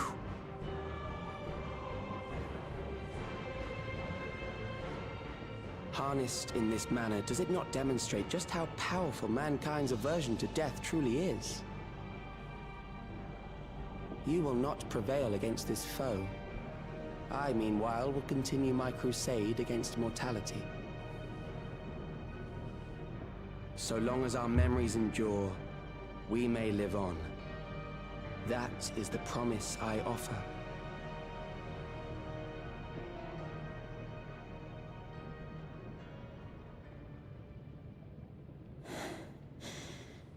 So long as our memories endure. This is wrong, Alex. You twist the meaning of those words. They are not meant to teach the living that physical death is nothing to fear. They are meant to offer comfort to those we leave behind. I know that litany all too well. I heard it time and time again over the course of the war.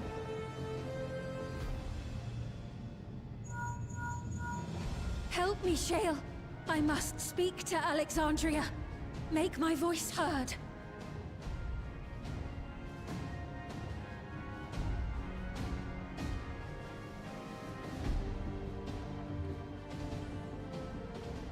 Nahe, don't you recognize me?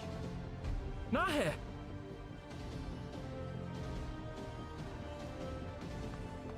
What's happening? What's wrong with them?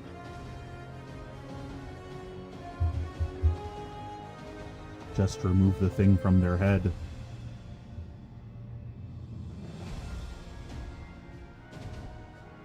What will become of us? Fellow Alexandrians, please, heed my words. What now? Another broadcast? I know that voice.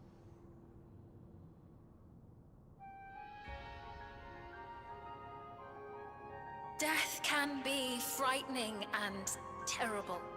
I understand the desire to forget, to seek eternal life and be freed from fear.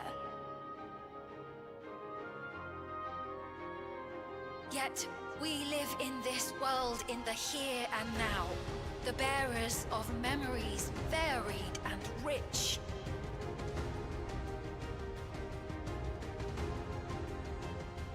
Our worries can weigh heavy, and there may be nights when the darkness feels like more than we can bear. But if we can endure those dark hours, the world will always brighten come the dawn.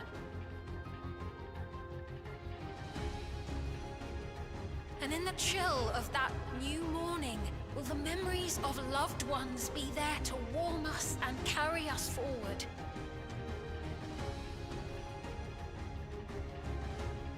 So do not forget their passing. Let them be our courage. Fear not a life well lived.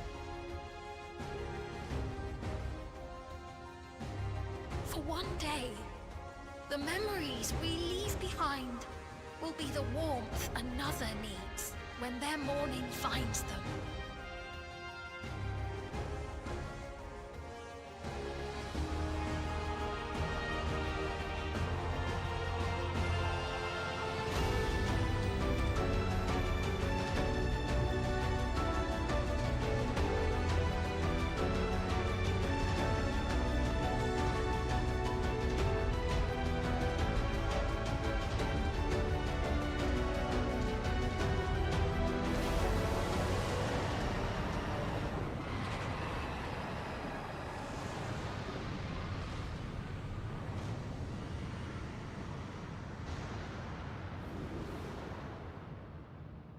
What is this reaction?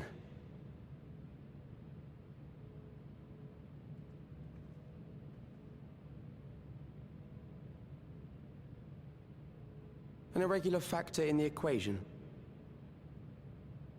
Eliminate her.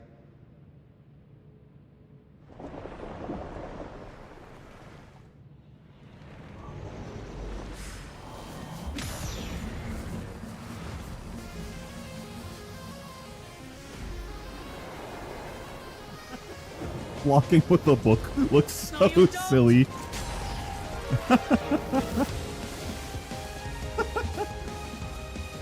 What the heck? Memories cannot be duplicated, but they can be transferred.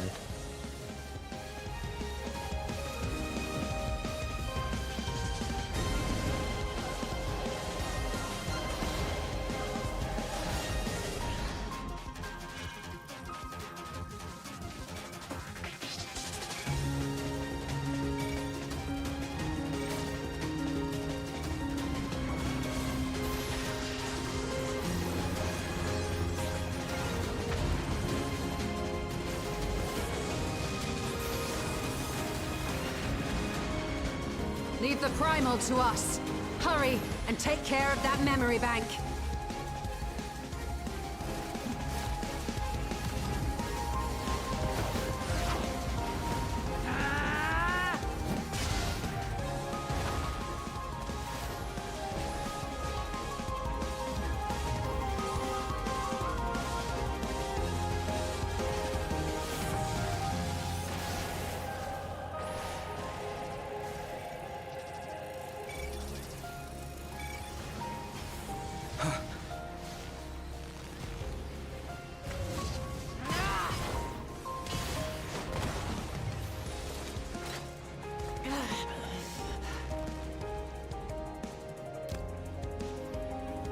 Blood?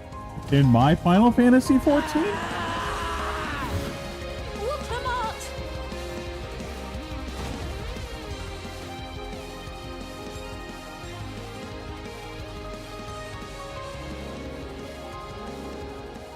I gave her my word! I promised I would protect her people!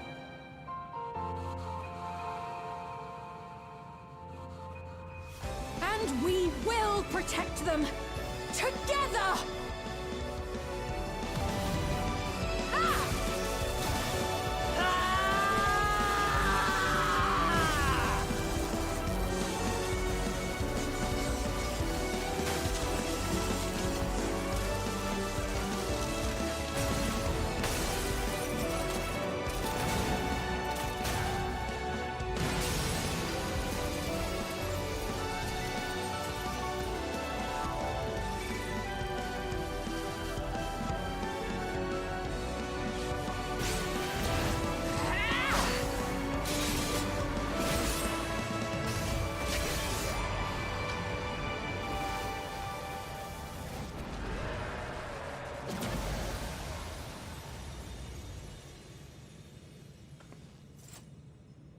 The others.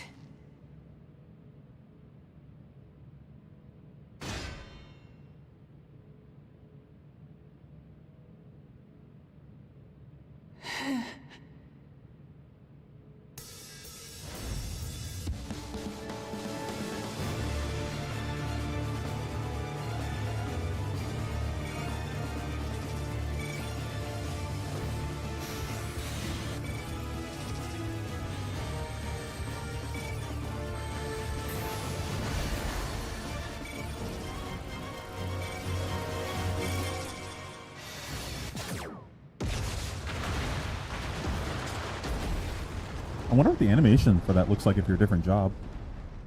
That was the first time they've done something like that before.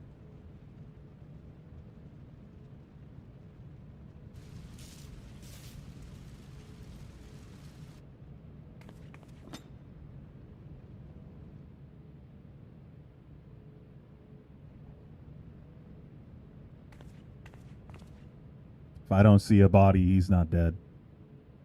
Even though he doesn't have a body.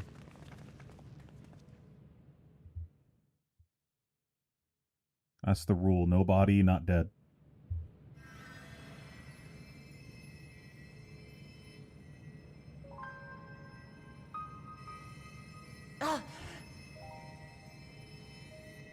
Careful. You're badly hurt. You'd be lucky if you only broke a bone or two. It won't be long until your fever rises. We need to see you back to Tuliolol and into the care of a chirurgeon.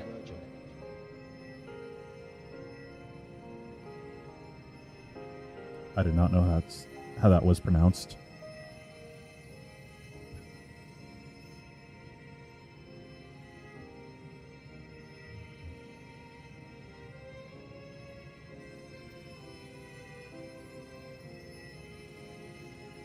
I kept my promise.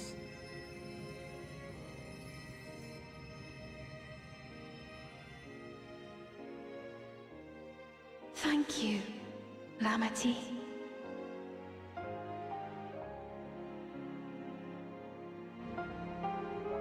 God, having autoplay is so nice.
Alright, that being said, I think I'm going to end stream here. That was a good stopping point. Good 2 fights there. Anyone that's still here, thanks for watching. I will be streaming again this weekend. We're going to be doing a box opening of the new set. Maybe watching coverage. Otherwise, I'm going to watch some other content that I had lined up and kind of do some React-style content to that. There's the 2 gravy videos from the guy that won the Pro Tour that I wanted to watch. I watched like half of his deck tech. I think it's worth it, like just starting over and doing it with stream. I needed a video against a dash, just like playing a game. Depends on if there's coverage to watch. We might do that instead, or maybe just watch the gravy games from coverage. I don't know. Play it by ear and see how it goes. Again, thank you so much for watching. Check out the Patreon, subscribe to the channel if you're not already, and have a great rest of your night.